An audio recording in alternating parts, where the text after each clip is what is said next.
Chapter 6. A slash-in. I don't own MHA. If I did, Bakugo would have gotten his ass beat early on. I also made a mistake last chapter because I thought Shinso's first name was Shinso and not Hitoshi. This chapter 1 I'm using it the correct way. I also want to say I know when you get to the part where I list the classes it isn't in the order everyone picked them. That is the order I listed it in a note, and I just copy and pasted the note there to save time. It was a week before the school year began and Nizu had gathered the 4 teachers of the Hero course to discuss an important matter, the classes. Then would now choose the 10 of the 40 students in the Hero course they will have as their homeroom class. This year, I want the students to be hand-picked by their teachers. Nizu started. Since they will be a smaller class THS year, I feel that it would be better if you all picked students you would actually have interest in teaching, even though you should regardless. At that, the teacher of 1A, Shota Aizawa, put his head against the table. Kai and Ryuko looked confused at the action, but it looked expected by Sekijiro and Nizu. Some of the students I have put together, the quirked animal stated. So if you take one from that set, the others go into your class also. Those kids show synergy that we can't waste. Since Aizawa is taking a nap, I get first pick. Sekijiro said. I would like to take in Kuji Kuda.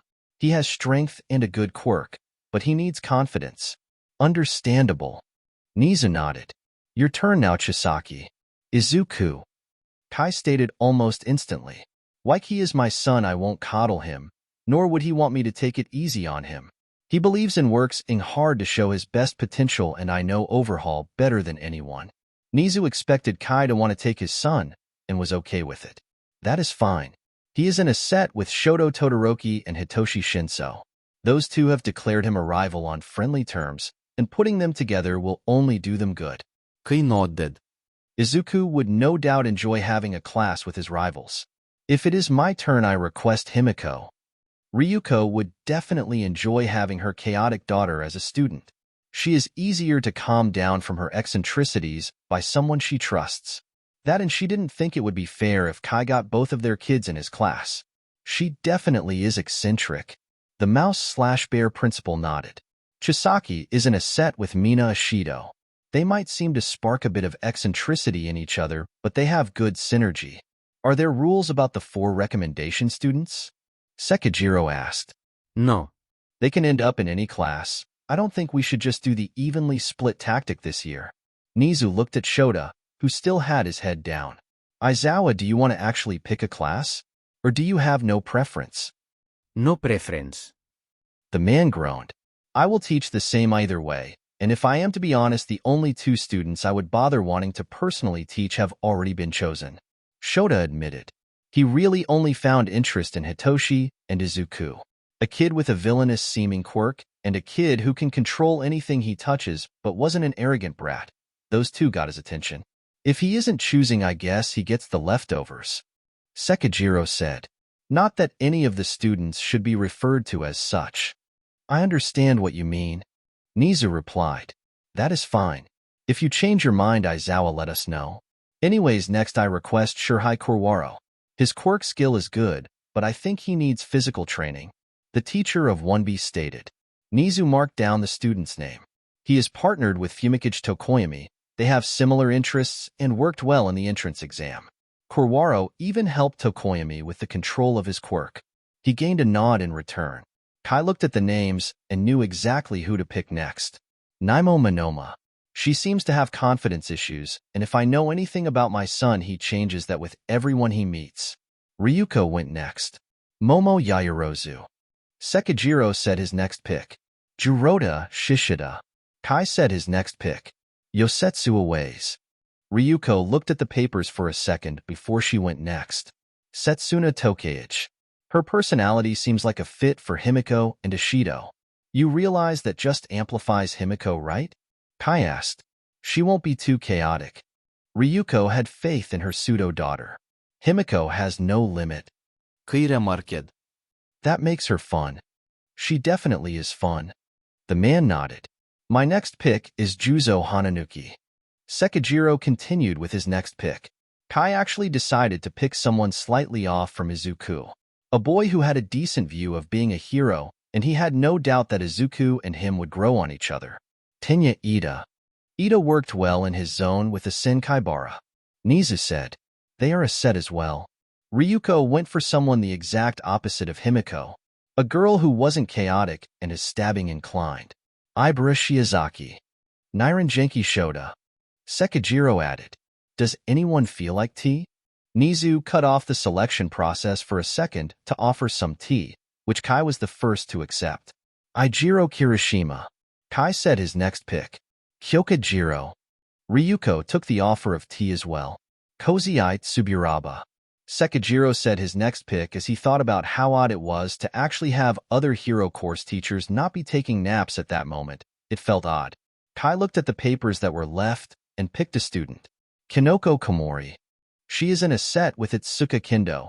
The two were helpful to each other in the exam, and Komori seems to have a shell that Kendo has cracked a little. Nizu said, Chisaki, I believe you got to your 10 first now. I'm surprised you finished first. Ryuko stated, well, it isn't always going to be you finishing first.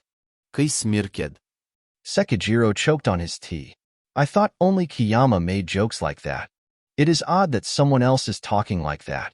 Nizu remarked. Moving past that, let's continue the selection process. Kai gave Ryuko a smug look that she returned a smile to, even if she was slightly red from him saying that. My next pick is Tsuyu Azui. Ryuko stated. Miss Azui showed synergy with Pony Tsunatori. They are in a set together. Nizu reported. Tura Hagakure seems to have no physical skill at all. Sekijiro remarked as he looked at the girl's file. I can change that. She is partnered with an Achiko Uraraka. Nizu stated. Yui Kodai. Ryuko said her next pick. Kodai is in a set with Reiko Yanagi. Nizu added. I believe you have your 10 now, Miss Tatsuma. And can you have just one more out of the 11 left to pick from? Sekijiro looked at the 11. Some of them had interesting quirks. That Bakugo kid had a strong quirk, but Sekijiro would not pick him because he had a big attitude problem, and Sekijiro picked some kids based on building up their confidence. He felt that Bakugo would stomp over that to stroke his ego. Aizawa wanted to nap, so he gets the arrogant kid as a consequence. His quirk is interesting, so I pick Manga Fukudashi. Okay. Nizu grinned. We have our 4 classes now. He showed the list to the 4, Sekijiro having woke Shota so he could see, so they can see the final results. Class 1A. 1. Katsuki Bakugo. 2. Tetsu Tetsu Tetsu Tetsu. 3. Tagurv Kamakiri. 4. Yuga Aoyama. 5. Mashireo Ojiro. 6. Rikadu Satu. 7. Hantasiro. 8. Meza Shuji. 9. Denki Kaminari. 10. Hiryu Rin. Class 1B. 1. Juzo Hananuki. 2. Jiroda Shishida. 3. Fumikage Tokoyami. 4. Turu Hagakure. 5. Achiko Uraraka. 6. Nirangenki Shota. 7. Koziite Tsuburaba. 8. Kuji Kuda. 9. Manga Fukidashi. 10. Shurhai Kurwaro. Class 1C. 1. Izuku Chisaki. 2. Shoto Todoroki. 3. Hitoshi Shinso. 4. Ijiro Kirishima. 5. Naimo Monoma. 6. Itsuka Kendo. 7. Kinoko Komori. 8. Tinya Ida. 9. Yosetsu Aways. 10. Senkaibara. Class 1D. 1. Himiko Chisaki. 2. Mina Ashido. 3. Setsuna Tokeage. 4. Momo Yaoyorozu. 5. Ibara Shiozaki. 6. Yui Kodai. 7. Kyokajiro. 8. Tsuyu Azui. 9. Pony Tsunatori. 10. Reiko Yanagi. Does this suit everyone? Nizu asked. It does. Kai said and Ryuko nodded. I like it. Sekijiro grinned because Shota had some of the more aggressive and no doubt more annoying kids to work with. Maybe that will get him to actually pay attention enough to make a good class instead of nap. Shota looked at his list for all of a second. It is okay. The 4 classes will have shared classes with All Might in his Foundational Heroics course, 2 classes at a time, or even all 4. It can be altered as you foresee fit. He turned to Kai and Ryuko. Do you two have your class lessons prepared? Ido. Kai nodded. He would be a science teacher, specifically biology foremost, outside if any events with his homeroom class. I do also. Ryuko had taken up teaching history, a favorite subject of hers in school, so it would be fun to teach. I might have changed a few things to my lessons. Sekijiro admitted. He taught a government class, teaching the kids laws and such of the world, excluding everything hero-related as that was a separate class taught by Namiri Kiyama. Mine is the same. Shota added. Shota taught health class. Excellent. Nizu replied. Tomorrow we will send home to the students information about the dorms this year. You're a boarding school now? Kai asked. The quirked animal nodded. Since so much is changing within the school, I figured if we wanted more invested classes and such for the students' growth, a boarding school setup would better fit that. How will the dorms be set up? Sekijiro asked. It was in an email sent out earlier today, but I guess it makes sense you haven't noticed since it was an hour ago. Nizu chuckled. A dorm building for every class. That way the kids will spend more time around those that they will shape their future with and no doubt help each other grow. Of course, we understand the concern of hormonal teens all being in buildings. It is still a system of trust, them being bright young minds, as well as homeroom teachers checking up on them anytime they feel it necessary. While they are still kids, the kids who got into UA have a bit more to them than regular kids, so hopefully they act that much more mature. He said this not knowing one of the classes would make him question them within hours of them moving in the following week. Izuku was holding his mask while upside down from a tree branch.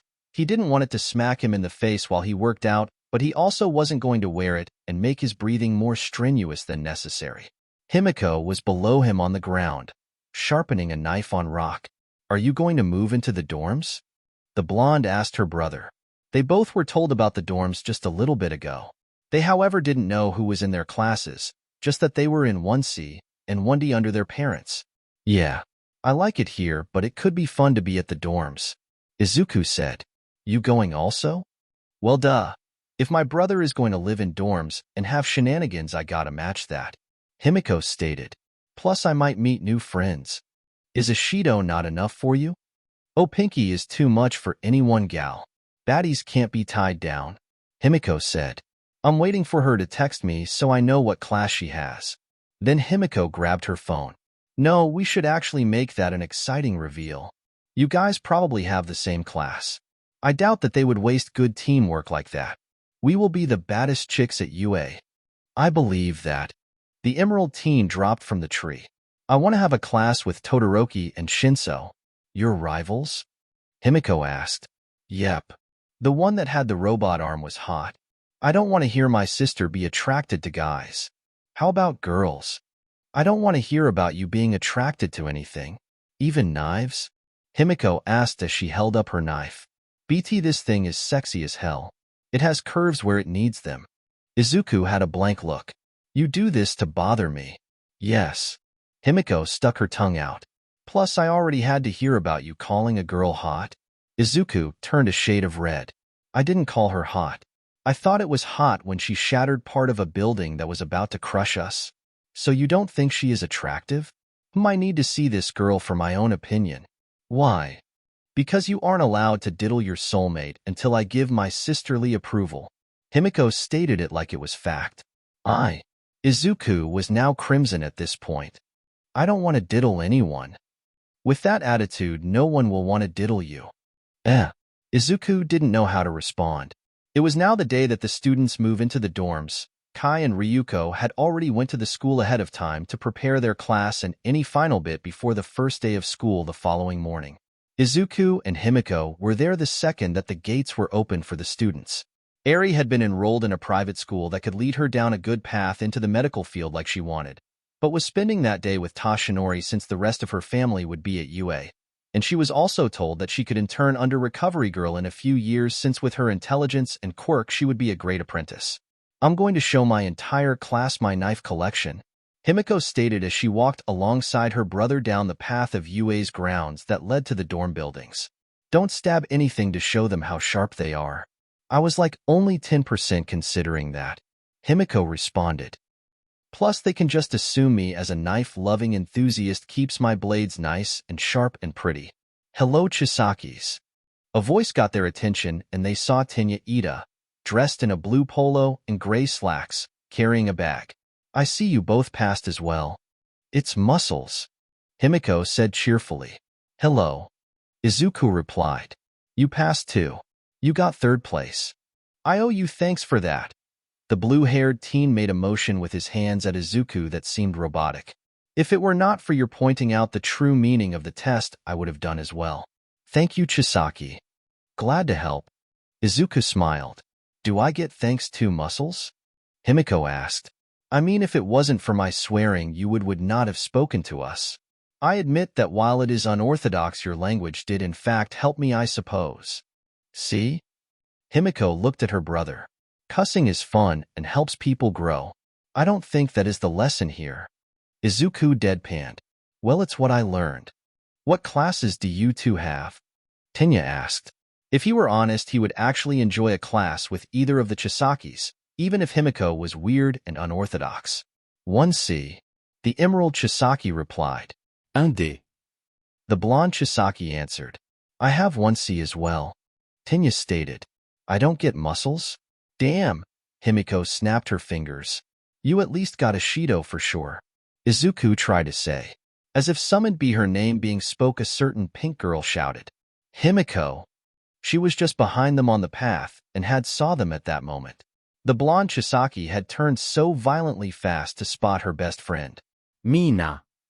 They ran at each other and had a hug. We got into UA. Mina skjuter excitedly. Of course we did, girl.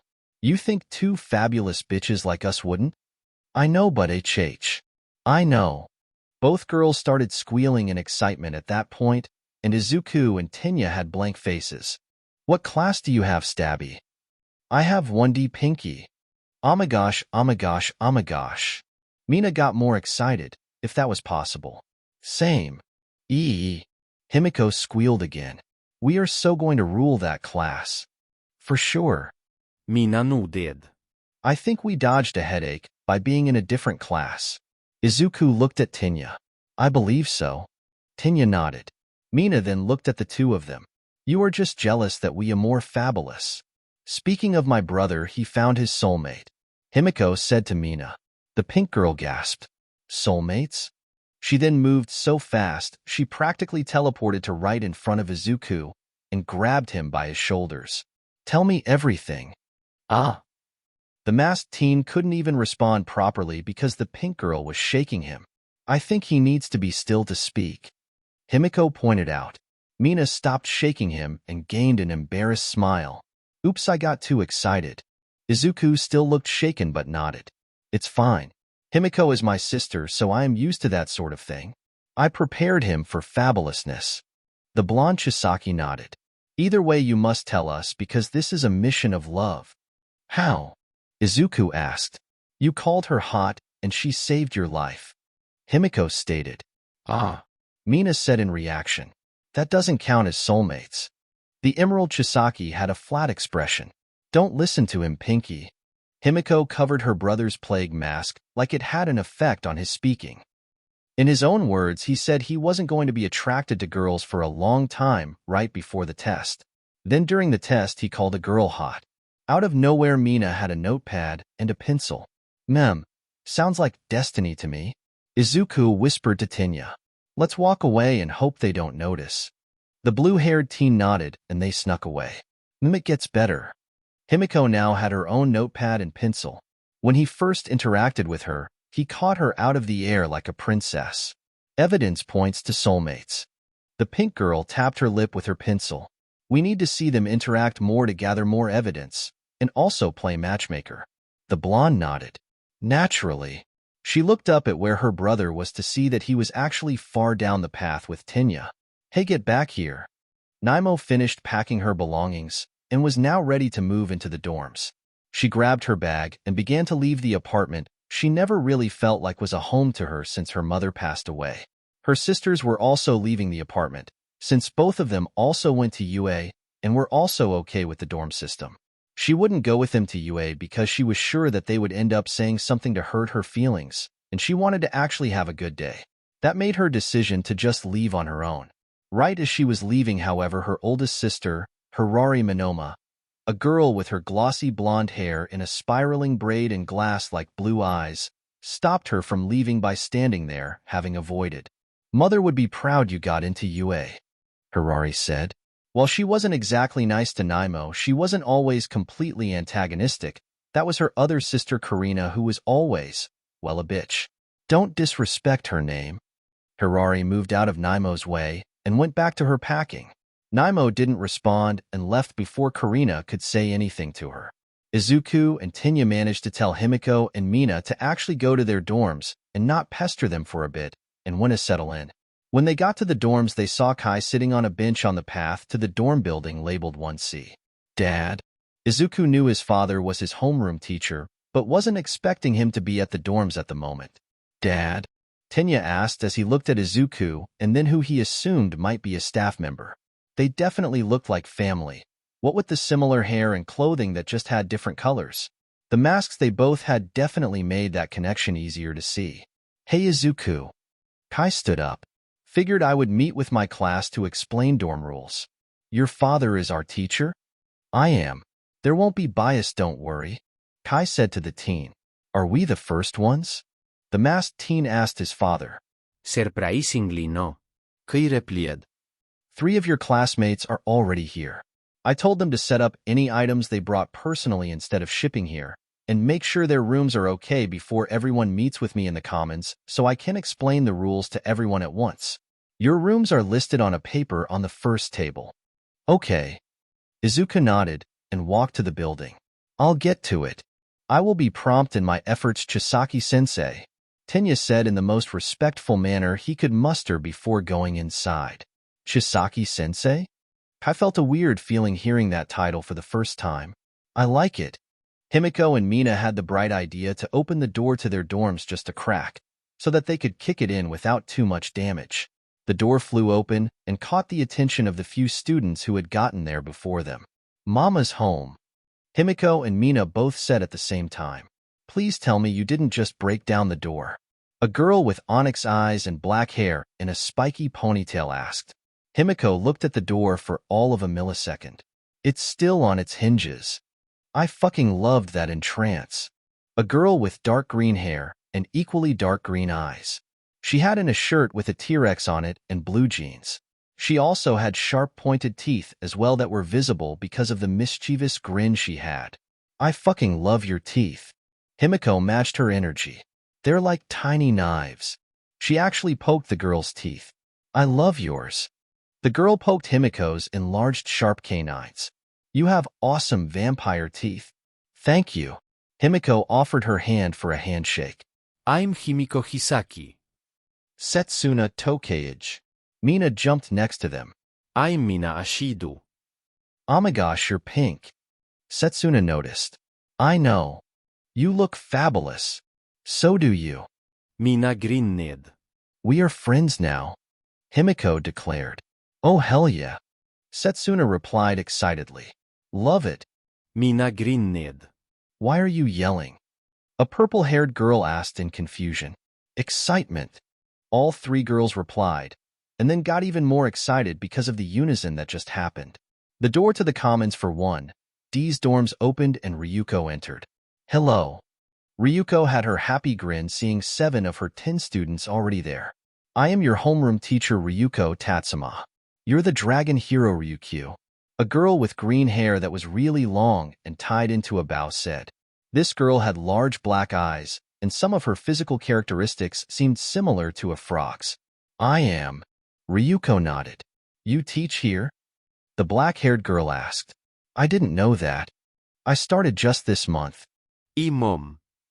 Himiko cut into the conversation to wave to her pseudo-mother.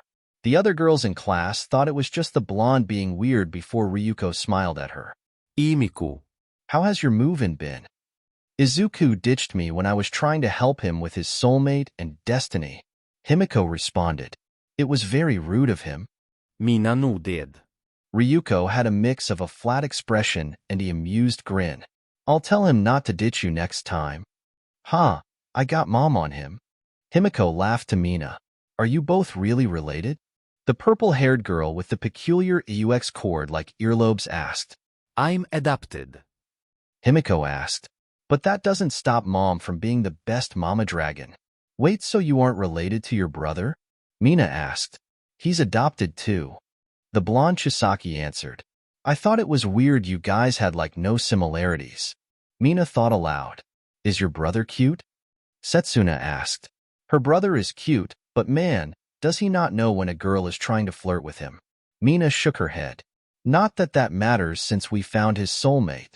Himiko stated. We don't know her name though. Mina pointed out. Himiko blinked, once, then twice, as it came to her. Damn, Izuku was clever to get away with that. Ryuko decided to interject before they no doubt began to plot against her son. Anyways, I want to explain the rules of the dorms before you girls all go about your day. The last 3 should be here any minute, so we can just chat till then. She wanted to get to know her students, so she would do as best as she possibly could as a teacher. Izuku came down from his room, which was on the 2nd floor of the dorms. He had checked the paper and memorized the layout of the building. Like each dorm building for the 4 hero course classes, there were 3 floors. The first floor was dedicated to the commons, a kitchen, the bathrooms, the showers, and a laundry room for the inhabitants of the building. In the commons, there was a main area with a decently sized TV that had 3 couches and a single recliner set around a table. Between that area of the commons and the kitchen, which had a counter to separate its tiles floor from the wooden door of the rest of the floor, was an area that acted as the dining area. The dining area had 2 circular tables big enough for 5 if the 10 students to sit at each, as well as another long table that could fit all 10. This dining area was also the closest part to the front door of the dorms. The 2nd floor had 6 of the 10 bedrooms. The stairs to the 2nd floor, as well as an elevator, had a single hallway going down the middle of the building with 3 rooms on each side. Izuku's was the farthest room on the left from the stairs, being in the northeast corner of the building. The 3rd floor had the final 4 rooms and a patio area taking up the space that would have gone to the last 2 rooms from the floor below. The patio area by name was open to the outside and even had a setup for a garden if the class or anyone wanted to grow a garden. The 4 hero course classes of each year all had their dorms in a separate cul-de-sac-like area from the rest of the buildings as well as the other years. The buildings all facing and coming off of a rounded pathway that circled a fountain and some benches. When Izuku got downstairs, he saw that everyone, save 2 people, were all there. Most importantly, he saw a certain purple-haired guy who had a large robotic arm blaster set next to him. Shinso, the holder of Overhaul, got happy as he saw one of his 2 rivals. The ever-tired-looking teen Hitoshi turned and saw his friend. Chisaki, we got the same class. He let out a small yawn. That is great. It sure is. Izuku grinned. Wait. A spiky black-haired teen with a blue and white headband spoke. Chisaki? Are you related to that girl who was stabbing the robots at the exams with a little too much enthusiasm? Himiko? Izuku had a smile when the guy nodded, knowing it had to be his eccentric sister. Yeah, that's my sis. She really liked stabbing them. The guy said.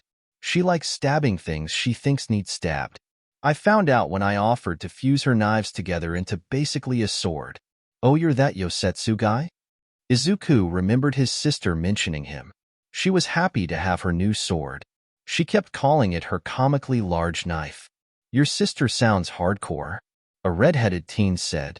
A voice from the door got everyone's attention. Chisaki. It was Shoto, who had gotten a smirk when he saw his rival. In the comments, Izuku gained a face-splitting grin. Todoroki. Ah yes, I got both of my rivals in my class. Both? Shoto and Hitoshi asked at the same time, only to look at each other. You guys declared me your rivals, so it's not like I am cheating on you. Izuku joked. Heck, we can all 3 push each other. You also plan on pushing your potential? Shoto looked at Hitoshi.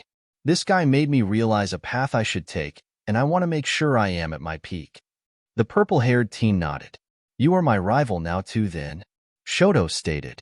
If you are a rival of Chisaki's, then you are a rival of mine. Hitoshi nodded. This sounds hardcore and I want to join. The redhead got up. I'm Eiro Kirishima. I think it would benefit us all if we push each other to our best. Tenya nodded. You and your sister have a way of rallying people. Yosetsu shook his head. I want to join too. Fuck it, I want in too.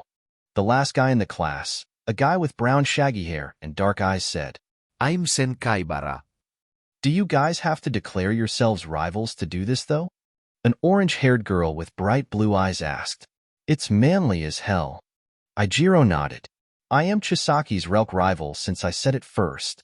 Shoto said, not knowing how possessive of his title he sounded. Someone is jealous. Yosetsu smirked. How about friendly group potential reaching, but those three are the true rivals? Sen shrugged. The sound of what was a squeak or something made everyone turn to look at the front door, and they saw the final member of their class. Naimo wanted to curse whatever deity decided to make her make that squeak for whatever reason it was they felt to. All she did was walk into the building her class, and then she saw that masked guy Izuku Chisaki, and then squeaked. She had no idea why the hell she squeaked, but was cursing God in her head for that sound. Monoma. The emerald teen waved. Looks like we got the same class. Then he turned red for whatever reason. She only noticed because his cheeks on the edge of his mask were now pink. Was he blushing because of her? Why? She wasn't nearly worth enough for him to blush. Izuku was in fact blushing because of Naimo, but only because he realized that if she was in his class that meant his dad purposely did that. And that also Himiko would say a lot of things about soulmates, and he was red because he was getting embarrassed just thinking of how the two would tease him. All just because he accidentally called a girl hot for destroying part of a building. Kai was busy smirking under his mask at the exchange those two just had, and he decided to explain the rules at that point. Okay, now that everyone is here, I can get started. All 10 kids sat down at the 2 round tables to face their teacher. First off, I am Kai Chisaki. When I am not acting as your homeroom teacher, I will be teaching biology. Yes, Izuku is my son, but I don't plan on giving him special treatment, nor do I think he would want it. There are rules that you have to follow here at the dorms, and some of them should be obvious. No illegal actions are allowed, and if I catch any sort of material that is outlawed, I will not hesitate to remove you from my class. The dorms are obviously mixed between boys and girls, but be mature about it. Nothing inappropriate should go on at all. Be responsible. While I am not your hero course teacher, I will help and step in whenever the teacher asks or requires assistance there. Tenya held up his hand, and Kai gave him an indication to ask his question. Who is the foundational heroic studies teacher exactly? The guides to the school do not say who it is. He has requested we stay silent on who he is so he can have a big dramatic reveal. Kai unsmerred. He better pay me for my silence. Izuku remarked. He still owes me for the exams. What? Sen asked. You know our heroics teacher, and made a bet with him? Ijiro added. He is my godfather, and it was a reward, not a bet. Izuku explained. He said he would give me money if I broke the record at the exams. Wait, so your dad is your homeroom teacher, and your godfather is the heroics teacher? Yosetsu asked. I call SUS. We were barred from his evaluation at the exams. It was the rest of the staff that had to do with his getting into UA. Back to the rules and such. Food is stocked in the kitchens of the dorms, and once a week we will resupply, but it will be based around what you request for the most part. We will stock up generic foods that are a necessity as food, but anything extra you will have to specify. When you request something, try to be responsible as well. It is a way to help you if you have a quirk that affects your diet in any way. How about laundry? Tenya had raised his hand again, being the only kid who has. We also supply detergent. Kai nodded. On to curfew. The gates of UA close at 9 p.m., so if you end up outside after that, try to have a place to stay. Inside of the grounds, you have to be back at your dorms by 10 p.m. During hours, you can visit other dorms if those classes extend a welcome, but respect each class. He knew that 1C and 1D would end up knowing each other well because of Izuku and Himiko being siblings. Is it cool if we set up a game system to that TV? Yosetsu pointed at the TV behind Kai. I see no problem with it. I have just a few more things. I have a daughter who is 6. She might be accompanying me from time to time during my teaching due to the schedule of her teachers sometimes being unconventional. I expect no bad influences on her. That is everything I had planned to say today, really. I left my number by the door in case you need me, but during most evenings I will be at the new lab on campus that is located next to the clinic in the main building. Does anyone have questions? What is your quirk, sensei? Sin asked in curiosity. I technically have no quirk as I got a disease that eliminated my quirk factor. Don't worry, I am not contagious. He gave them the same disease bit he gave everyone. Granted, the staff at UA all knew the truth of him basically advancing science of quirks by decades just to give Izuku Overhaul. They didn't know, however, a bit was with All Might's quirk. Oh. The brown-haired teen let one's guilty about asking. Don't you want to know your class more today? The orange-haired girl asked. I read all of your files and chose you for this class. While I understand that is different from actually interacting with someone, it is enough for me to give you all the day to meet and get to know each other. I can learn as we go. He walked for the door. I have a meeting with Nizu, so I will take my leave for now. Enjoy your day, class. Once he left, Sin looked at Izuku. Your dad is all right. Chisaki-sensei speaks calmly and efficiently. Tenya nodded. Want to go around the tables and introduce ourselves to each other properly? Ijiro asked. I can start that. Yosetsu stood up. I'm Yosetsu Awase. Dang, I feel like I need a prompt. He forgot how to introduce himself. Just say a few things about yourself and your quirk. Izuku offered. Thank you. I remember how to speak. Anyways, yeah, I am Yosetsu Awase again. My quirk is called Weld, and I can basically fuse objects together at an atomic level. Although I just need to be touching both objects in order to fuse them, I can use it on anything. That is definitely useful for trapping people. Sen remarked. Or keeping a place from collapsing. Hitoshi offered. Yep. Since my quirk is not as such a straightforward fighting type as others, I am a stealthy and quick type of fighter. I also enjoy games and will destroy you all in a deathmatch on any shooter game. I challenge that. Sun held up his hand. Every shooter? Including the Fallen Angels death matches or hunt mode? Especially those. That's my best game. What build do you run? Sin asked. I run Daniel's build. Daniel's? If I run Matthews and will crush you. We'll settle this later. Yosetsu had an eager grin. Let's get through introductions. He looked at Tenya next to him. I am Tenya Ida. My quirk is called Engine, since the engines in my calves look like, well, car engines. I can get incredible running speed and extreme kicking power when they are running well. What fuels them? Izuku asked. Because right now, I am really just picturing you going to a gas station and pumping gas in through your knees. He was joking and Tenya got that. Some of the others got a chuckle from it. Naimo actually snorted from it, finding what Izuku said really funny. I actually fuel my engines just by drinking orange juice. Citrus acids and just oranges in general are excellent fuel. The blue-haired teen answered. We should out that on a list for the weekly groceries then. Yosetsu stated. Tip-top shape. I will remember to make note of it to Chisaki-sensei. Tenya nodded. I also enjoy studying and a good game of shogi. Next was Ijiro. The redhead stood up to speak. I'm Eiro Kirishima. My quirk is called hardening. As you can guess from the name, I can harden any part of my body to a point that even bullets don't do anything to me. I have some pretty hardcore defense. Wait. Yosetsu said. Is it possible for us to test that like right now, like a demonstration? We can't shoot a classmate. Sen looked at his headband wearing classmate with a flat expression. Not that part. Yosetsu laughed at the misunderstanding.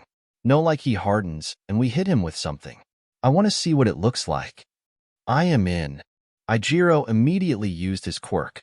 His skin began to look jagged. Hit me good. Izuku, having been sitting next to him, stood up and promptly swung his chair at Ijiro. The back of the chair and a leg broke off. Ijiro had no marks on him whatsoever from it. Wow, that was neat. Izuku used Overhaul to fix the chair. You guys were way too quick to do that. The orange-haired girl commented. Especially you, Chisaki. Tenya said. Not even a word. Honestly, your sister seems like she would do that, but I didn't think you would. When do you ever have a chance to straight up whack a guy with a chair? Izuku asked. All the time, but I think that is assault. Hitoshi responded. I liked it. Ijiro grinned. You have a manly swing, Chisaki. You have a manly quirk and chest. They broke my chair. Izuku also had a grin under his mask. Ijiro actually got a bigger grin from Izuku's compliment. Thanks, but your chair is good now. Oh, that's just my quirk. It's my turn, so I guess I can explain it. First off, hi, I am Izuku Chisaki. My quirk is called Overhaul, and it lets me manipulate anything I touch, living or not. So wait, Tenya said. You can control how things move? No. Probably should have been more in depth. Izuku chuckled. I can manipulate everything down to its molecular level and reshape it how I want. Even people. The people part, one only just like to heal them with a touch. With people, I kind of have to know what goes on with a body part in order to heal it. The human body is actually really interesting when you study it, by the way. Damn. Sen vistled. You have a tough quirk to beat. Respect. What's with the mask, though? Yosetsu asked. You and your dad have one, but I don't think your sister did. My dad kind of used to be a really big germaphobe and had his as an air filter. My dad is my hero, so I got mine to mimic his. Why does it have fong-like things then? Your dad's doesn't. Sin asked. My mom has a face mask that is like dragon claws. I added them to my mask, and they kind of just are fangs at this point. Looks cool. Ijiro nodded. Got a mask to honor your heroes.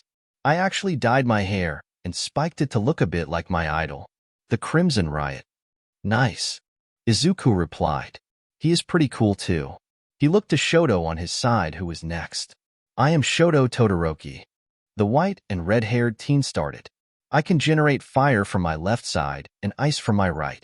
He didn't say anything else, but no one got upset because he didn't say anything rude at all. It was just monotone. Plus, they figured he was a good guy if he was on friendly terms with the positive Izuku. Next was Hitoshi. I'm Hitoushi Shinso.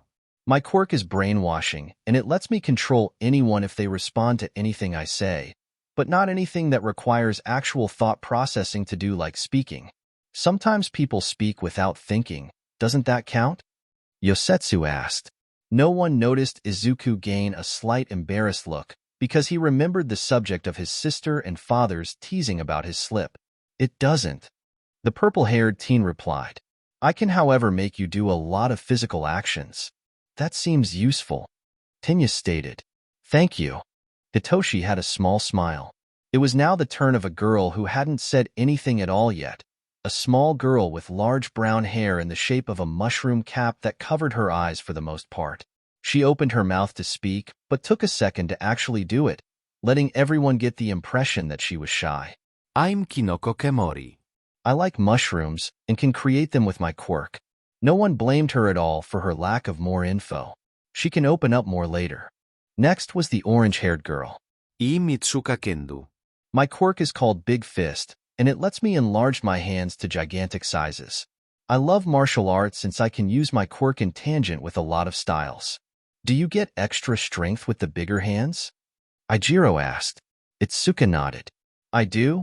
It's not like normal super strength as much as my strength of my hands stays proportionate to their size. That's still some strength, especially if they can get big enough that they are the size of one of us. Izuku said. Yeah, she could just flick us and we're done for. Yosetsu added. I swear I won't flick any of you with my hands big enough that you end up in a hospital. I mean, if you do, I can just tap them and put them back to normal. Izuku pointed out. No flicks of death, please. Ijiro asked. It shouldn't be as much of a threat to you, man. You can just harden yourself past the point of it doing anything. Sun stated. Yeah, but she could keep flicking and I have a limit to my hardening. Why are you guys so fixated on her flicking you? Tenya asked. It's the flick of death. Yosetsu said. Technically, Chisaki has the flick of death, because if he can manipulate us at a molecular level, couldn't he just blow us up? Sin asked. I swear I will not give out my own flick of death. Izuku held on hand on his heart, and the other straight out to his right and to the ceiling. Acceptable. Ijiro patted Izuku on the shoulder. Next to speak was Naimo, who had spaced out looking for a minute. Itsuka tapped her on the shoulder and Naimo gained a confused look before she realized what had happened. She gave a nervous laugh before she spoke, trying to act like she wasn't completely embarrassed by what she felt made her look like an idiot. I'm Nemo Monoma. She didn't think to say anything else. And? Yosetsu asked. Naimo definitely was embarrassed. She was wishing she could smack her head against the table a few times, but she didn't want to do something so stupid with Izuku looking at her. Not that she cared what he thought, even if he was a really nice and cute guy. Oh, my quirk is called copy. I can copy quirks from anyone I have physical contact with for a set time. Any quirk? Ijiro asked. Even ones like Ida's engines? Naimo had relief that she wasn't being called a quirk thief or anything like that. No, I can't copy most mutant quirks. Isn't that dangerous? Tinya asked. What if you copy a quirk and don't know how to use it? I actually get instinctual knowledge of the quirk. Anything the actual person knows about handling their quirk I learn just by having it. Damn, you are powerful. Ijiro whistled. That's manly as hell. What? Naimo asked with agitation and embarrassment. Was she just called manly? She wasn't even muscular enough to be called that. Oh God, was she not even feminine looking to them? Or to Izuku? Not that she cared if Izuku specifically cared or not. I meant cool or hardcore. Ijiro explained. Not saying you are a dude, but you said the word manly. Yosetsu pointed out. To me, manly is not just a guy term. It is a state of mind anyone can have. On to the next. Sun said as he got everyone's attention. I'm Senkaibara.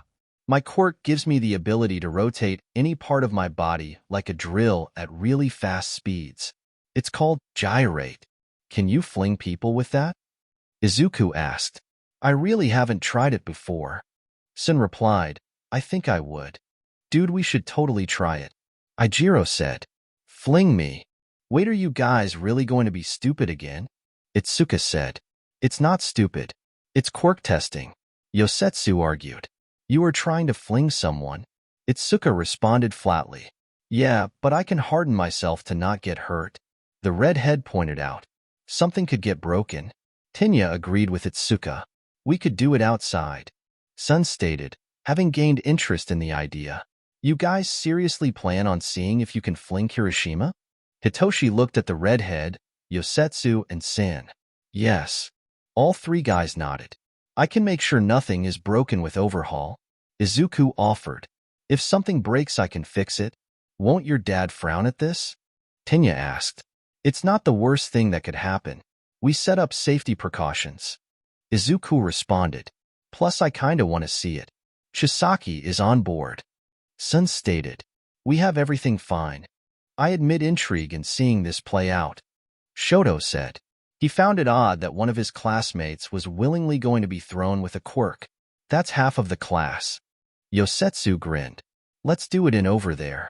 Ijiro pointed outside of a window-tithe fountain area that all 4 Hero Corps storms for the first years sprouted off of. Nothing too fragile out there. Sun agreed. I'm not talking them out of this, am I? Itsuka looked at Tinya. I doubt it.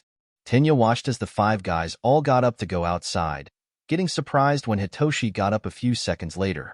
Might as well see how it goes. The ever-tired-looking teen shrugged as he went with them. First class project. Naimo quietly got up and went with the group as well. I guess if they really have Chisaki for damage control and Kirishima is going to use his hardening, then there isn't too much harm. The engine user said. There isn't any harm in seeing it, I guess. With that, the whole class ended up going outside. Okay, so I should hold on to something, so it's not like I will also go somewhere. Sin grabbed the edge of the fountain. Wait, I have an idea. Yosetsu grabbed Sin's leg and the ground and used his quirk to fuse them, before doing it to his other leg. Spin your entire upper body. I like it. Ijiro had a grin. I have helped too. Izuku grabbed the ground and manipulated it to keep Sun stable at 5 spots around his waist. All right. The brown-haired teen nodded. This'll be fun. Just grip me as tightly as possible, and once I give a clear signal is when the flinging happens. Got it.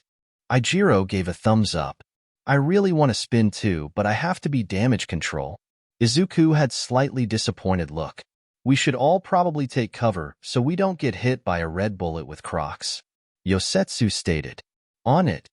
Izuku said as he had walked a couple of meters away from San and manipulated the ground up into cover. Everyone get a good spot here. Let's do this. Ijiro was pumping himself up. I have money that he will break a window. Yosetsu stated with a grin. No gambling. Let's call it a reward for being right. Izuku responded. Grab on, I am gonna spin. Sound said as his red-headed classmate began to harden himself and latched onto him.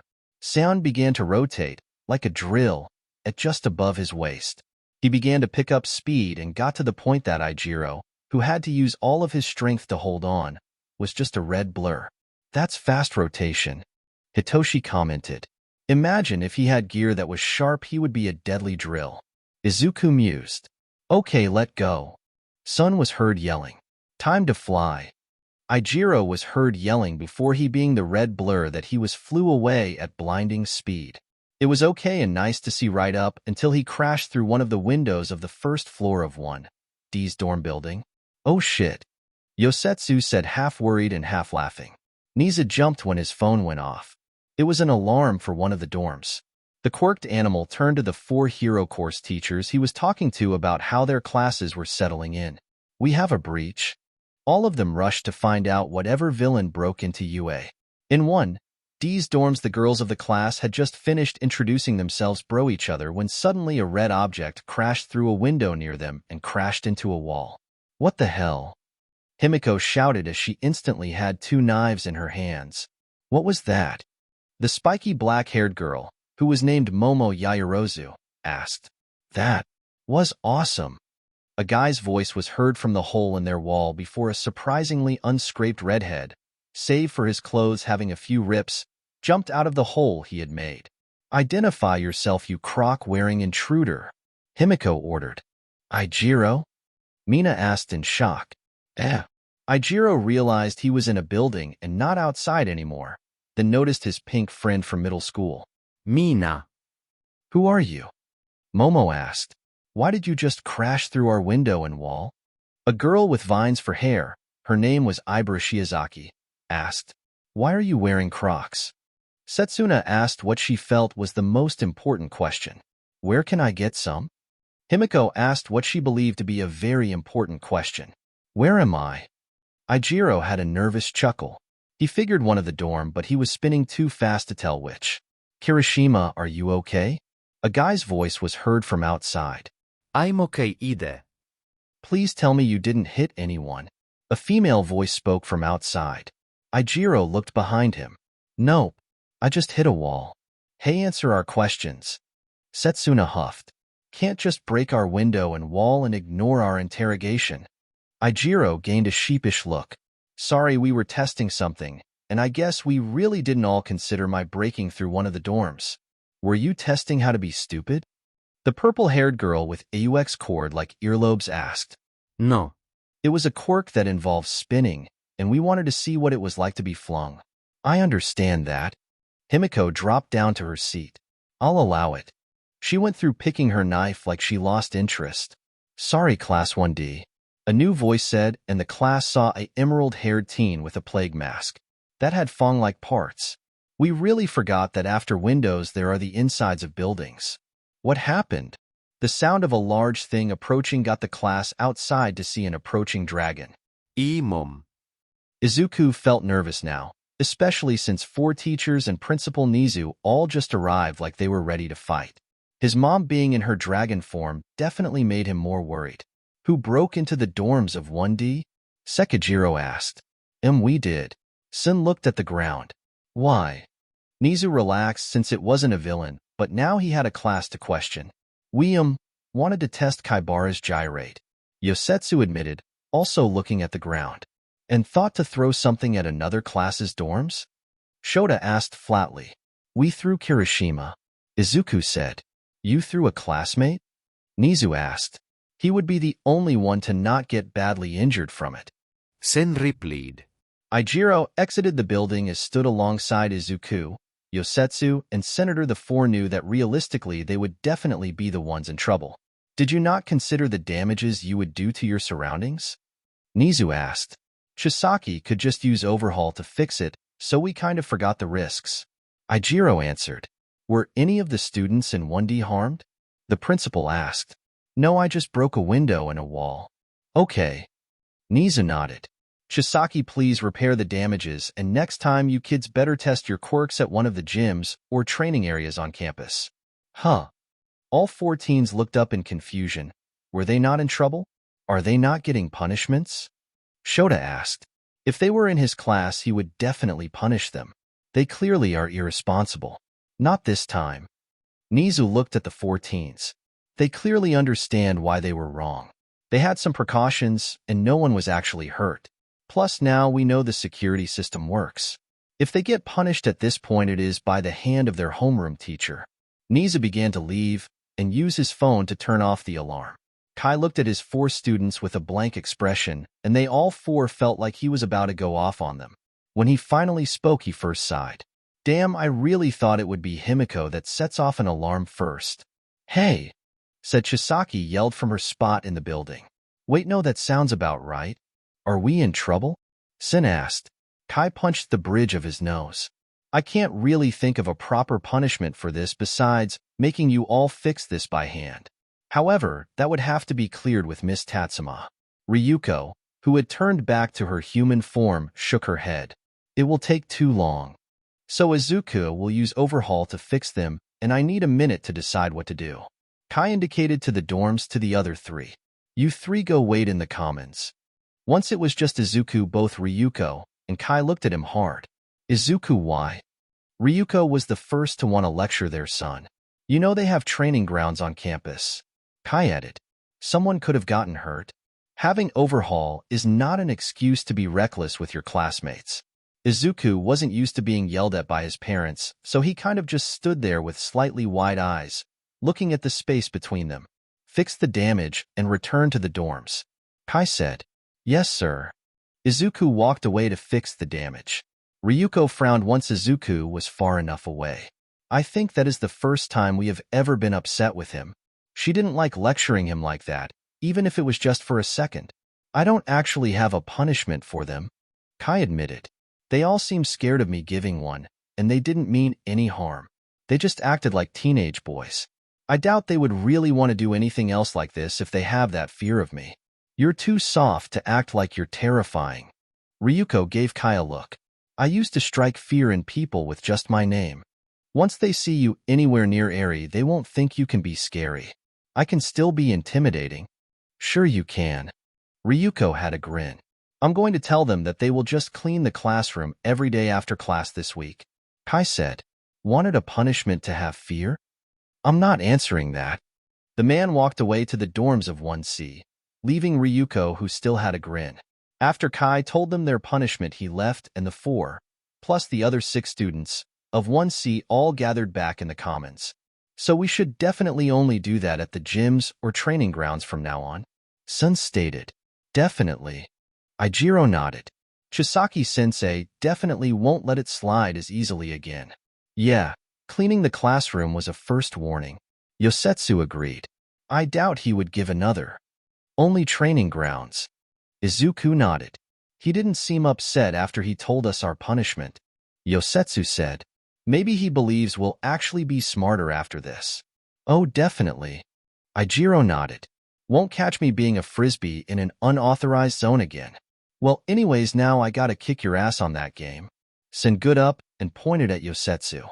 Aren't you worried about being in trouble? Tenya asked. No. The gyrate user shook his head. He gave us our punishment. We now just do the punishment, don't mess up again, and move on. With that, I go get my games so I can show you who is top dog here. Yosetsu hopped up to his feet and went upstairs. He's got a point, Ijiro said. Plus, it wasn't like we were purposely trying to do something bad. We were just stupid for a second. Izuku nodded. It bothered him actually being scolded by his parents for the first time. He hadn't had a parental figure actually be disappointed in him before. Of course, his actual dad was more than disappointed in him, but there was no way anyone should count that man as a parental figure. A gerbil was a better parental figure. He didn't like the feeling, but he knew that give it not even a full day and things will be back to normal with his mom and dad. Chisaki. Shoto got Izuku's attention. Yeah, Todoroki? I want to say thanks again. For what? The recommendation exams? Yes. Since then I have been working hard to reach my true potential like you. This made my father begin to change. While I don't believe he is anywhere close to a good father, yet I can't ignore the bit of change that has occurred because of your influence. Anytime, man. I want to return the favor in it. Help you get back at your father as well now? Whoa, that's a bit much. Ijiro had a surprised look. He just told us to clean a classroom for a week. I'm adapted. Izuku explained it. The person who should have been my father was a jerk. Ijiro noticed how strained Izuku was with saying the word jerk. It made him think that was the best Izuku could use without foul language. Hey, well, if you need it, I offer my help. Manly men gotta stick together. You think I'm a manly man? Well, yeah. Ijiro said it like it was obvious. You are pretty chill. Your quirk is badass. Your mask definitely says only tough people wear these, especially the fangs. Thus I dub thee Manly man. Izuku grinned. I just got my hero name. The manly hero. Manly man. The redhead snorted in laughter. I love it. It just says manly. It says it twice. Hitoshi pointed out. Twice the manliness. Both Izuku and Ijiro said at the same time, before they have each other a large grin. Definitely brothers now. Ijiro stated. Definitely. Izuku nodded. No one noticed, but the front door was cracked open before it was kicked in and three girls all shouted the same thing. Mama's home. Himiko, Mina, and Setsuna all shouted. That's an entrance if I have ever seen one. Sen remarked. Where is my brother? I am here to annoy him. Himiko announced as she found Izuku at a table. Izuku. Imiku. Izuku replied with a wave. Hey, it's the masked kid. Setsuna remarked. How come you all had to say the same thing and kick our door in? Hitoshi asked. Bad bitches don't have to explain themselves. Mina stated. We're all three on the same wavelength. Himiko said. No one can handle us. I liked your entrance to our dorms, by the way, Crocs. Setsuna pointed at Ijiro. It was epic. It was fun. The redhead nodded. It was hard to tell how fast I was going. Ludicrous speed. Yosetsu referenced an old movie where someone did end up going through a wall at fast speeds. Izuku Chisaki. The blonde held her hand out to Kinoko, who was almost frightened at first by the sudden attention. Kinoko Komori. The mushroom girl introduced herself. Are you the girl my brother called hot at the exams? Himiko asked innocently. Kinoko turned really red and began to stutter hard. WH at? Izuku, meanwhile, had slammed his head into the table in embarrassment and didn't remove it from the wooden surface. Naimo gained a shocked look. Izuku called some other girl hot? It couldn't have been her. Was it? No, there was no way he would mention calling her hot. I didn't even see Chisaki be before today. Kinoko stuttered in her flustered state. Damn. Himiko snapped her fingers. She looked at Itsuka, who immediately shook her head. Then she looked at the final girl, who looked like she had spaced out. Was it you? The other blonde girl didn't respond. She isn't paying attention, Itsuka said.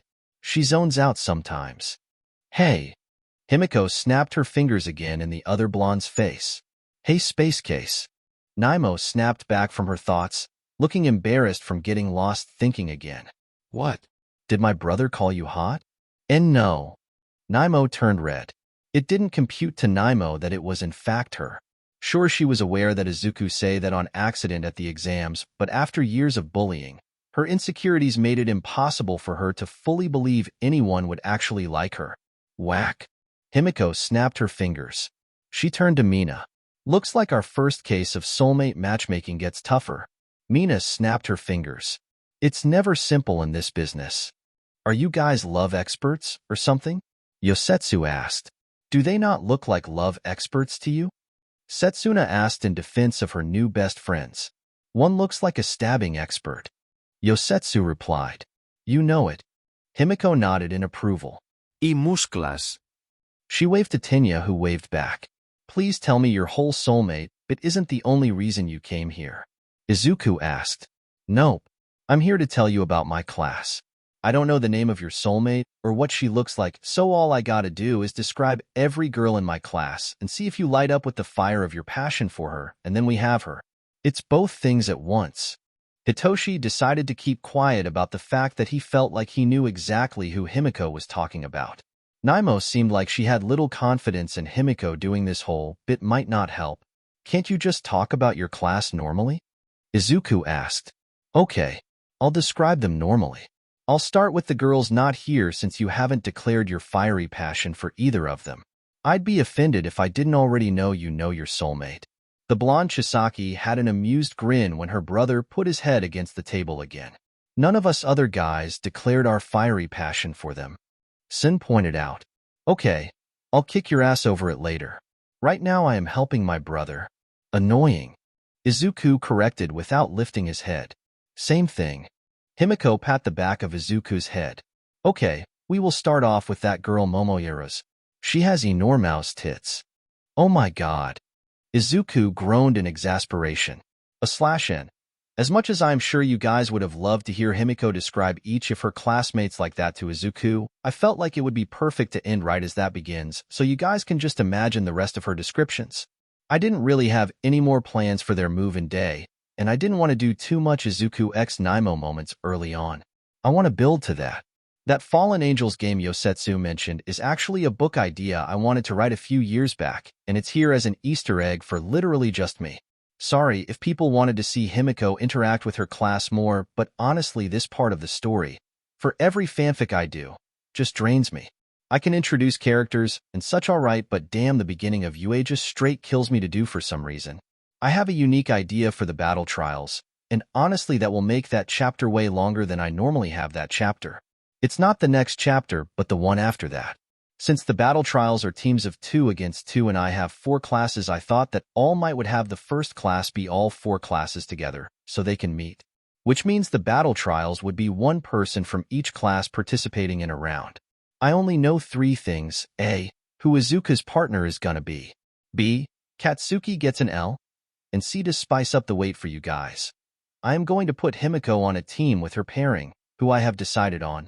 I actually got bored waiting for my phone to reboot and mused pairings for each of the guys in 1C and have pairings for them. Feel free to guess, but I know you guys can't make a complete correct list. The 3 girls from 1C are in those pairings though. Izuku's is like the only freebie you guys get. I'm surprised more people didn't say more on Naimo past her being Monoma.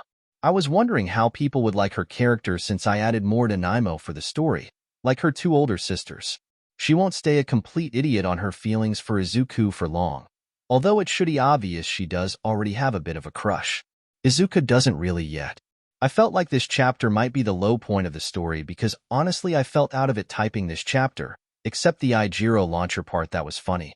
Oh, I also have an idea of who I want to give OFA to, but that I actually request for someone to actually discuss with me, because I am not completely sure and it all revolves around a big-ass event that I will not spoil, but if someone doesn't mind PM me I guess. The person is actually someone no one has mentioned for OFA too. I actually plan on now going to the Heroic Saint to do the sports festival arc since I put good chapters here and in Eyes of Demon, even if Eyes of a Demon is stopped for now right before one of the big events. Chapter 7. /n. I don't own MHA, but I do own how I make this story's plot will go. The morning of the first day of class arrived, and the students of 1C all got up relatively early, mostly out of nervousness of the first day. All of them were anxious for this, because it would be the first real day of their paths to being heroes. Izuku had some dislike, however, of being at UA. It was in almost every sense just a petty dislike. He didn't want to wear the school uniform because he preferred his normal dress clothes. He could still wear his mask and that was good enough to suffice, but he didn't like it still. He had gone with the full attire of the uniform, save his dress shoes that he could bring into the mix. When the masked boy, his signature mask hanging on his neck at this point, entered the commons, he found that Kanoko, Shoto, Tenya, and Yosetsu were already down there. Tenya had a glass of orange juice he was enjoying, and everyone had gone through the task of getting their own breakfast. Hello. The Emerald Teen greeted them. Good morning, Chisaki. The engine user greeted. Today is a fine day, is it not? I guess it is. Do you think they will have hero course classes on the first day? Yosetsu asked. Honestly, I want it. Won't they really start us that early?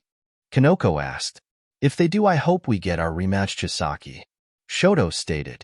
On day 1. Izuku asked. I think day 1 is just us getting used to our normal classes and anything extra our homeroom teachers would have. Extra like what? Sound had come down partway through the conversation and had grabbed some bread for a sandwich. Like an evaluation. Yosetsu got where Izuku was going with his train of thought. They might have gotten to see us bust some robots at the exams, but that definitely didn't show every possible skill we have. We might have a test of what we can do overall. An assessment test then? Tenya asked. That would make sense. Izuku nodded. I can see Dad giving us an assessment test. We are already getting a test? Ijiro caked down at the last part. Do you think he will expect something like our Kirishima launcher yesterday? Kirishima launcher? Son asked with a raised eyebrow. When did you name it? Last night when Chisaki-sensei gave us our punishment. I just didn't say anything because thought you guys would get mad about the name. Why? Because it's just your name? Yosetsu asked. Dude, that perfectly describes the attack. We are literally launching Kirishima. Please tell me you guys aren't going to do that more often. Itsuka asked. She had also come down during the conversation. Only at one of the gyms. Ijiro held up his hand like he was making an oath. Or when a villain really needs a red head wearing Crocs launched like a bullet at him. Sun stated. Getting hit by a kid with Crocs does more damage than the speed or Kirishima's hardness. Yosetsu laughed. Why does everyone hate on my Crocs? Ijiro had a downcast look. My sister likes them. Izuku offered, remembering how the night before Himiko tried to actually trade some knives for some Crocs. Your sister is on a different level than us, though. Hitoshi yawned as he came downstairs. He still looked tired despite his sleep. Not that it is bad for her to be like that, but it kinda negates her liking his Crocs. They're not that bad. Ijiro defended the footwear. I like them, Kanoko whispered. She had said it quietly out of embarrassment and hoped it wasn't as heard. You have her approval. Shoto indicated to Kanoko, ruining her not wanting attention. Awesome. Ijiro got happy. Mushroom approval is a win for me. Naimo looked at the photo she always had. It was of her and her mother when she was 4. She looked at the spiraling braid with a separate smaller braid right at the right edge of her forehead. Her mother always had her blonde hair in and in the mirror at her own long and straight hair. Her mother was the best person she knew, and she wanted to emulate that. She began to run her hands through her hair and began to put it into that braid that her mother always had. Morning, bitches. Himiko shouted as she came downstairs to the commons of 1D. Are you always going to speak in that uncouth language? Ibara asked. Are you gonna lighten up? Himiko asked. Say one single sentence of naughty words, and I will not say a bad word today. What classifies as a bad word for you? Momo asked. Let's see. Himiko put her hand to her chin in a think pose. 2 categories. Words I will not say in front of my sister, and words I won't say in front of my mom. I feel like the sister category is way bigger. Momo replied. It is. The blonde nodded. Morning. Setsuna shouted as she jumped down the stairs, a pink girl following her. Now the whole trio is here. Mina grinned. Great, now we can get back to work. Himiko nodded. Work? Kyoka asked. Wait, I don't want to know. We are finding my brother's soulmate since we are the love experts of UA. Himiko stated. We have a list of people that we believe might be soulmates for later cases. Mina added. I have a list of dinosaurs from coolest to coolest. Setsuna added. Nothing to do with our love experting, but nonetheless still important since dinosaurs. I would like to see that list. Himiko said as a few papers was pulled from her green-haired friend's pocket. Do you want carnivores, herbivores, or omnivores first? Setsuna asked. Ones that can fly. A piece of paper was selected. I have that list as well. The sharp-toothed girl grinned. I like the pterodactyl. Himiko read a name. Ah, the pterodactyls. They are also known as Pterodactylus and are a genus of Euctinocasmation pterodactyloid pterosaur, whose members are commonly known as pterodactyls. Did you know they aren't technically dinosaurs, but actually flying reptiles? I have ones like them on the list because still cool. They have the stars in front of their names, so I know that. Dinosaurs are considered reptiles also, though. You guys completely jumped topics. Kyoka stated. Right. Which makes you target number 1. Himiko pointed at Kyoka. Excuse me? The girl gave a confused look. Did this guy call you hot at the exams? Himiko held up a picture of her and her brother. She took the day of the entrance exams. I only saw him when he and some of the other idiots in 1C sent that guy through our window. It was great, wasn't it? Setsuna laughed as she grabbed breakfast. I saw him at the recommendation exams for all of a minute. Momo said, did he fail those? On purpose, yeah.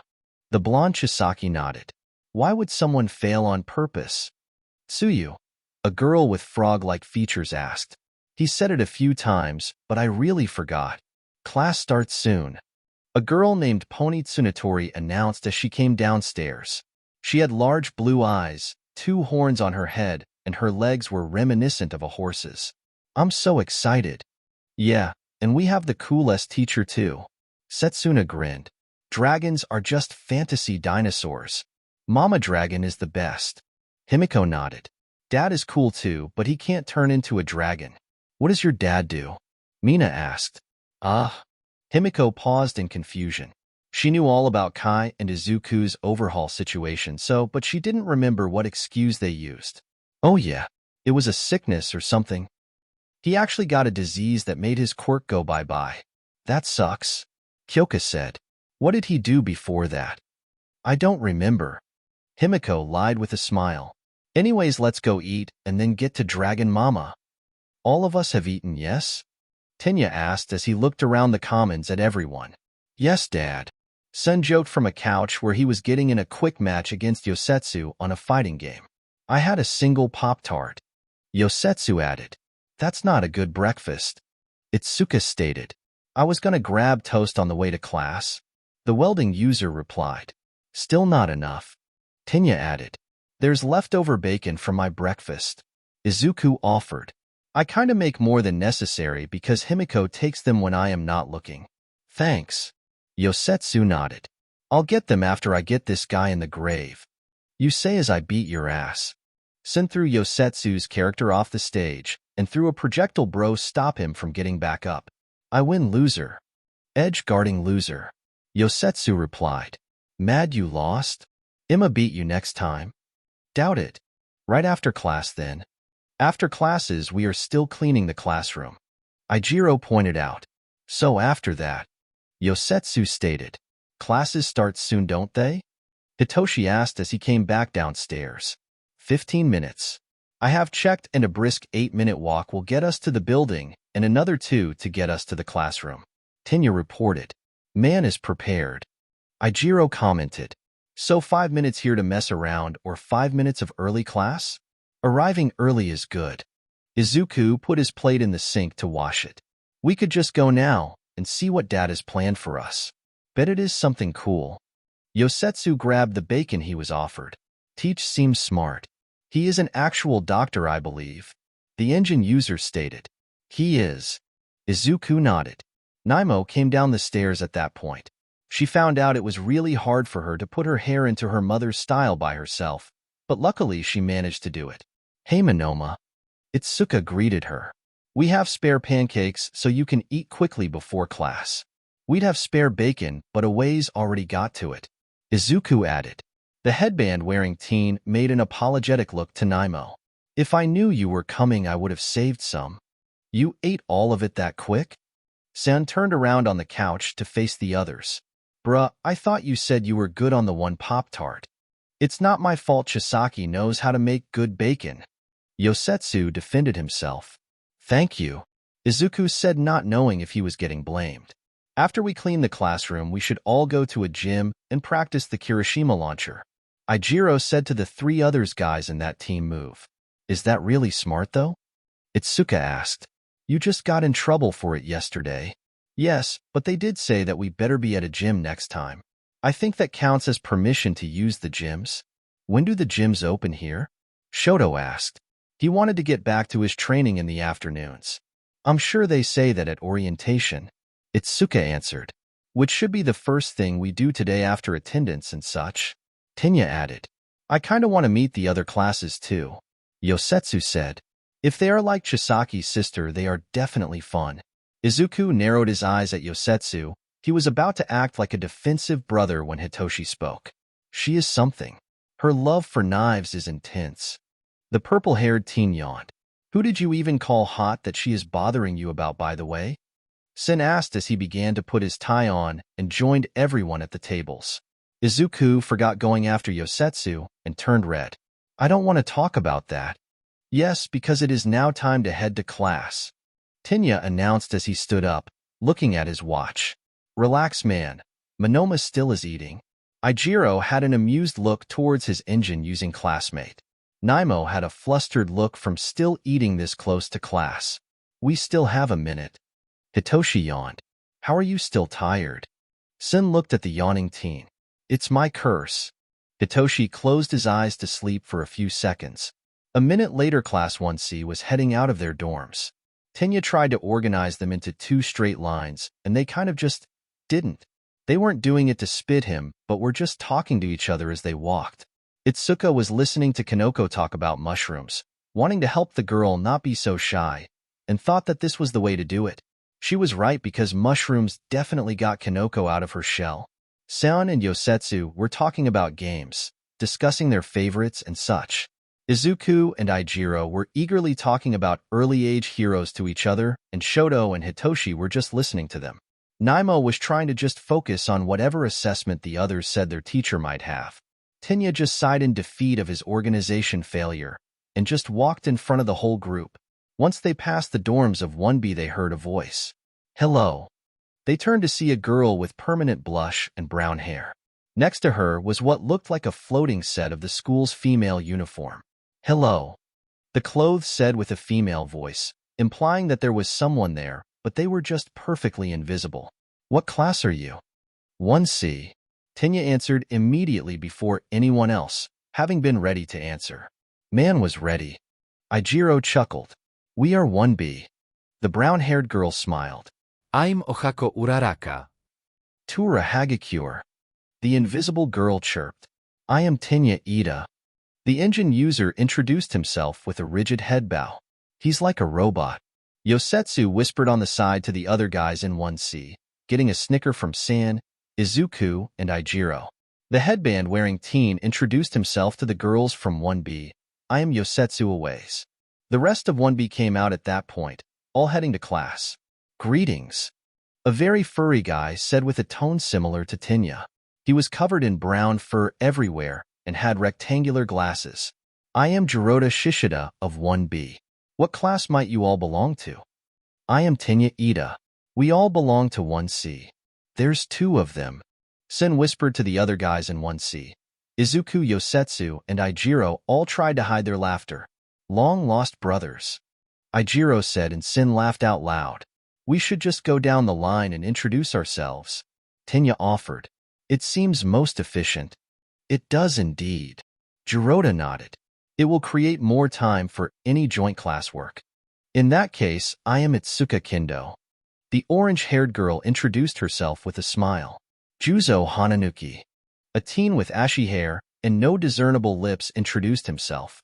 Are the classes taking turns? Izuku asked. I am Izuku Chisaki then. Fumikage Tokoyami.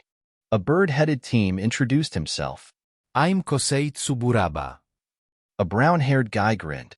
This is Kanoko Komori. Itsuka introduced the girl who was muttering her introduction too quietly and got a silent thanks from the girl. Sen Kaibara. The gyrate user introduced himself. This is Kuji Koda. Turu announced with an invisible show of hands to a tall, muscular teen with a sharp, boulder-like head and a nervous expression much like Kanoko's. They guessed he was also a shy type. Ijiro Kirishima. The redhead grinned. Are those Crocs? The invisible girl asked him, and the hardening user gained an exasperated look. Yes. He sighed. They match your hair. It's so cute. She chirped. Some people respect the drip. Ijiro looked at Yosetsu and Sen. Your Crocs have too many holes for just drips. Sen replied. Like the opposite of drips. Yosetsu added. Running water. Anyways, I am Shurhai Kurwaro. A teen with pitch-black hair and bright white hair said. Niranjenki Shoda. Another teen who looked a little nervous, but not on Kuji or Kanoko's level, introduced himself. He had short gray hair and was a shorter, plump teen. I am Manga Fukudashi. A teen who had a speech bubble for a head introduced himself, being the last from 1B to do so. Naimo was aware she hadn't introduced herself yet, and tried to do it better than she did the day before. I am Naimo Monoma. You guys all look cool. Toru showed she was just the optimism of 1B. Right back at you. Yosetsu replied. Someone invisible, someone who looks like a shadow? That's cool to me. How about a titan here? Sun indicated to Juzo. Titan? The teen asked. Attack on Titan. Manga Answer. It's great and I can give you my first issue, so you understand that reference. Should I be insulted? Juzo looked between his classmate and San. No.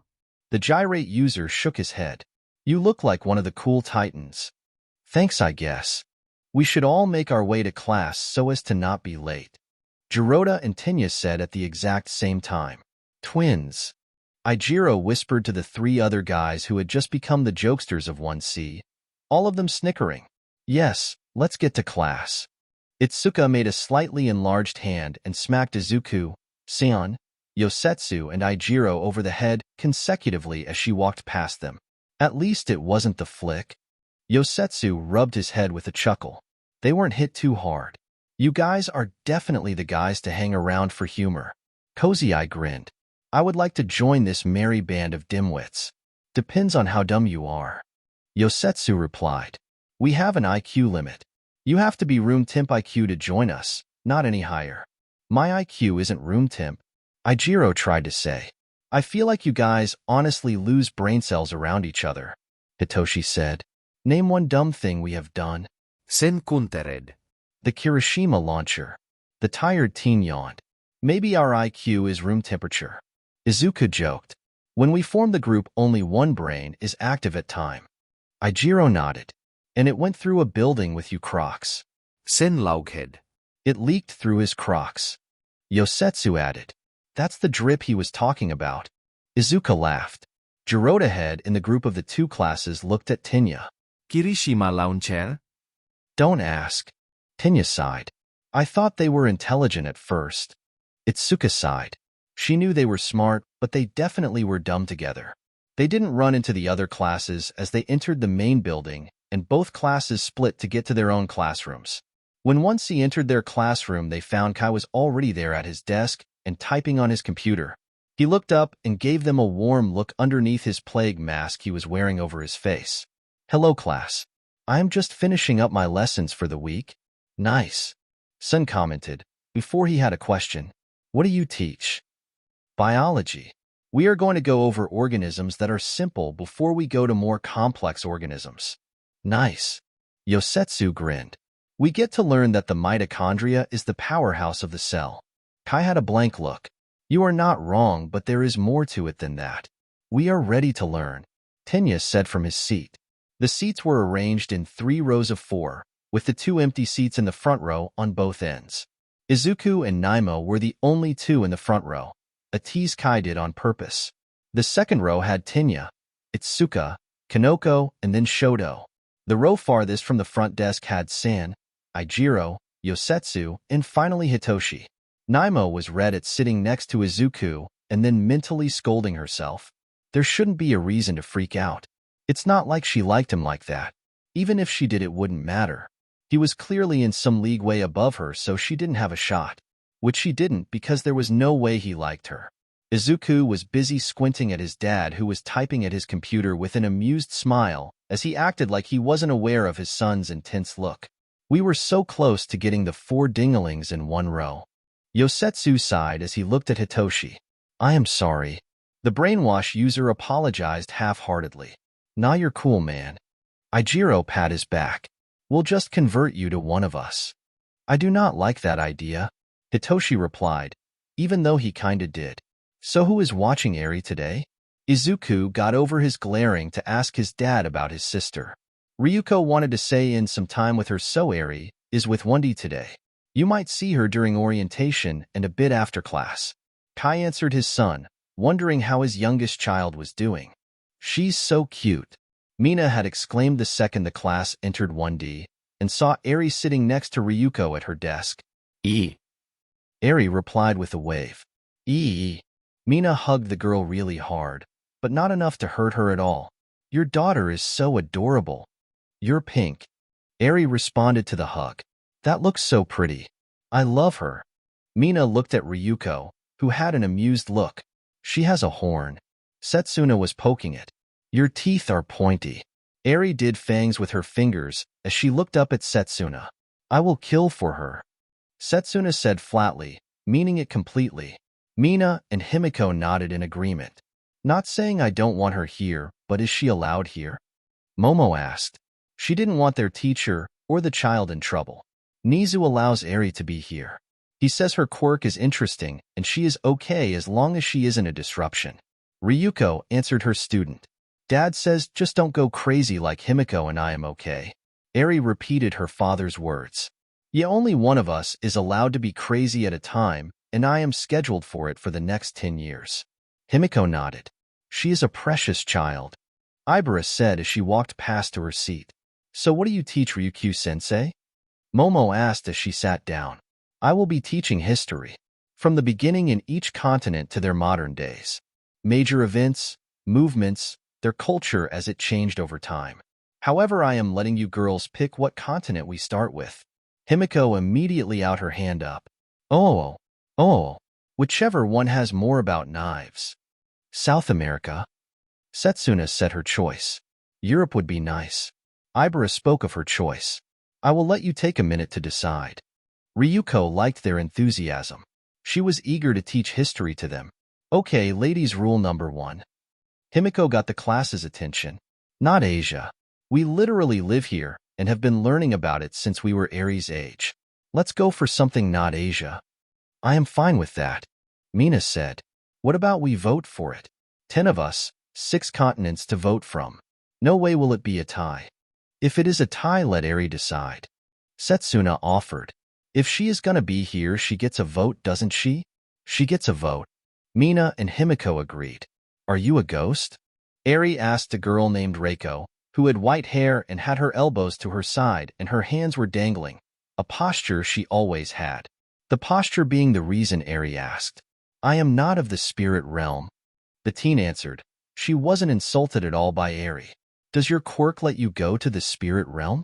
The Hornshad didn't even know there was a spirit realm and now wanted to go there. Maybe she can convince Kai or Izuku to take her since she was very aware they cave in the easiest to her. It would be pleasuring if my quirk allowed that, but I actually have telekinesis. That's cool. My sister drinks blood. Excuse me? Ibara heard and looked at Himiko. The class haven't yet heard about Himiko's quirk. The blonde Chisaki wasn't even worried about the looks her classmates gave her. Oh, my quirk lets me transform into someone if I drink their blood. You're telling me there could be 2 of me? Mina got excited. Yes. Himiko grinned. Imagine the pranks we can pull as 2 of me. Mina got a devilish grin. Please don't pull pranks. Ryuko asked. Keep them at a harmless level if any. Eri, we are gonna prank Izuku like that now that I know it is an option. The teen Chisaki said to her sister. Okay. Eri nodded immediately with a smile. Let's get back to the continental choices. Kyoka said. I vote for North America. South America. Setsuna repeated her earlier choice. Which continent has the mummies?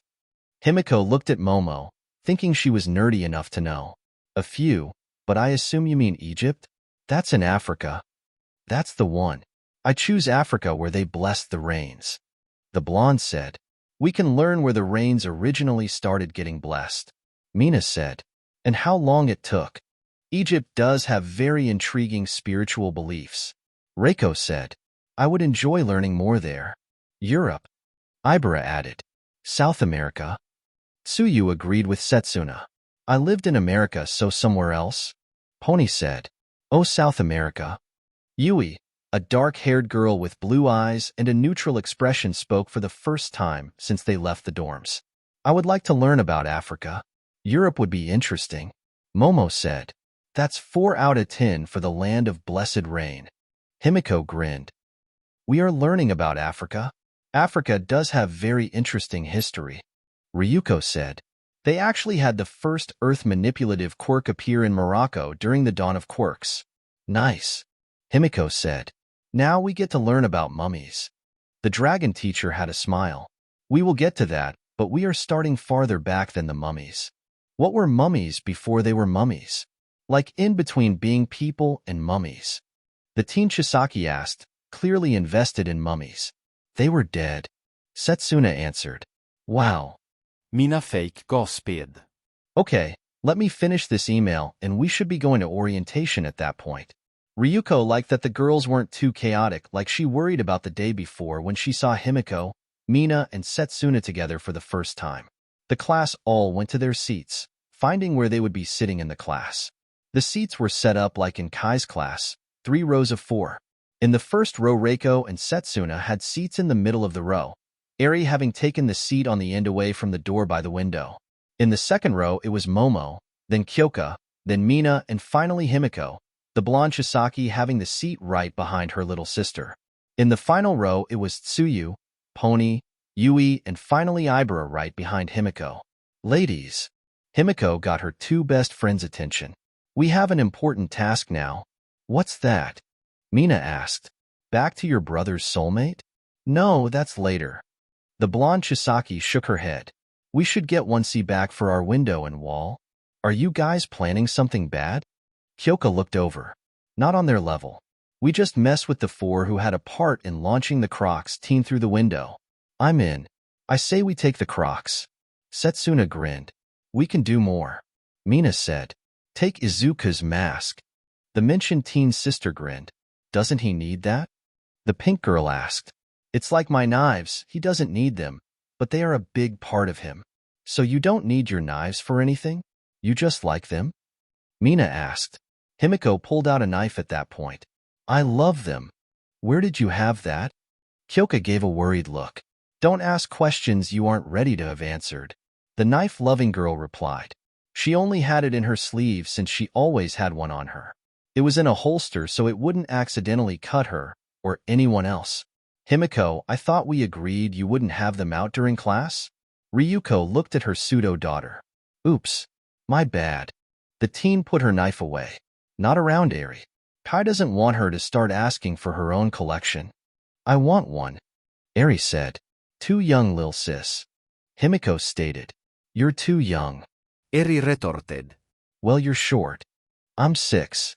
Still short. Himiko stuck her tongue out at Eri, who did the same to her older sister. Okay, it is time to go to orientation. Ryuko finished sending her email, which was to Kai. Kai gave Ryuko and Sekijiro a look when the classes were all supposed to be there, but Class 1A and Aizawa, their teacher, was nowhere to be seen. All the others got to the area of the orientation, which was actually the auditorium where Izuku and Himiko took their written tests during the entrance exams. Is Aizawa late? Kai asked. Aizawa? Pfft. Sekijiro laughed as they got to the stage where the staff would be, their classes all in the seats. You guys are new, so you aren't used to it yet. You already know about the freedom of teaching UA gives us to do our lessons as we see fit. Aizawa, well, he doesn't do most of this stuff thinking it is a waste of time. He is probably doing his quirk assessment test on his class now. I have mine saved for after the main classes today, but he finds orientation to be a waste of time. He also expels kids out of the hero course to general courses or out of UA completely if he thinks they have no potential.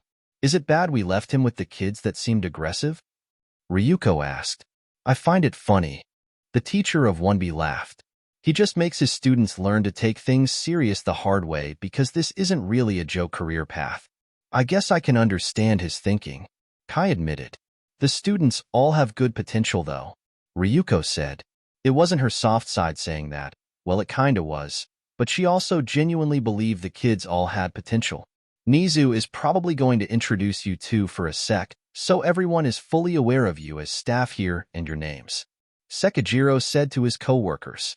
Then he really talks about the areas of the school and the rules and expectations. Makes sense. The teacher of 1C said as he saw his kids talking in the audience before everything started. You owe us. Himiko had declared the second her class had taken seats right behind 1C, making sure to be right behind her brother. We were actually talking about that.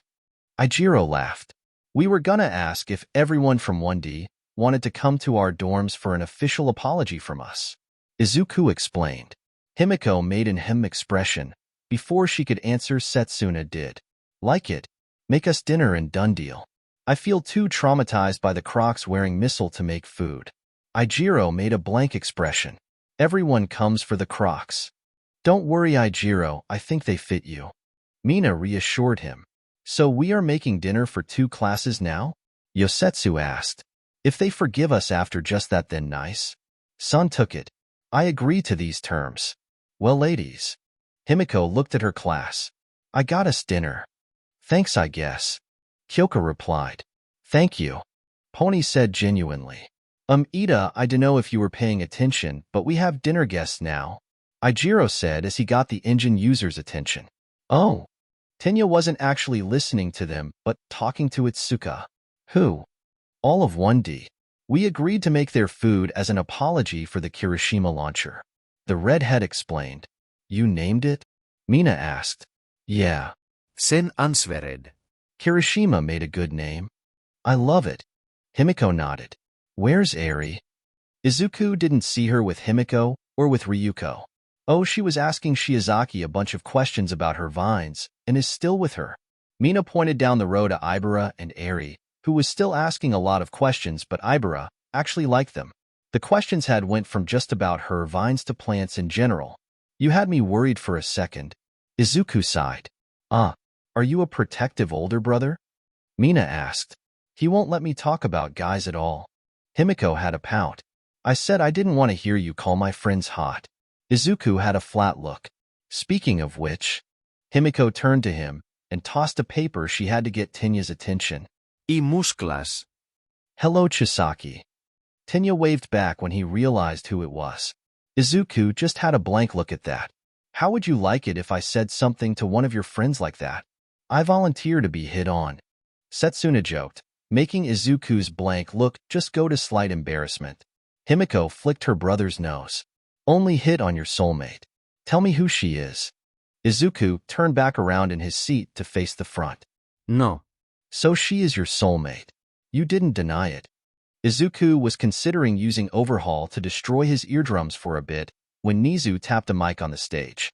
Welcome new students of UA and hello returning students. The quirked animal greeted the 3 years' worth of students there as he began the orientation. Orientation took only the next 2 hours and was done. Nizu did introduce Ryuko and Kai, without saying anything about Kai's past as a villain. At one point Nizu also said who the student representatives of each year was. A cartoony, large, and muscular blonde named Mirio Togata of Class 3A was the representative of the 3rd years. Everyone from the 3rd years clapped enthusiastically for him, and it showed how well liked he was by his peers. A girl with glossy blonde hair and eyes that looked like mirrors was the representative of the 2nd years. Her name was Karina Monoma, and Naimo was looking anywhere but the girl when the upperclassmen stood up. She had similar features to Naimo, but she had a smug, slightly arrogant look to her. She had applause from the 2nd years, but not anywhere close to Mirio's from his year, showing the gap between how well liked they were. Izuku was actually surprised at first when he was the representative of the 1st years. It was whoever really was the one who got the highest score of the entrance exam for the 1st years, and he did have his record-breaking score. He felt flustered when he had a light on him, so the others can see him, but he beard with it and waved to everyone. He actually got a lot of applause, more than he expected and more than Karina, when Nizu announced that Izuku shattered the record for UA's entrance exam by over 100 points. The students were now back in class, and Kai started up the connection between his laptop and the TV behind his desk. Now I am going to go over the syllabus. Starting today through this week, we will be dash. It was now lunch, and 1C was split between 2 circular tables that fit 5. At one table was Izuku, Hitoshi, Shoto, Ijiro, and Naimo. At the other table were San, Yosetsu, Itsuka, Kanoko, and Tenya. They were all close enough to each other to still have a whole class conversation if they spoke loud enough, which was challenging in the noisy cafeteria of other kids with the same idea. Man, Chisaki-sensei does not waste time at all. Ijiro stated, I feel like we went through more in the one class with him than we did a week or 2 in middle school. At least he went through it in a reasonable way that he made sure we understood. Hitoshi replied, he didn't let any of us fall behind. I personally liked Tatsuma-sensei's class. Yosetsu said from the other table, history sure is great when we get to choose where we learn. I chose Australia, but we got South America. Shoto stated. Sorry, man. Izuku said. I wanted to learn about the Inca. I wanted that too. Sin sipped some of his soda. Wanted to see if the Amazon has mysteries we don't know about yet. Your little sister was adorable though, Chisaki. Ijiro said. Once he got to properly meet Eri in their history class. She instantly took a liking to Ijiro and his attitude. She also was able to get Kanoko to speak more because the mushroom girl wasn't nervous with Eri at all. She's great. Izuku nodded. Does anyone know what Chisaki-sensei has planned for a test if he gives us one? Tenya asked. He didn't say, but if he had one I am pretty sure it's thorough. Ijiro answered. I don't think Dad said anything, but he might have not told me, so I am on the same page as you guys. Are you fuckers 1C? An angry-sounding teen got their attention, and they turned to see Katsuki Bakugo. That is vulgar language not fit for you, Dash. Don't fucking care. Katsuki cut him off as he canned the 10 kids with his crimson eyes. His words got everyone in the nearby Aries' attention as well. Hey, don't be you, Dash. Itsuka tried to say something, but the blonde cut her off. Can it? He looked directly at Izuku. His face was just like that pathetic kid's. Are you Izuku Chisaki? Yes. Go away. Izuku turned back to the table. He didn't want anything to do with the angry guy who apparently hasn't changed in any way over the last 10 years, but instead only got worse. Turn around and face me. The teen growled. I am number one, but for some reason Dash. A loud scoff from Hitoshi cut him off. Number one? The gap between Chisaki and number two is too big for someone with an attitude problem to declare himself better. You lost to me. Shoto spoke up as he looked at Katsuki with annoyance.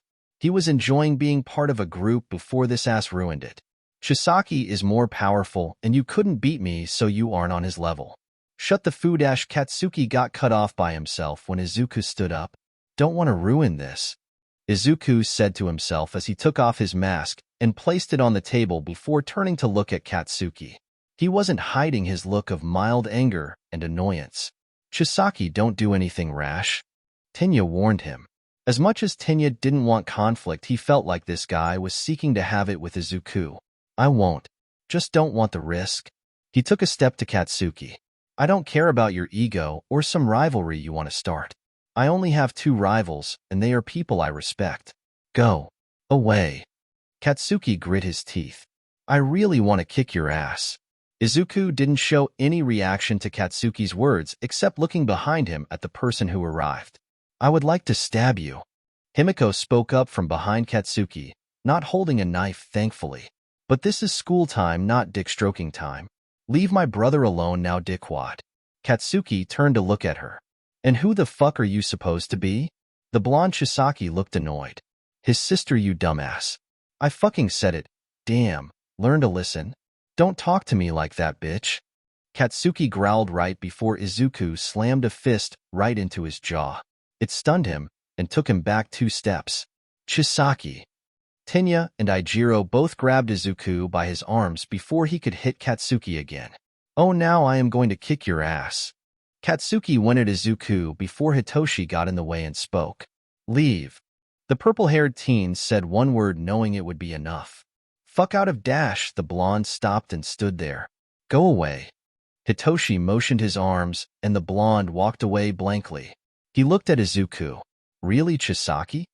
I didn't. Dash. Izuku had brainwash activated on him at that moment. Sit down. The tired teen sighed, and Izuku robotically sat down. Hitoshi turned off his control of Izuku at that point. I understand what happened, but I only intervened so it doesn't get worse and you get in trouble 2 days in a row. That was hot how you controlled everything, Himiko said to Hitoshi as she stepped next to them. H-in. The teen responded to his praise. Himiko, you didn't need to get involved. Izuku looked at his sister. Nah, that's what family is for. And you can't argue because you just punched a guy for calling me a bad word. She stuck her tongue out at him. It was an impulse. Izuku replied. Because you are really protective of your innocent sister. Himiko grinned. Izuku looked at her oddly. You are not innocent. You just 3 dash. Himiko cut him off by putting her hand against his mouth. Shush. Don't ruin the sibling bonding moment. Izuku gained a flat look. I still shouldn't have hit him. As much as I agree, I also would have done the same. Tinya said, no one should call a lady by a vulgar word like that. Ah, I'm a lady to muscles. Himiko cooed. Can you go to your class now? Hitoshi asked. But it is dash. Himiko turned blank and stated straight ahead, brainwash activating on her. It feels rude to make her leave, but now she is quiet. Hitoshi yawned. So are you gonna get in trouble 2 days in a row, Chisaki? Sin asked. Honestly doubt it. Yosetsu shook his head. One punch because the guy came over here starting issues, and Izuku only threw it when the guy insulted his sister. Witnesses will support Chisaki, and the other guy went back to his class over there and is just being pissy. Yosetsu pointed towards where 1A was. So Class 1A has the ass of our year? Sin asked. Guess I know what our class nicknames are gonna be. What? Itsuka looked at him. Well, every class always has that thing that makes them known. Like a class with the best student in the school will be seen as the best class or something. Here, however, realistically, I think 1C is going to be known for having 4 guys who are dumb. 1B has the nice people, so nice or wholesome class.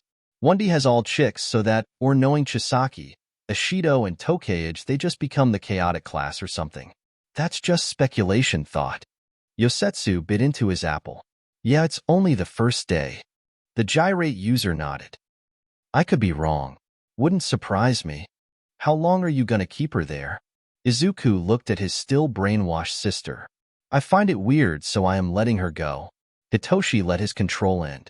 Himiko blinked as she felt the zap that she was back to normal. Oh, I like that feeling. Do it again. No. The brainwash user replied. Please. No. Please. No. Pretty please. Himiko batted her eyelashes. Hitoshi sighed and waited a second to answer. No.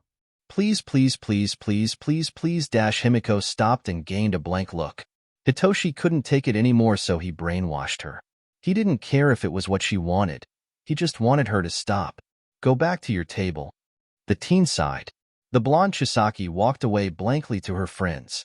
That was funny. Ijiro chuckled. It was not. Hitoshi replied.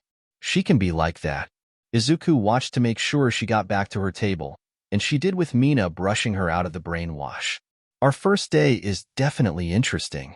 Ijiro said as everyone went back to eating if they still had food. I still can't believe I represent our entire year.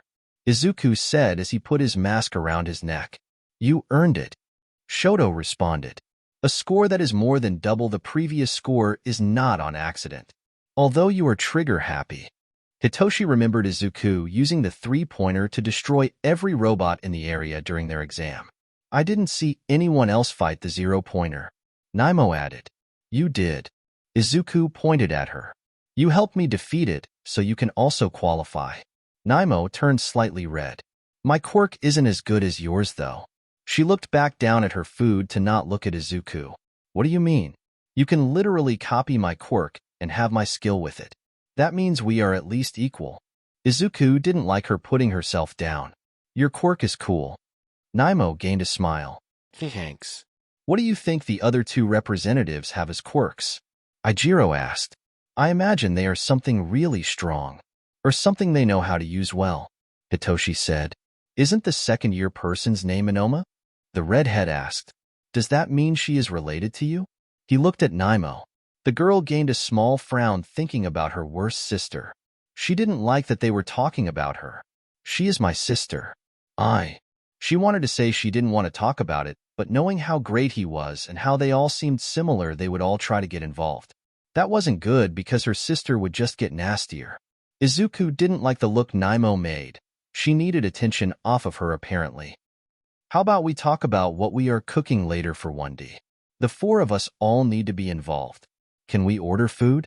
I'm not much of a cook. Unless they want a ham and cheese sandwich. Yosetsu chuckled at his lack of skill. Would they even care if we made it or not? Sin asked. The sentiment might help. Ijiro said. I can ask them. Izuku pulled out his phone to call Himiko. A second later, she looked at the phone, then Izuku 3 tables away before answering the call. Did you really call me from this far away? The blonde asked. Yes. I figured it could go quicker this way. Gotcha. She nodded. So what you want, bro? Do we have to make you guys food, or can we just buy it? Gimme 1 second. She out the call on hold and began to talk to the other people in her class. They are going over it, aren't they? Yosetsu asked as he came back from throwing out his trash. Yep. We'll know in a sec. If they order something expensive, I will cry. Sun stretched his arms. A minute later, Himiko made a waving motion and then pointed at her phone before speaking again. Okay, so we all agreed on pizza.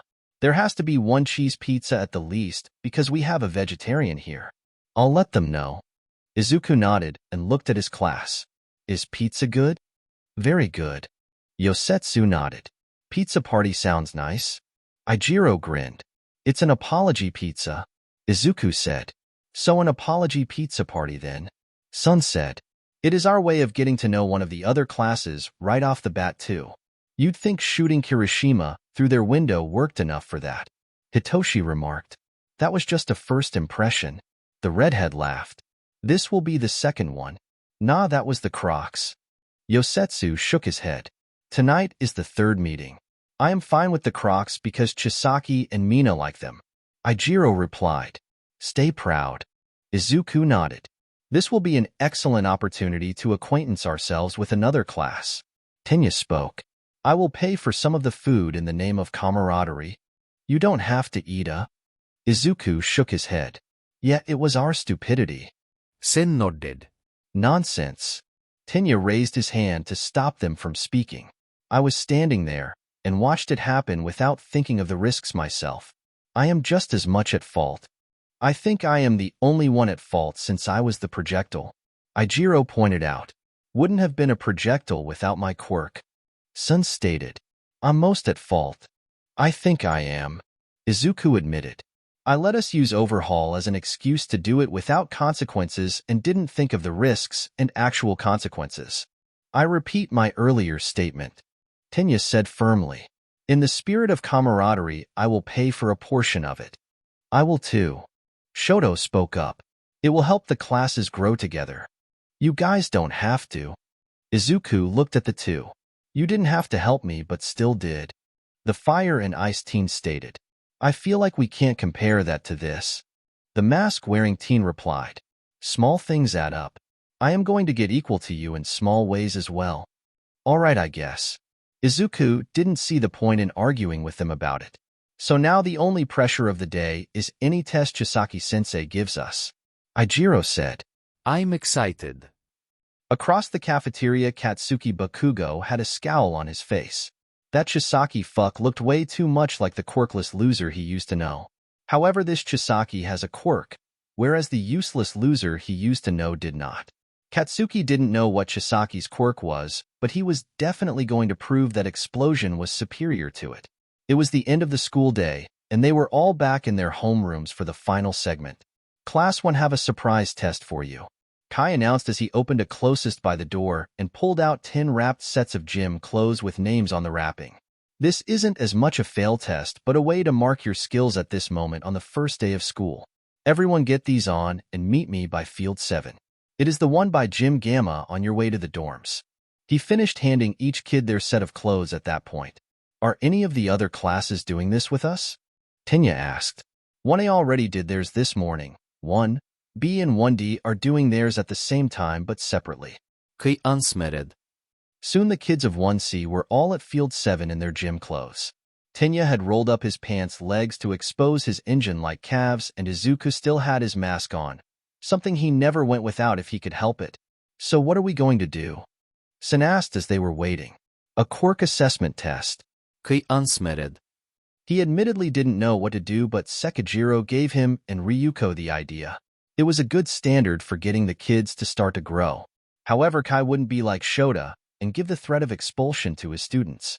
Just a few physical tests from middle school, but this time you are allowed to use your quirks as well. Anyone know the reason? He looked at them, and his son raised his hand. Izuku? Because it can help show our full power with our quirks? Yes. It will show you what your quirks are capable of. The man nodded. It will also show us what we can do with our quirks in different ways, because quirks aren't always straightforward. Itsuka offered. That is also true. Quirks have multiple uses, and sometimes you never think of possibilities until you are tested. This can also show any possibilities. Nice. So what's the first test? 50-meter dash. Kai motioned to the area where they would be doing it. In all, the class had 8 tests, consisting of the 50-meter dash, a grip strength test, a standing long jump test, a repeating side steps test, a distance run, seated toe touch, sit-ups, and the final test was a ball throw. Izuku had the best score for the grip strength, using Overhaul to make the machine essentially crush itself. Itsuka came in second in that test, her enlarged hands crushing the machine just seconds longer than it took Izuku to break his. Tenya had the best 50-meter dash time with 3.84 seconds. Izuku got a speed of 5.78 seconds. Shoto used his fire in a burst to get a time of 4.01 seconds. Kanoko had the slowest time of 8.98 seconds, but no one said anything bad about it. For the long jump, Kai said that they were to try to clear a sandbox or get as far down it as possible without their feet hitting anything after the white line. Tenya's engine burst got him almost past the box. Izuku used Overhaul to manipulate the ground he was on to clear the sandbox, that counting as his jump.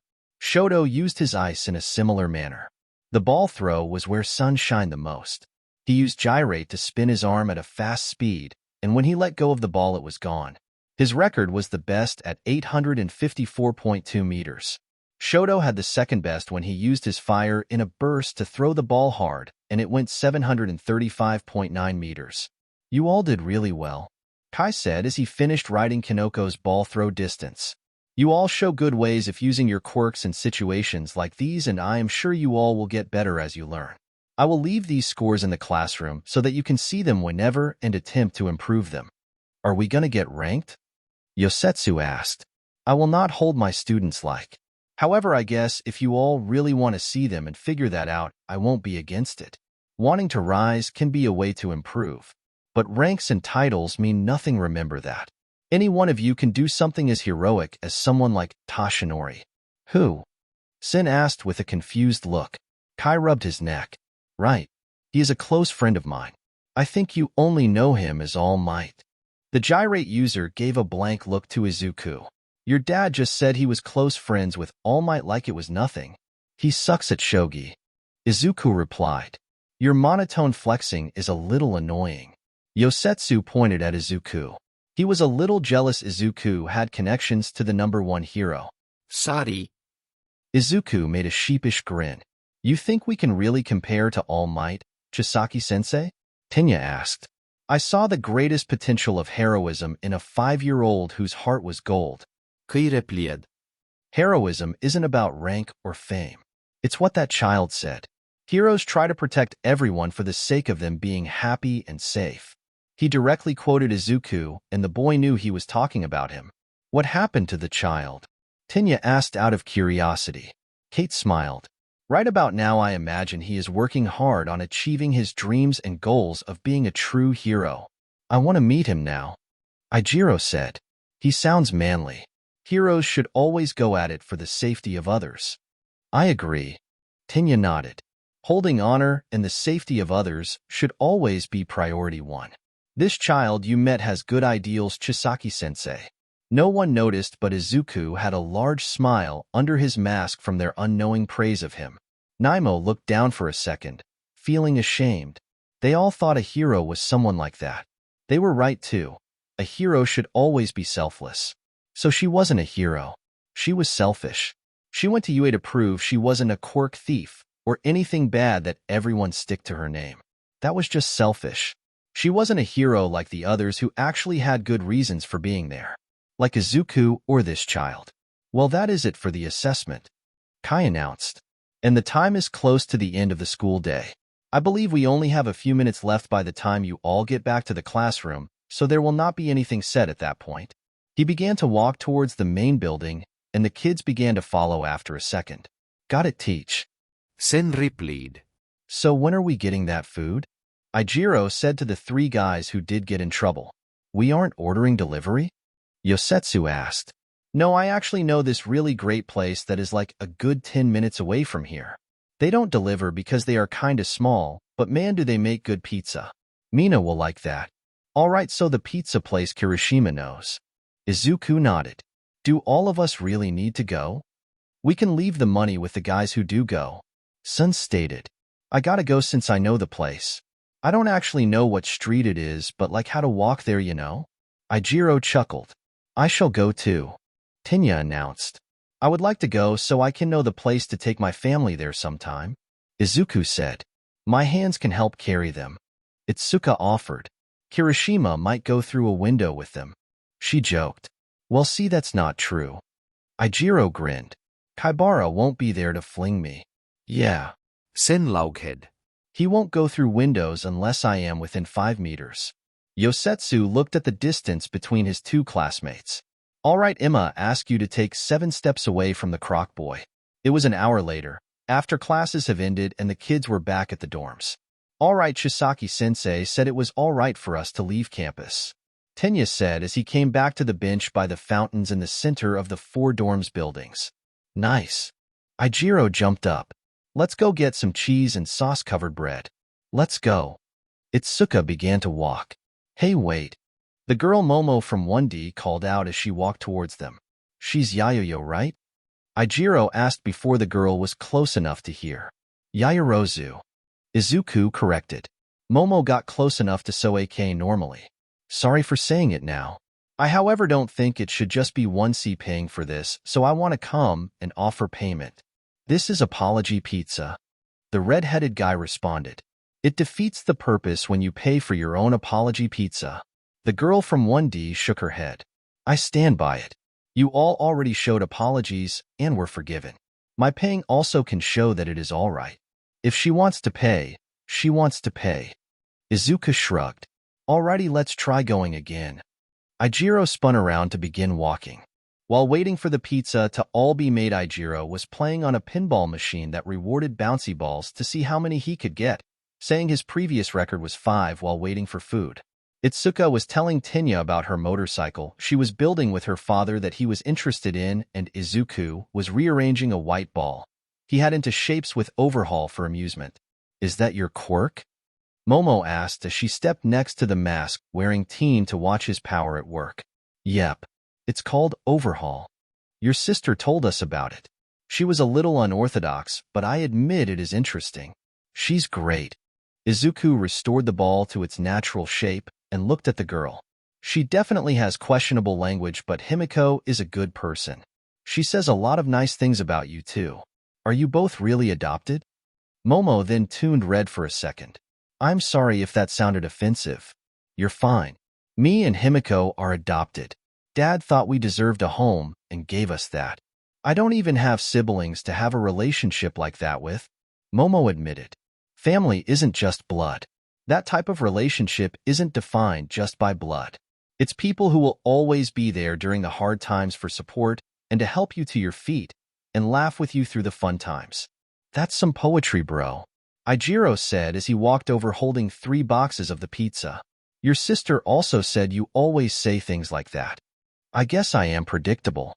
Izuku smiled as he offered to take some boxes from Itsuka. Now we have a party, Ijiro declared as they walked to Yue. An apology party, Izuku added. We have brought the sauce-coveted bread, Ijiro announced as they entered the dorms of 1C. He got confused when no one was there, except for Shoto, who was reading. Where's everybody? Hello. Shoto closed his book to look at them. Ashido said it would be a better party from the roof where our garden is. They're all up there. I stayed here to let you know. To the roof, Ijiro announced as he went for the stairs. On the roof, the 5 found the other 15 kids that made up 1C and 1D, all around the area and chatting. We have brought the sauce-coveted bread, Ijiro announced again as he held up his boxes. Yay, food. Mina Shiriad. We went out and got some soda while you guys were getting the pizza, Sun said to Tenya. Yeah, we didn't think about it till you guys were like at the other end of the path. Yosetsu nodded. So we both want to get some. That was real wise of you guys. Tenya nodded. We also got more orange juice. Yosetsu added. Our first hero training class is properly tomorrow too. Oh, hero training? Setsuna joined the group. Think that all 4 of the classes will do it together? 40 of us? Itsuka asked. That seems a bit much. But it's always a bit much with me around. Himiko joined as well. She poked her brother in his back to get his attention. Heieri says she wants a caramel apple. I made her some Saturday, though. Izuku gained a tired expression. Did she already eat those? Not just her. The blonde gave a cheeky grin. I don't know how to respond. Izuku said. It wasn't just me. Mom had one. Himiko stated. You really sold out, Mom? You heard nothing. Himiko swung around and poked Itsuka to begin a conversation. I'm Himiko Chisaki. Izuku's flat expression turned to a smile. He looked at everyone there who were all having a good time. Kanoko was talking happily to Ibara and Yui about the mushrooms she had planted on their roof garden. Hitoshi and Shoto had taken to talking about their training because they both wanted to catch up to Izuku. Sin pulled a deck of Uno from somewhere and talked Yosetsu, Ijiro, Pony, Reiko, and Tsuyu to play. Tenya was talking to Momo and Kyoka about the two classes and the people in them. Izuku smiled under his mask as he let the situation soak in. It was great. They were all kids who were training to be heroes, and he knows some of them actually believed in his views of what a hero is. It was a good feeling knowing he was actually on his way to fix the broken system here, and that there are already great people to help support that.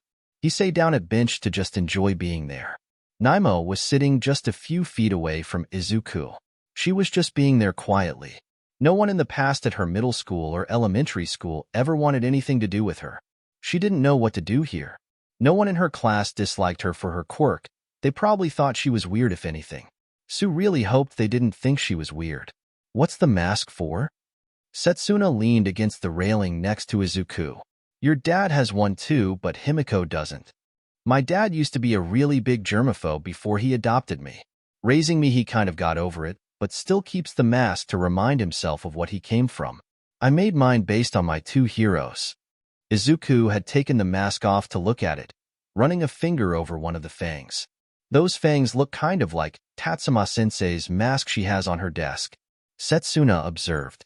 Mom and Dad were the first two people to believe in me. Izuku smiled as he spoke. I want to make them proud. Well, with how Himiko talks you up, I think you already did. I still want to do more. Izuku then looked at Setsuna. What does Himiko say exactly? She says you're a dork. That's not wrong, I guess. And we are gonna find your soulmate. The green-haired girl said. She really wants to find that girl because of you. I thought it was just her trying to mess with me. The holder of Overhaul put his mask to dangle around his neck. That's a little bit of it, Setsuna smirked. She wants you to be happy. She should be too. Izuku looked over at his sister who had taken to bugging Hitoshi again, the tired teen looking only a little annoyed. I love your hair. Mina got Naimo's attention. That style fits you, girl. Thanks. Naimo got confused at first. Want to join us playing Uno? The pink girl pointed at the table where the others were. She was curious why the blonde from 1C was by herself, and decided to just invite her to have fun with them.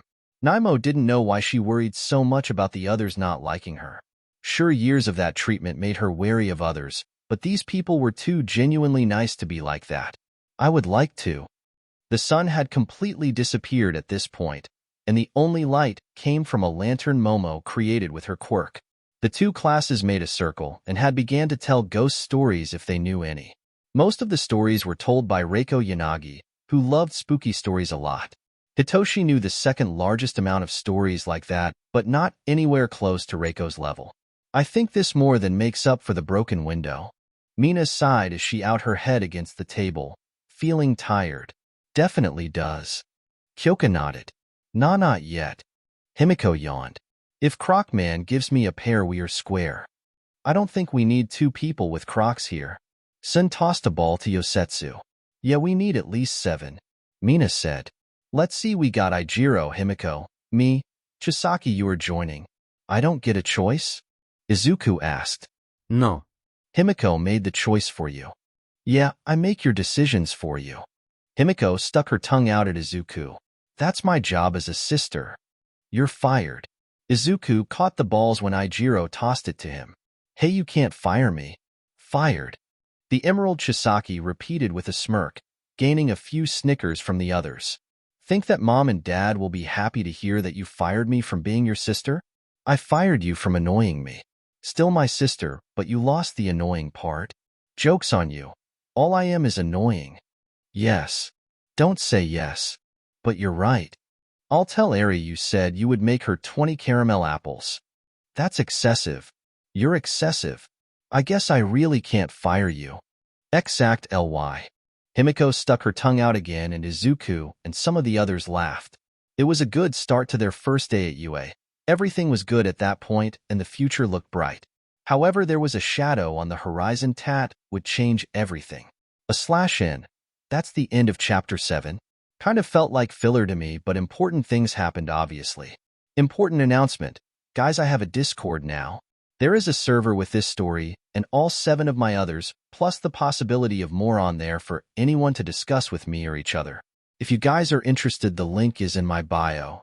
Katsuki doesn't yet recognize Izuku completely, but is close to the idea of the two Izukus being one and the same. His big mistake was honestly calling Himiko a bitch within punching distance of Izuku. Chapter 8. Stage 8 Battle Trials. Point 1. /n. I still don't own things. Can someone help me buy a Pop-Tart so I can have something? It's been a good minute since I updated and I do apologize for that. Got busy with life and honestly made a new story that I admittedly like the most out of my stories now, Unholy Hero. Luckily I am here for 2 chapters, so yay. The next morning everyone got up with more pep in their step than the day before.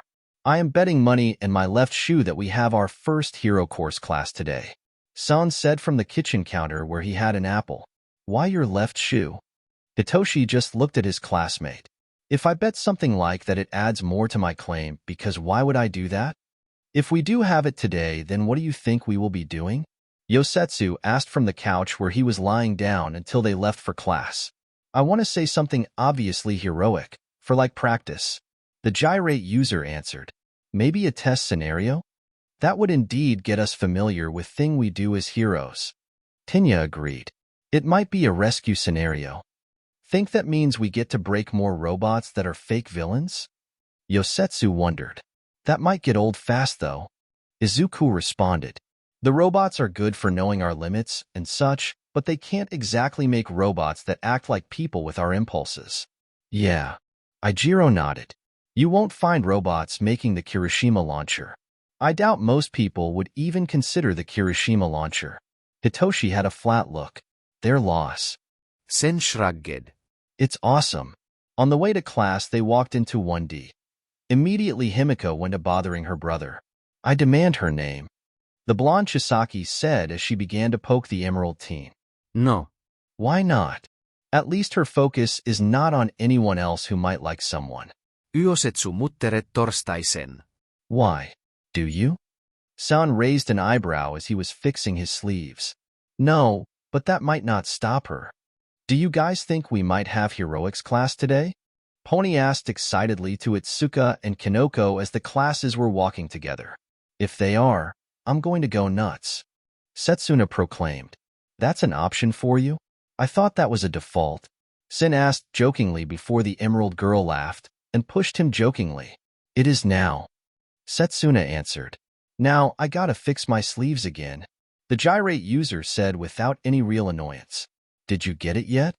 Izuku asked his sister, realizing what day it was and how she can finally get one thing she has wanted since joining the Chisaki household. Yep. Bunny Ears told me when I would actually be getting it, so I know more than you guys. Knee. At the knee, she stuck her tongue out at her brother. I have more knowledge. Still don't know his soulmate's name. Hitoshi yawned from his spot close to them. Himiko snapped her fingers. Right. I require the knowledge. Izuku looked at his ever-tired friend. Shinso. Why? I find her amusing. The teen shrugged. In 1C's classroom, the kids were greeted by Kai, who was actually grabbing a notepad as he stood up from his desk. Hello, class. The man smiled as he saw them. Today is going to be different from yesterday. Bet. Yosetsu and Sin grinned at what they knew it had to be. You guys can leave your books here, but we will be leaving shortly. He should only be a minute as he meets with all of the classes. At once or separately? Tinya asked, not even questioning who. The heroics teacher has decided to do it one by one, even if it takes a minute longer in his process. Class with him will take all day, so we have time. Whoa, whoa, whoa. Whoa. Ijiro held up his hands. All day? Like the entire school day? Yosetsu added. Kai nodded. Your first class will be scheduled for the entire school day, but the likelihood of it being right until the last bell is slim. I'm hyped.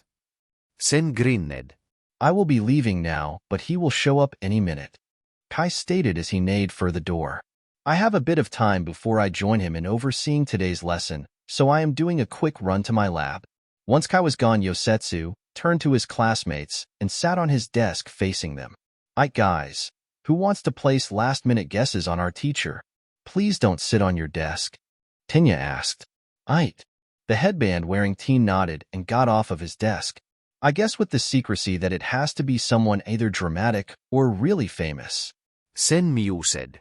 And it is heroics class, so obviously a pro hero. It could be someone from Mizudafu. Seems like the best choice with small commute times. Tinya added. Endeavor? Yosetsu offered only to hear Shoto snort. No, my father wouldn't have taken a teaching job, Shoto stated. As much as he was glad to see his father changing bit by bit, it would be way too soon for Endeavor to be the type of guy who would be a full-on teacher to this many students. True. Ijiro thought for a second. I want to guess. Fat Gum. That sounds reasonable. Yosetsu nodded. The guy is cool and someone who would teach. How about Edge Shot? Sin asked. That's possible. Izuku nodded, despite knowing who the teacher really was. Wait, if Chisaki knows the teacher, then why not guess people he would know? Hitoshi offered. I kind of know a few because of my dad and his lab helping people. Izuku replied. True, but you and your dad also know All Might enough to know his real name and how good he is at shogi. Sin pointed out. So hell, it could even be All Might? Yosetsu got excited saying that. Yeah. Ijiro agreed. You did say he told you, and something else that implies knowing the teacher on more of a level than just a lab visit because of your dad's medical skill. Izuku just blinked, not expecting to accidentally reveal it was All Might through small things like that. Don't you think the media would have already have gotten that information by now, though? Tinya asked. I can't imagine someone such as All Might being able to get a teaching job without it leaking out like that. That is a valid point. Sin cupped his chin. I think it's All Might now. Yosetsu stated. Just feels like it from what the info can imply. It does kind of look that way. Itsuka agreed. I changed my guess too. Ijiro added. I believe it is him too. Shoto spoke up, not doubting it would be someone in some way tied to his rival. So now do we just bet on what we would be doing? Izuku asked. Hopefully something hands-on, not just speeches about it. I want to do things. Sun made his fingers spin with his quirk. Suddenly the door flew open and a hulking large blonde man was there. I am. Entering like a normal person. It's All Might. Yosetsu said with excitement. Indeed. All Might smiled. Is it really a normal entrance if you yell that during it? Izuku asked his godfather. If you say it every time you enter, then yeah. Sun said. Nice entrance. Ijiro grinned. I am the teacher of the Foundational Heroic Studies class, and today is your first class, students. Today, we will be doing battle trials. The pro hero announced. And not just 1C, but all 4 of the heroics course classes together. Bet. Yosetsu and Sin got hyped up. That's not all. Using the forms given with your applications and any other given notes, we have these for you. Toshinori pressed a button on the wall, and the wall opened to reveal 10 identical suitcases that were numbered from 1 to 10. In the suitcase that is your seat number, you will find the first edition of your hero suits. Awesome. Ijiro joined the hyped energy of Yosetsu and Sin. All 4 classes are getting to change into their hero suits and will meet with me and their teachers in front of ground beta. Toshinori continued. That is where I will explain the rules of today's class. Now I shall go introduce myself to Class 1D. The man took his leave at that moment. Our teacher is actually freaking All Might. Yosetsu excitedly shook San by his shoulders. I know. The gyrate user responded. It's awesome. My dad would be upset if this was before a few weeks ago. Shoto tried to picture how his dad would have reacted to this news before he began to change. Let's all get into our hero suits now, so that we can get to the class as quick as possible. Tenya offered. Say less. Ijiro had grabbed his case the quickest and was already heading out the door. It didn't take long for the 10 kids to all get into their hero suits and head towards ground beta. Chisaki, you forgot about your suit, Sun said as he pointed at Izuku. Izuku was in what looked like his regular clothing, which it really was for the most part. Actually, this is my hero suit, Izuku stated. I don't really need extra gear when I have my quirk, and I really like this look. The Emerald Teen put his mask over his face. Yeah, it doesn't really matter what you got, does it? Yosetsu asked. I got these metal logs with me. At that point, he held up a small log from a bag he had. So I confuse people with them as a trap or things like that. His hero costume consists of a burgundy, baggy, full-body suit, its collar passing his chin. He wore shoulder pads and a bag on his belt that had his metal logs among other various items. Yosetsu's signature zigzagged headband was swapped for a striped one of the same color scheme of blue and white. I only have a vest that can regulate my body temperature as gear. Shoto looked down at his hero suit. Shoto's hero suit consisted of a dark blue jacket with elbow-length sleeves, its collar high and joined in the center by a gray neckpiece, baggy pants of the same color, the metal-plated combat vest Shoto spoke of, and white boots, their soles and a thin line running down the center of each of them a darker pale gray. He also sports a brown utility belt around his waist. I don't know if they were trying to screw with me by giving me this also. Hitoshi held up a piece of tech that looked like a blaster. It's a smaller version of the three-pointer arm I took from the entrance exams. Maybe they figured give you one that doesn't limit your mobility? Shoto offered. Maybe. Hitoshi put his blaster in its holster on his right hip. Hitoshi's whole hero suit consisted of a dark violet jacket and pants of a matching color, gray boots, and his own utility belt that had a holster for his new blaster. The last thing Hitoshi had was a metal device that he currently had around his neck that was meant to cover the lower half of his face. What's the mask for? Sin asked as he looked at it. It's help with my quirk, Hitoshi answered. Especially against people who know my quirk already. Hendy. Izuku nodded. Now we match with having masks. Shoto then thought about how a mask might help him. Not that he was just not trying to be left out in the rivalry when it came to masks, which would just be a little childish. My only real gear so far are these. Sound held up his hands to show drill-like pieces covering his fingers. They are great when I use my quirk on my fingers.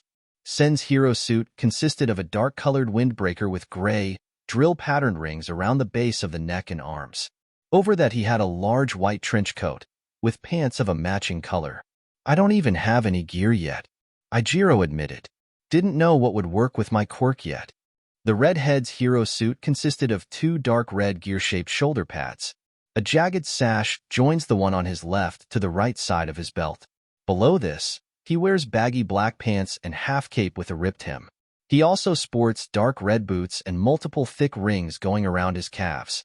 He leaves his chest bare and wears a wired guard around his face, reaching from just above his hairline to below his jaw, an extra piece going over the bridge of his nose, and some spiked pieces around his mouth which resemble little fangs. What's with the R? Izuku asked as he saw the large letter on Ijiro's belt. Oh, that stands for my hero name, which I already know, Ijiro explained. Oh, nice. Hit us with it, Sun said. Ijiro turned slightly red. It's Red Riot. First off, Yosetsu held up his hand. Badass. Totally badass. The gyrate user nodded. It is good, Hitoshi said, remembering Ijiro saying how the Crimson Riot was his idol and who he wanted to be like as a hero. His own name paid homage to that dream. I don't even know what my hero name would be yet, Izuku admitted. Neither do I. Shoto showed his lack of a hero name yet. I was planning on using Welder. Yosetsu mentioned his ideal name. Not as badass as Red Riot, but fits me like a glove. I had Spiral, since I spin like that. Sin gave a laugh at his hero name. I was actually going to inherit my family's hero name when I was ready to, Tenya admitted.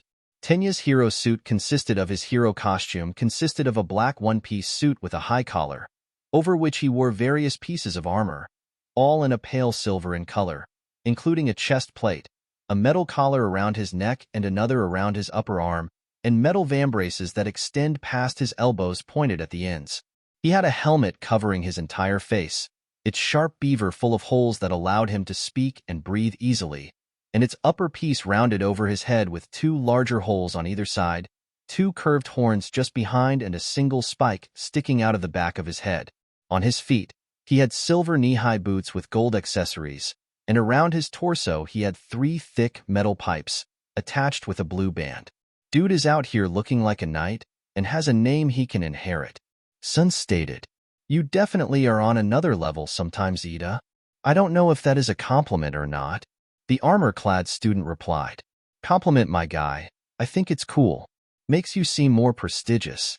It does give you that kind of feel." Itsuka agreed.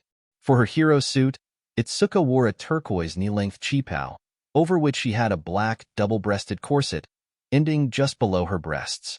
She also black short pants under the chipao. Itsuka also had a loose brown utility belt around her hips with a satchel attached at the back, a thin black domino mask around her eyes, and white-heeled navy blue boots. Kendo is dressed like she knows martial arts and will fold our clothes like laundry whether we are in them or not. Yosetsu stated, "I do actually study a few forms of martial arts." Itsuka replied, "Then remind me to not get in a fight with you because I am lacking in that department."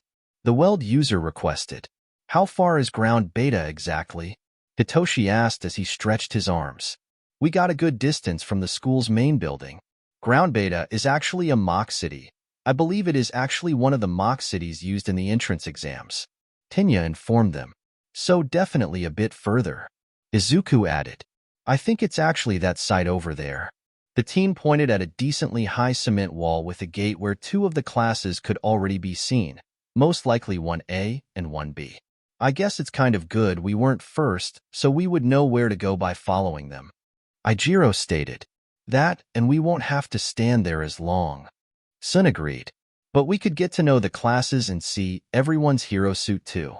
Izuku offered, "Chisaki, your hero suit is just your street clothing." The gyrate user said flatly, "I had them get me clothes that are pretty much the same but a more durable material." Izuku explained, "His mask is cool though." Hitoshi added, "Even if he is never seen without it." "Oh yeah, the mask is definitely cool." Ijiro nodded.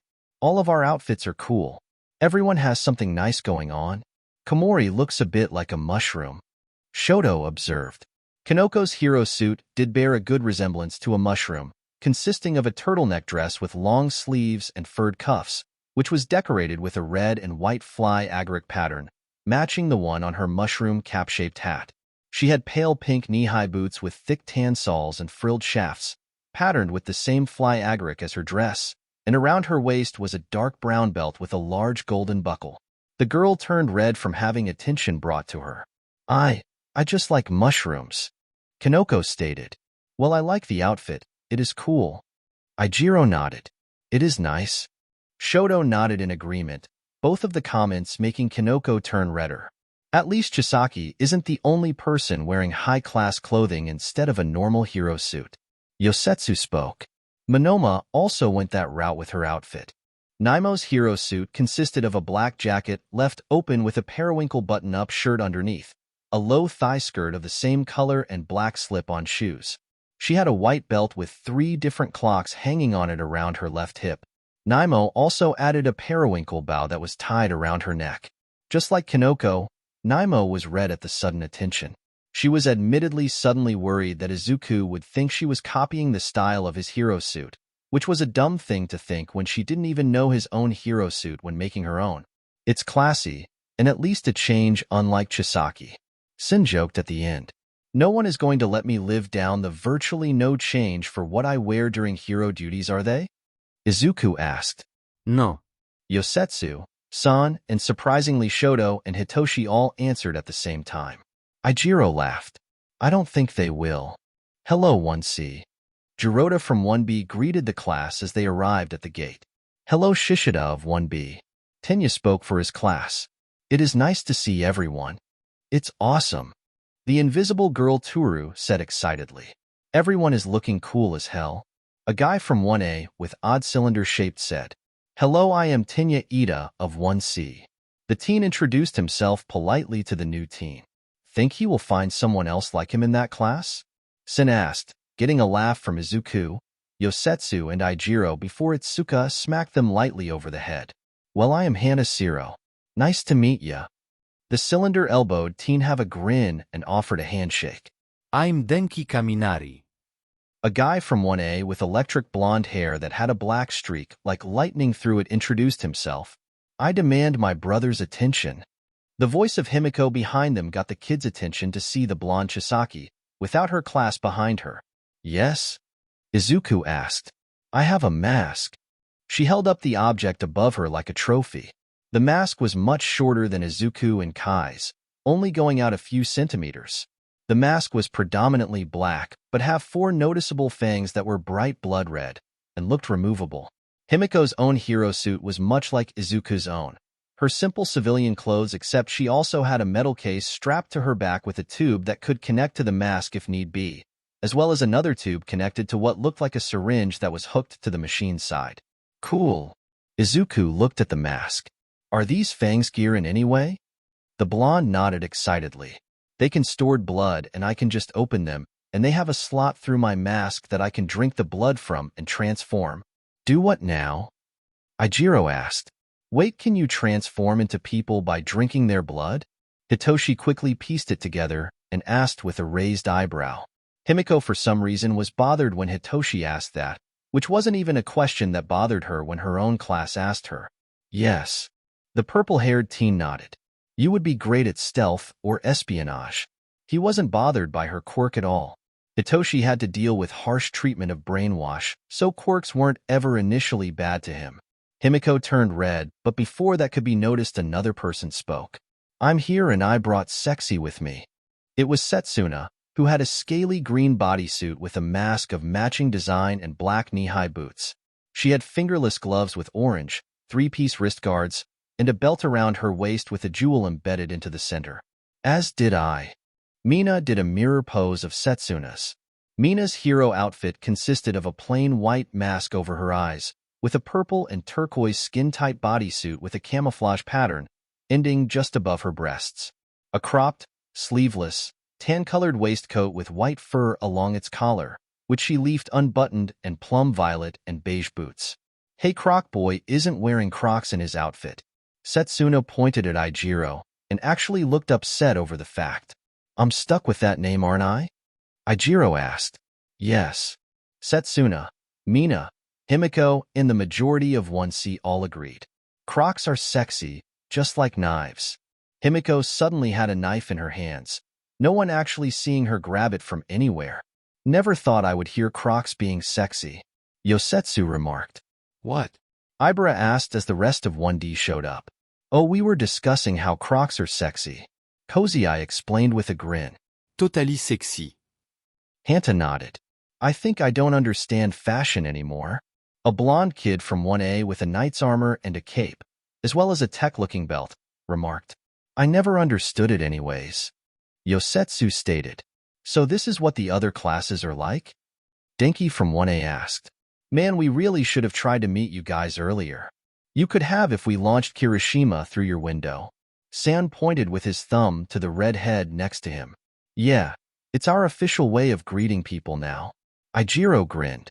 Hey, I thought we said you two have to stay at least a few meters apart to avoid any Kirishima launching. Yosetsu joked, as he pointed at the small distance between his classmates. Shit, you right? Sun nodded as he and Ijiro took a step away from each other. Wait, that was real? Hanta asked. I thought it was a joke from Aizawa-sensei that some of you guys threw another student through a window. I don't think Aizawa-sensei knows what a joke is. Denki stated. Man only knows sleep. So our teacher wins coolness then, I guess. Sen nodded. Don't diss Dragon Mama. Himiko actually smacked San over his hand, luckily without a knife in hand. I wasn't dissing anyone. Sen rubbed his head. Chisaki-sensei gives off a cool vibe. He is a proficient teacher. Tinya nodded. I wonder when All Might will show up? Shoto asked as he looked up. I am here. All Might made himself know as he appeared in front of the classes. It's All Might. Denki got excited. Hanta looked at his classmate. Bro, we just saw him like 15 minutes ago. So battle trials. Bakugo grumbled to get the lesson going. Yes. Tashinori pointed at Bakugo. Battle trials are the lesson of today, and all 40 of you in the hero course are participating today. What kind of trial is it exactly? Hitoshi asked. The battle trials are a mock simulation of an event that happened back in my days in America. You will be split into teams of 2 at random and will either be the hero team or the villain team in the situation, or offense and defense respectively. All Might began before he noticed a raised hand from 1B. Yes, young Uraraka? Why at random? Achiko asked. That is a good question and actually part of the lesson today. Does anyone know why it will be at random? Tashinori waited till someone raised their hand and then pointed at the kid. Yes. Young Kendo, was it? Itsuka nodded to confirm her name. Because sometimes during hero duties, we might have to work with someone we have never worked with before. This can help us learn to be able to quickly synergize with others in the field. That is part of it, yes? Good thinking, young Kendo. Itsuka beamed at the praise from All Might. Does anyone know a bit more to that? Himiko thrust her hand up. Oh, me. Tashinori smiled from Himiko's enthusiasm. What do you think, young Chisaki? In the field, anything can happen because of how crazy or stupid or impulsive villains can be. We can't always know what the baddies do be doing or thinking, so not knowing our opponents can actually make us learn how to adapt before we take an L. Himiko explained. A very valid point, young Chisaki. Villains tend to have tricks and skills of their own that they will keep unknown until the right moment to use it, and being able to adapt on the spot to situations will always be beneficial to learn as early as you can. Being a hero that can adapt to their circumstances for the best outcome will be something that will take you a good distance. Back to the battle trials, now I will explain how the rules of the simulation. If you would follow me, kids. Tashinori opened the gate to ground beta and led all 40 kids into the grounds as he spoke. The trials will happen one at a time, with me and your teachers all observing them for the evaluation of your performances. We won't be seeing each other's matches? Momo asked. Not at the time of the matches taking place, no. All Might shook his head. Me and your teachers have decided to actually not let you see the matches for a very specific reason. He paused to let a student answer the reason if they knew. To not let us even know who our opponents are. Izuku spoke. Because even appearances can let us guess each other's abilities, and you guys want us to go with as little information as possible to show us how to adapt with the smallest amount of information. Tashinori grinned at his godson, figuring it out. Indeed, young Chisaki. Sometimes information will be so bare that all you will know is what you know about yourselves, and learning how to overcome the lack of prior information with quick analysis of your situation is something that will be beneficial, as I said earlier. Wait, so does that mean we won't go against or be with classmates? Yosetsu asked. Because by now people in classes with each other will know more about each other. That is a good point, young Aways, and has been accounted for. All Might stopped in front of what looked like a giant nuke as big as the towering man himself. The teams are already made at random, and they are made specifically so that no one from the same class would be in the same match as each other. So this is a class versus class match. An insect-looking kid with a green mohawk and large mandibles from 1A stated. Bakugo gained a grin as he realized that gave him the chance to beat that Chisaki loser early on. A great way to meet the other classes. Sun stated. Definitely gets us knowing each other. So what are the rules exactly? Hitoshi asked. I heard offense and defense, so does that mean defense has something that offense should want? Indeed they do, young Shinso. All Might pat the large bomb next to him. This is the defensive team's treasured possession that the offense wants. This bomb, which is actually papier-mâché, is something that defense has rigged to blow on a 10-minute timer, which is the duration of the trial. We even get a background story. Yosetsu grinned. This bomb will only blow after that 10 minutes is up, and it is the offensive team's job to prevent the ensuing explosion. All Might explained. Simply grabbing any part of this bomb will count as defusing it, and will declare offense the winning side. So offense just needs to touch that thing, and defense needs to beat out a clock? Setsuna asked. Those are possible ways of winning, Yes, young Tokaichi. However, both teams do also have the option of using either their quirks, if they are applicable, or supplied capture tools to restrain the other teams completely for a win. So tie them up, beat out a clock, or grab a bomb. Hitoshi repeated them. How much are we allowed to do? Sin asked. Because I assume this 2 versus 2 matchup won't be peaceful, that means we will probably be allowed to fight. What's our limit? Do not go overboard and try to purposely harm each other badly. As much as this is training, it should be a simulation of the real thing. But you are also students of the same school with the same path of becoming heroes. Some of us have destructive quirks. Manga stated. Do we have to also avoid damaging the building as well? You shouldn't try to destroy the building that is your cover from outside harm. A villain is foolish if they breaks the only thing keeping an entire force of heroes from dropping on them. The teacher explained. So it is a little okay, but don't go overboard. Ajiro reaffirmed. Correct, young Kirishima. The defensive team is also going to be allowed 5 minutes to plan ahead for the match. Find a spot within the building the trial will be taking place, and set up their position. After that 5 minutes, the offensive team will be led into the building, and the trial will truly begin. All Might paused for a second. Any questions? Not that any hero should be really concerned with prizes and such, but is there extra credit for a higher performance? Jiroda asked. I will probably need that in a few weeks. Yosetsu stated, with Ijiro nodding in agreement. Actually, during the evaluation of your matched me, and your teachers will determine who was the most valuable participant, or MVP, of their match. The MVPs will affect 2 separate things. The first thing, the 2 classes with the most MVPs will join me on Friday for the morning segment of the hero course lesson that day, while the other 2 classes will have the afternoon block. Secondly, the MVPs will play special roles in next week's lesson on Tuesday. Do we not have more lessons before then? Itsuka asked. Not during the first week, no.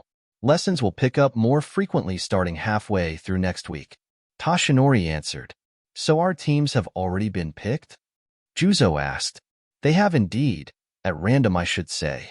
Each class will be separated to a separate building near the trials building, and we will let each of you know when it is time for you to do your trial. Are we doing schoolwork while waiting? Hitoshi asked. If you want. Some of the students who have earlier trials might be too tired or excited to necessarily focus on schoolwork, so it is not expected but will be valued. All Might answered. Wait, if we can't be reckless, does that mean no stabbing? Himiko asked. Half of the students, predominantly the ones who knew Himiko, had flat expressions at the question that they thought wasn't necessary. Meanwhile, some of the kids who didn't know her yet were just flat out confused and concerned with her nature.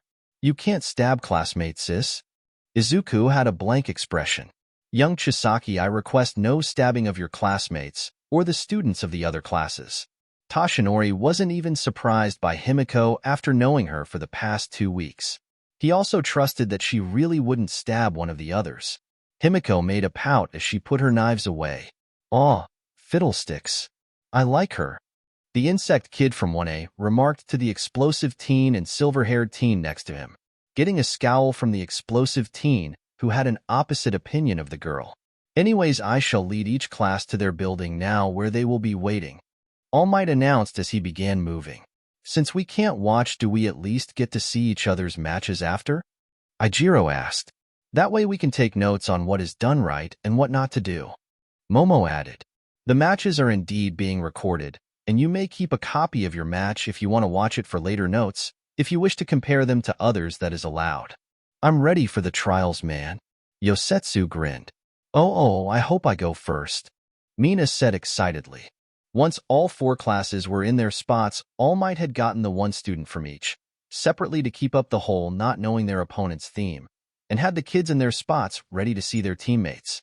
All Might had gotten the student from 1D last, who was actually Himiko. Young Chisaki, you are on offense for you trial. Tashinori informed her. Oh boy. The blonde clapped her hands in a small repetitive motion. Who's my teamie? It is actually young Shinso. Tashinori announced as he pointed at the purple teen who was standing in the middle of the street in front of the trial building.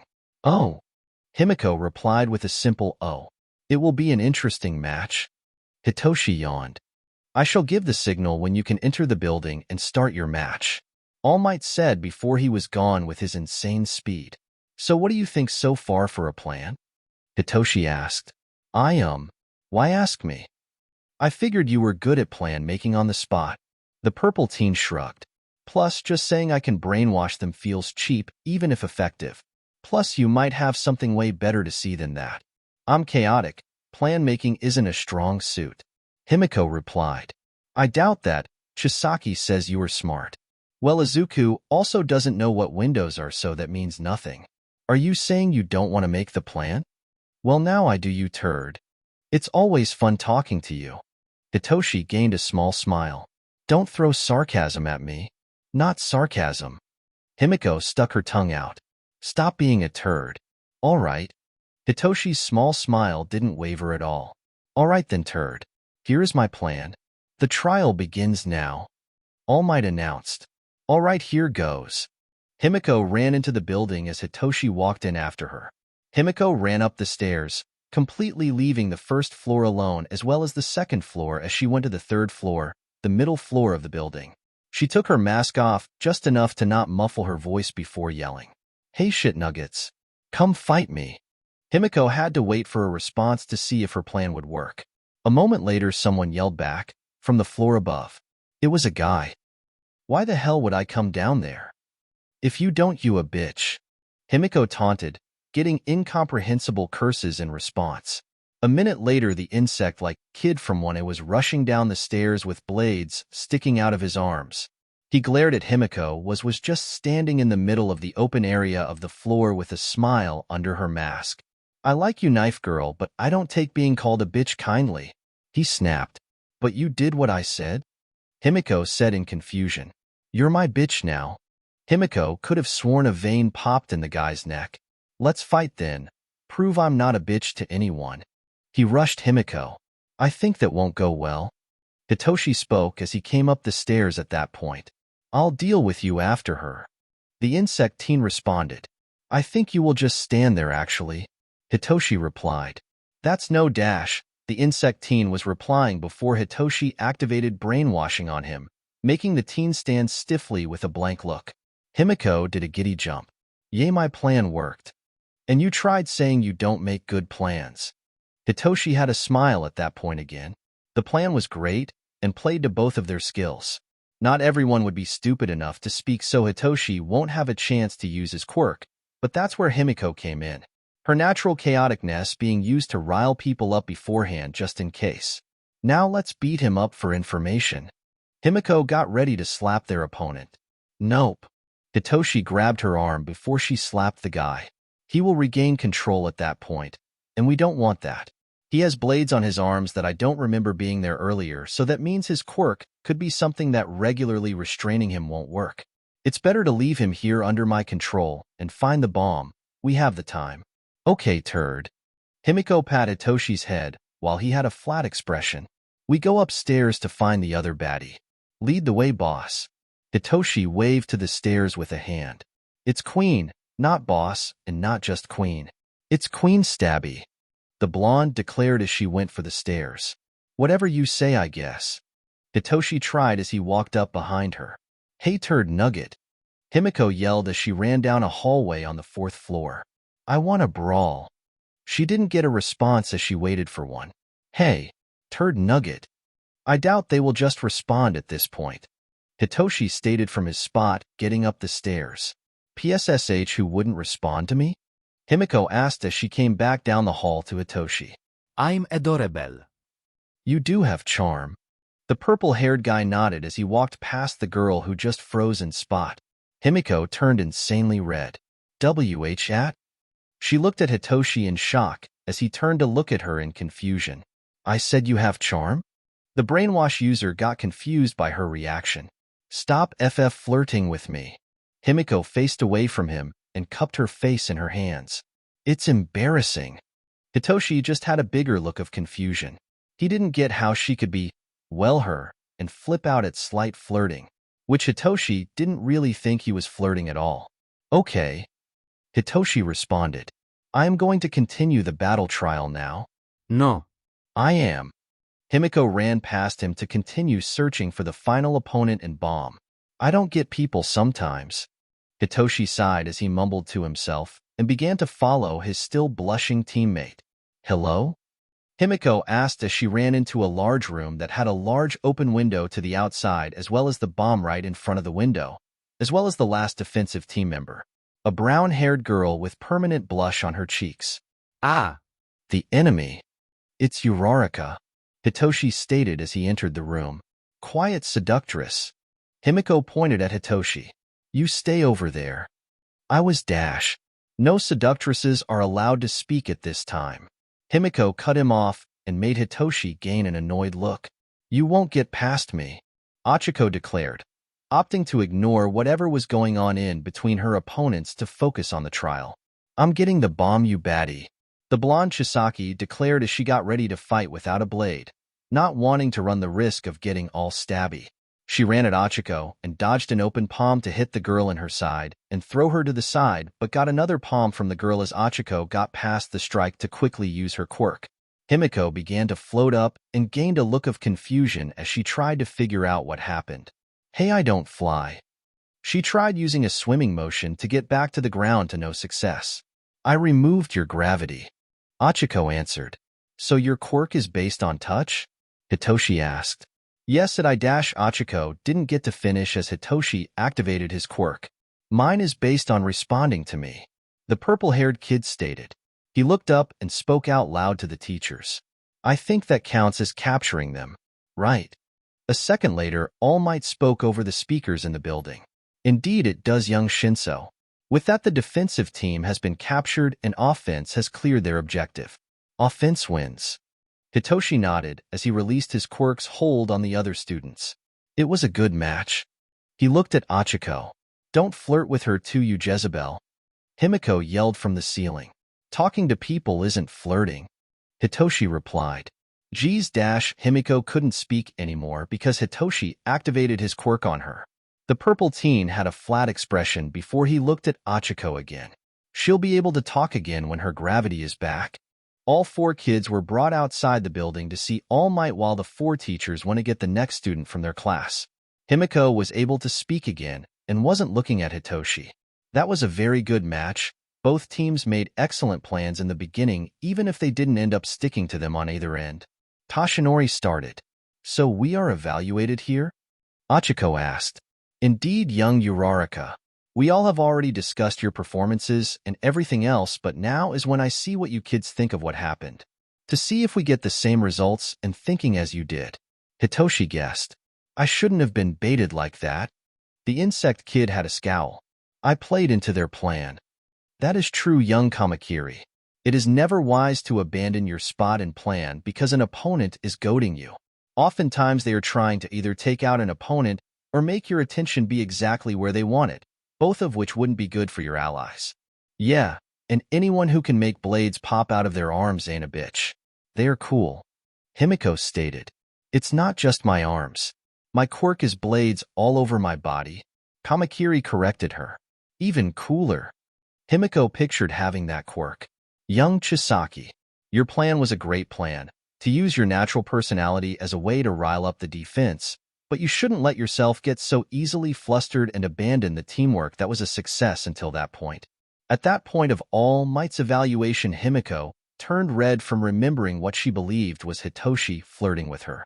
Uraraka, you did excellent to keep your composure, but I suggest never explaining your quirk to an opponent in the work field. It can lead to them finding holes if any. And finally, Shinso, you did swell to keep it your part of the plan and dispatching the other team and ensuring a win. You didn't let loss of a teammate affect you in that moment and made sure to finish the objective of taking down the defensive team and retrieving the bomb. With the scores from all teachers and myself, Shinso, you are the MVP of the first trial. At that point, Hitoshi actually blinked. Really? The guy who beat me definitely would be MVP, Kamakiri stated. Indeed, Shinso. You performed excellently and earned the grade. So do we now go back to our classes? Kamakiri asked. Because they would try asking about our matches, and that would reveal who we went against. That is true, which is why we had planned a second waiting area for each class for those of you who have finished your trials. Convenient. Hitoshi yawned. On the way to their new waiting area, Himiko decided to talk to Hitoshi. That was good teamwork. The blonde started. It was. Hitoshi yawned. You keep things interesting. What is that supposed to mean? You are an interesting person is what it means. Stop flirting. Himiko turned red again. Hitoshi just stopped to look at Himiko. He really wasn't flirting at all up until now. He was just stating how Himiko was someone enjoyable. However, now he decided to actually flirt, just to see how she would react to the real thing. He did mean exactly what he was about to say, though, and wasn't just saying entirely to get a reaction. You look cute when you are flustered. The purple-haired teen stated. Wadash, Himiko crashed mentally at that point, needing to reboot like a computer running on Windows 98. Her face completely crimson. So was that reaction. Hitoshi admitted as he walked into the building to go to his waiting area, leaving the shocked Himiko outside still struggling to process what she just heard. Shoto was walking with Kai and led to outside the building where his teammate and their own teacher were just arriving. His teammate was that guy from 1A who said his name was Hanta. Good luck in your match, Kai said to his student. Remember to analyze and prepare yourself instead of rushing in. Okay, sensei. The ice and fire user nodded as his teacher left, as well as the other teacher Aizawa. So what's up, partner? Hanta had his helmet off and grinned. We got offense, and I think we got this. I believe we do as well, but planning is efficient. For sure. The kid with the large cylinder-shaped elbows nodded. Knowing each other's quirks at this point will help planning, right? I got these elbows. Hanta stuck his elbows up. That shootout tape that I make, and can use to swing around or trap people since it is sticky. I can generate ice from my right side and fire from my left side. That's actually pretty cool. Hanta replied before cupping his chin. How much ice can you make exactly? How much do you need? Shoto asked, not sure where his teammate's plan was going exactly. I love that answer. The cylinder-elbowed kid made an eager grin. I think I got a killer plan now, dude, if you can do what I think you can do. A moment later, All Might announced the start of the match. The trial begins now. Do it, G. Hanta spoke eagerly to see his plan in action. Shoto didn't respond verbally, but put his right hand on the building right inside the door and started to use his quirk, a thick layer of ice rushing out and spreading over the entirety of the building inside and out. The tape-using team gained an odd expression at the quick work. Damn, I didn't think you'd do it that fast. I have a lot of practice with my ice half. Shoto explained in his usual monotone voice. Hanta stepped onto the ice that had formed on the floor of the building. This is one of the coolest flexes I have ever seen, my guy. Thank you. Let's go quickly. It is possible one of our opponents has a quirk that can get them out of the ice quickly. That, or a quirk that can help them avoid the ice completely. Hanta agreed as he followed. I think they would go to the top floor if any floor because it would take the longest to get to that one. We go that way then, but listen in case they are not there and somewhere else. Shoto requested as he didn't want to make a mistake. He didn't want to walk back into arrogance and just not assume people can surprise him, especially when a point of this trial was to go against the unexpected and unknown to test their reaction and analysis skills. I think my stuff counts as capturing since tape, but your ice also could have counted, so I want to guess that we didn't capture them completely. Emma, stay a bit back to not have us both be jumped at the same time in case they want an ambush. You're more of a powerhouse than me anyways. The tape user said as he let Shoto gain distance ahead of him. The fire and ice user had no qualms about the sudden plan. It wasn't bad to keep a small distance so a single attack won't get them both and cost them the trial. The duo had a quiet trip as they walked carefully and quietly across the ice through the first floor and then half of the second floor. Right before Shoto got to the stairs to the third floor was when they ran into their opponents. A being seemingly like a shadow jumped out of a shadow and immediately struck Shoto hard enough across his jaw to send the teen almost falling over before he stabled himself. Shoto attempted to fight back only for the person to disappear into another shadow. That was fast. Hanta remarked as he got ready to fight. He just straight up became one with the shadow. Watch out for any surprise attacks. Shoto ignited his left hand to have a fireball prepared for whenever the shadow hopper showed theirself again. He backed up away from the shadow he saw the opponent hop into, just in case this person couldn't just teleport its shift through shadows that weren't connected. Then Shoto had an idea. forced the shadow user out of the shadows. He aimed his arm at the shadow and let off a stream of fire that made it disappear and forced the teen who was inside of it out into the open. "I got him," Hanta shouted as he shoot tape from both of his elbows with a practiced aim and got the kid with both. Quickly soon OMG the kid with momentum to wrap him up. "Gotcha, dude." The shadow hopper was Shurhai Korwaro of 1B, who had an annoyed look at being captured like he was. "I was hoping you wouldn't aim for the one I was in still." "Where's the bomb?" Hanta asked. "We can't let it blow up this fair city and all of the subways. Too many sandwiches will be lost." Hanta had a dumb grin at his joke underneath his mask while Shoto looked confused. "I'm not giving up the location." Shurhai ignored the rest of what his opponent said. "I am a hero, so I can't do anything bad to you. But I hope the guilt of all of those meatball subs that go uneaten will haunt you for life if we fail here." Hanta kept his joking going. "Why meatball subs over a chicken parmesan sub?" Shurhai actually asked. "I would feel more upset over lost chicken parm than meatballs." "Of course Evil doesn't like meatballs the most." Hanta shook his head as he looked at Shoto. "I like tuna." Shoto replied. "And I'm the villain in this scenario?" Shurhai looked at Shoto. "Meatball subs are the best, and you two are delusional." Hanta stated firmly. "Chicken parm all the way." Shurhai shook his head. "Blasphemy." Hanta pointed at his tied-up opponent. "I think we are wasting time." Shoto said to remind Hanta of the trial they were in the middle of. "Right." The tape user nodded. He then looked at Shurhai one last time before he left. "This heretic will be dealt with later. You hate the truth because it doesn't support the lies you have built yourself upon," Shurhai said as his opponents left. Once up the stairs to the third floor, they stopped for a second. So I think this floor is the key to the whole shebang." Hanta stopped Shoto. "His teammate might be here waiting with a trap." "Right." Hanta nodded. "So let's repeat not going in at the same time. I'll go first this time." He began to go down a hall with doors that led into what looked like medium-sized offices. The two teens were quiet as they went down the hall, Hanta checking offices quickly as Shoto kept an eye out for any surprise attacks. "Well, they aren't here," Hanta said as they reached the end of the hall. "I think this floor has like maybe 4 halls just like this. Let me do this real quick." Shoto planted his right foot against the ground as another wave of ice was released and covered in a second layer. He avoided freezing his teammate, however. "Geez, how many times can you do that?" "I can do it for a while." "Man, I should be glad that I got put on your team and not against you." Shoto looked down the hall. "I think I heard them. Probably upset at more ice if they just got out of it. They were down this hall." Shoto indicated down another hall. He led the way as they heard the cracking of ice from a room, to find Momo of 1D creating a sledgehammer that grew out of her stomach to swing at the ice. "Hello." Hanta got ready to fire tape at the girl who was stuck in the ice still. "What sub is the best?" What? Momo looked confused.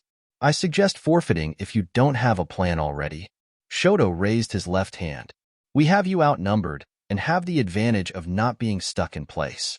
Momo's reaction was to make a dart gun appear from her arm that she shot at Hanta, only for the teen to show his reflexes and dodge it while Shoto sent more ice at Momo, capturing her up to her upper thighs in the ice. "You'd think they would announce the match is over now," Hanta remarked before Shurhai suddenly attacked him from behind. "Both team members have to be captured," the shadow hopper explained as he disappeared into another shadow, which the room had a good amount of. "I thought I tied you up good enough," Hanta remarked. He used a shadow to escape being tied. Shoto guessed. "We can just grab the bomb for the win since it is here."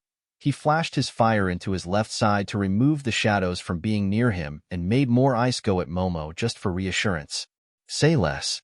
Hanta shot his tape across the room to the bomb and used it to quickly yank himself towards the bomb.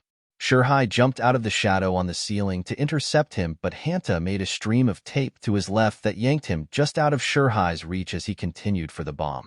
Shoto made more ice appear to block Shurhai from going at Hanta again, and watched as his teammate grabbed the bomb. "My bomb. The subs are safe." A second later, All Might spoke through the speakers. "The offensive team has secured the bomb and victory. We celebrate with meatball subs," Hanta declared. Just like with the participants of the first match, All Might had gathered the 4 to give them the evaluation. Meanwhile, the building had heat, working to remove the large amount of ice Shoto had created.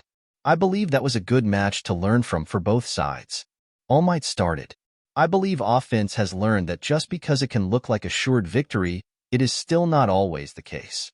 Defense, I believe that you got to learn more than what the other teams might learn from the pressure of having an overwhelming opponent with little prep or awareness. You put up a commendable effort despite the initial attack. I didn't think ice on that level would be used. Momo stated. The light from the ice did remove some of the spots I could have used to ambush them. Shirhai added.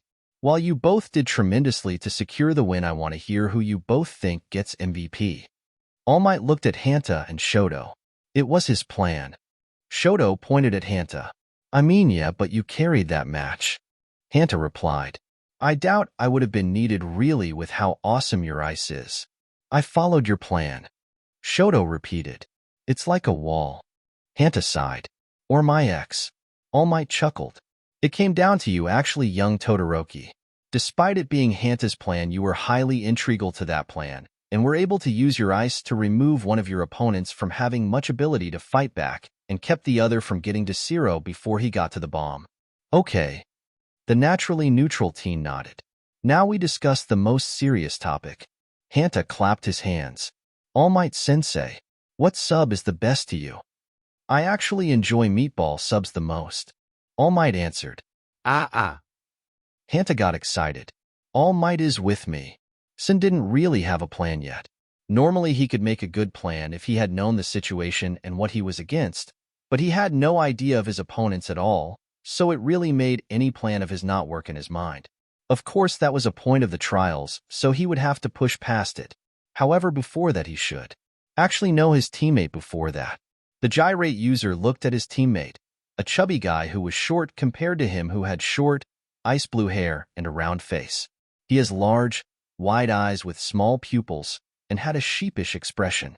His hero suit was decent to San, consisting of a black, high-collared suit with a trim of white pale lines around its collar and hem, and a similar pattern over his torso and shoulders, along with plain black pants and white knee-high boots. A blue scouter-looking device is worn over his left eye, and he has a connected radar on the back of one of his gloved hands. The scouter made Sun think of Dragon Ball. He also remembered the kid's name. He was Nairinjiki Shota of 1B. What's with the look? Sin asked about the worried expression his teammate had. It's my natural expression, Nairinjiki admitted with a small laugh. All right. Before we make a plan, I think knowing each other's abilities will be a good move. Sound held up his hand and made his fingers all spin quickly. My quirk is gyrate, and lets me make any part of my body spin like this. I am amazing in close quarters, but can't really do anything out of that range. The chubby teen nodded in understanding. My quirk is called Twin Impact. It lets me initiate a second impact blow in the same spot as another had happened. Sun looked confused for a second before he got it. So if I were to punch a wall, you could make a second punch happen afterwards? Yep. The second blow tends to be stronger than the original two. And you don't need to touch a thing to be able to use Twin Impact on it? Nope. I just have to be close enough. I got an idea for what we can do if you're up for it. I play support and you go on the offensive. I make more blows happen from wherever you already struck? The Twin Impact user asked. Air dash. Yes. That was totally Sen's plan. I figured that would be best. I am best as support to others anyways. Nairinjiki stated. With gyrate and Twin Impact, we will have a decent combination. You bet we do. So what's the scouter for? Reading power levels? Sen asked. It records places of impact I see and shows them on here. The teen held up his arm that had a radar device on it. That way I can keep track of places I can use Twin Impact. This should be a good team up, but I don't want to get cocky, so I will pretend we both suck. Sen spoke as he looked up at the building. If you had to hide a bomb, where would you put it? The top floor seems obvious, too obvious to actually do. However, it would also take the longest to get to the top floor and search the floors below it, so the top floor is also probably the best spot. So it's basically guessing whether they will do it for the advantage or use that thought process against us. Sin made a humming sound. Planning for that exact course of action is also annoying because we have no knowledge on who we are even against. I say we start checking everywhere starting with the first floor. For all we know they could put it there too, and we would waste time looking everywhere else. Quickly and efficiently. Nairinjiki nodded. Now we just wait for All Might to start the trial. I take point since I don't think people want to deal with these. He held up his fingers he made spin like drills. I will use any openings you give me. The twin impact user added. The trial begins now. All Might announced at that moment. Let's do this. Sound gained a grin as he moved quickly to the building, entering only to be caught off guard as a black object crashed into his face and knocked him off his feet. Ah! Setsuna laughed as she jumped out of another door without a foot, the missing body part having been what crashed into Sen's face, her foot floating back to her right after the strike. I totally got you. Was that your foot? Sen rubbed his jaw. Yep. Setsuna bragged. I outnumber you two with my quirk. The girl's left arm popped off and split into several different pieces that floated next to her. Come at me. The pieces of her body shot through the air at Sen, who just got back to his feet. All right. Seon gained a grin, loving being in combat, and made his arms spin into drills as he hit every piece as they came at him, making the pieces get launched across the room from the force. Oh, you got skill. Setsuna grinned as she watched Sen fight off the pieces with ease so far. Let's see how much of me you can handle. She made her other arm split into pieces and rushed Sen. Give me everything you got. The gyrate user responded as he drilled his fingers into what was Setsuna's left hand and threw it against the wall, the piece taking slower to fly back at him, showing the pieces had limits. Nairinjiki used twin impact on the hand, making the drilled hole actually get bigger, and the hand reacted by splitting apart in half to attack Nairinjiki. My body can regenerate from any damage, even if you destroy something, Setsuna explained. And you, Shorty. She made her hand point at Nairinjiki. This is a 1v1, so back off. Fight tail boy behind you. What? Nairinjiki got confused before he got struck from behind by a large tail, similar to a lion's. Why would you give away my position? The tailed teen looked at his teammate. Because he is interrupting this whole thing, and you were about to hit him anyways. Setsuna answered as Sen destroyed Setsuna's left hand. Damn. The gyrate user grunted as what looked like an elbow crashed into his shoulder. This is almost tough. He was trying to think quickly to make a new plan. Normally he wouldn't be worried, but here he was. As skilled as Sen was in close combat, he really couldn't focus on a girl who was making her body attack him from multiple sides, as well as his teammate who wasn't as skilled in close combat going against that new guy.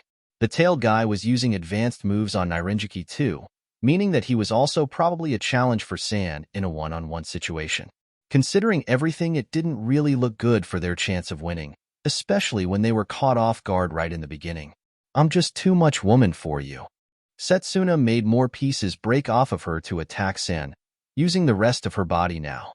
The gyrate user continued to dodge attacks as best he could while simultaneously using his drills to break into pieces and even use his legs that were spinning to attack. You talk like that to get into my head, don't you? Maybe. I guess being hot makes that work easier for you. Sen made his hand one giant drill with his fingers put together and tore into a piece he didn't even know where it was from and get happy as he actually destroyed it, the piece falling down and shrinking to dust rapidly. Setsuna actually stopped in shock at the piece being destroyed, not because of a piece of her being destroyed, but because of what part of her it was. My breast. What? Sen actually stopped in complete confusion. Did he just punch, drill into, and destroy one of her breasts? Setsuna shot a glare at Sen and started smacking him over the head.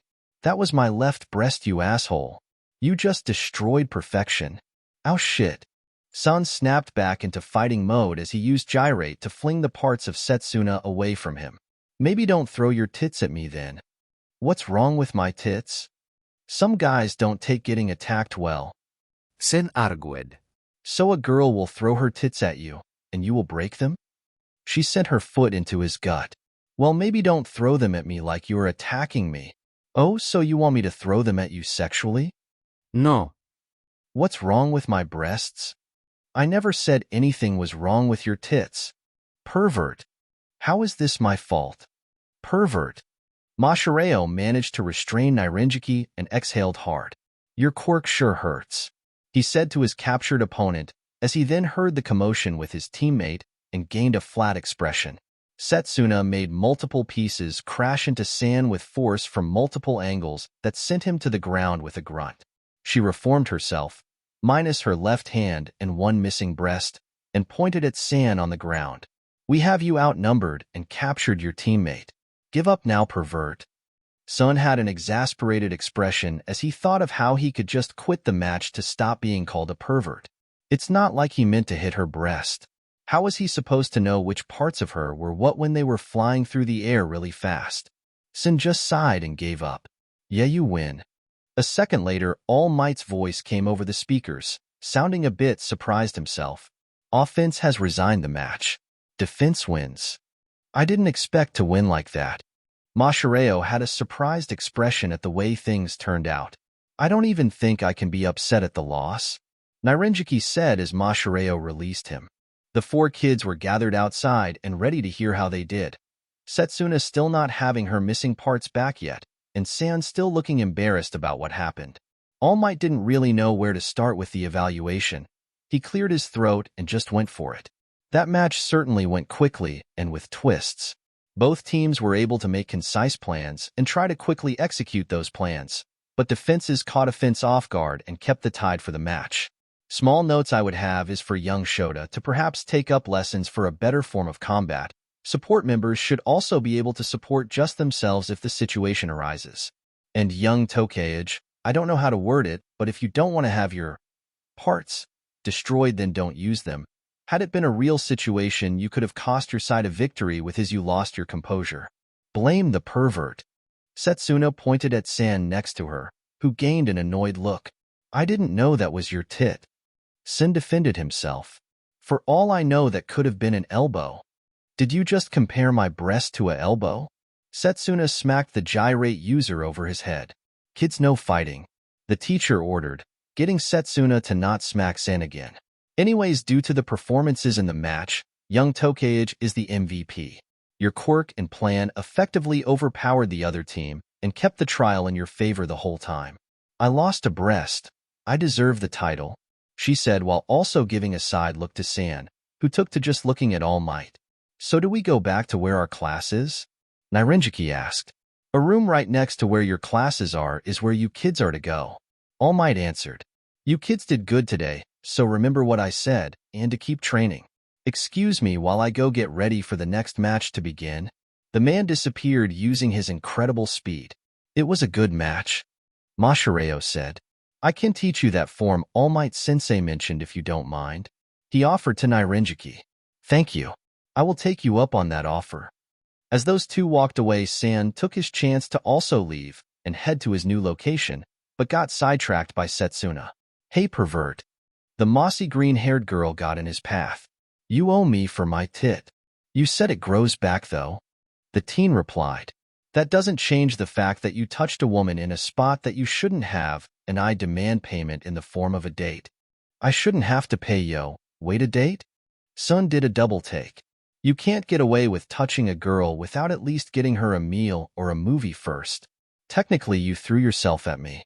Sen responded only for her to make her right hand split off from her body and cover his mouth. Perverts aren't allowed to speak right now, Setsuna stated. I want a date, and it's not just because you broke my breast. You're hot. And I know you called me hot earlier, so that means we have a date. I will be at your dorms for whatever romantic movie you have planned to take me to tonight after classes. She then left before he could argue. Bye, pervert.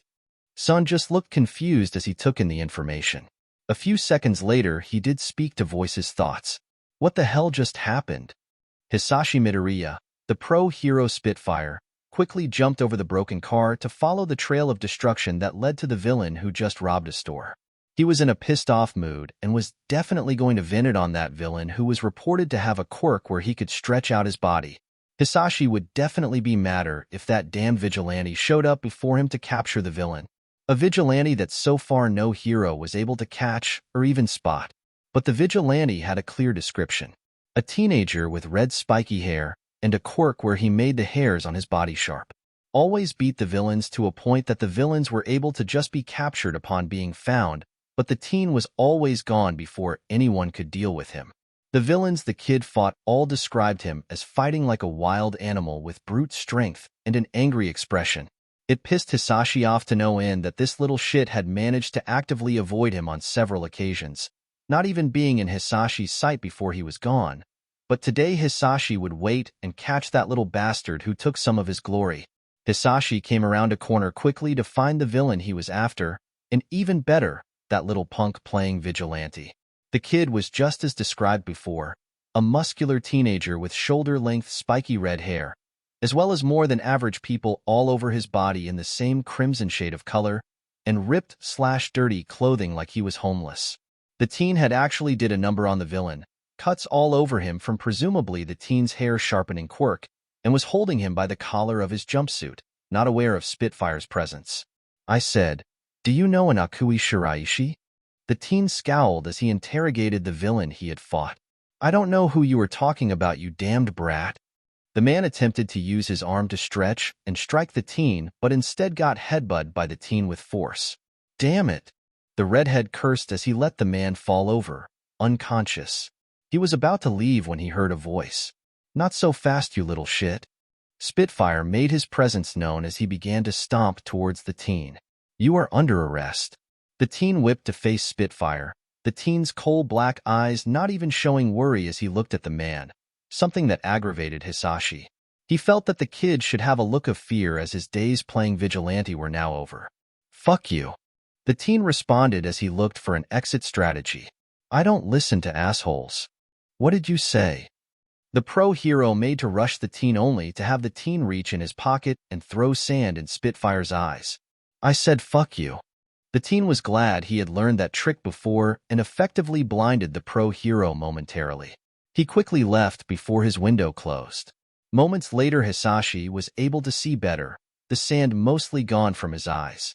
He glared around the alley and felt his blood boil as he saw no trace of that little shit. He was going to catch that kid and make him regret crossing Spitfire of all people.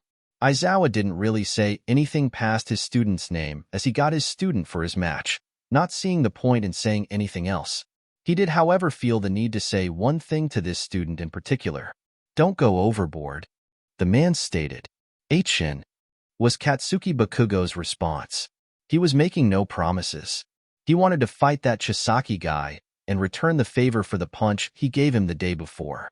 Although if he didn't get to face Chisaki in this match, he will take it out on whichever extra from Chisaki's class was in Katsuki's match.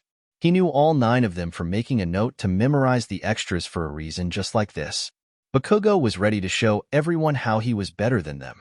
Kai opened the door to his class and smiled as he saw them all look at him excitedly. Their eagerness to take their match next was something he did like. However, he didn't exactly like this particular setup, knowing from Izuku just what kind of kid Bakugo was.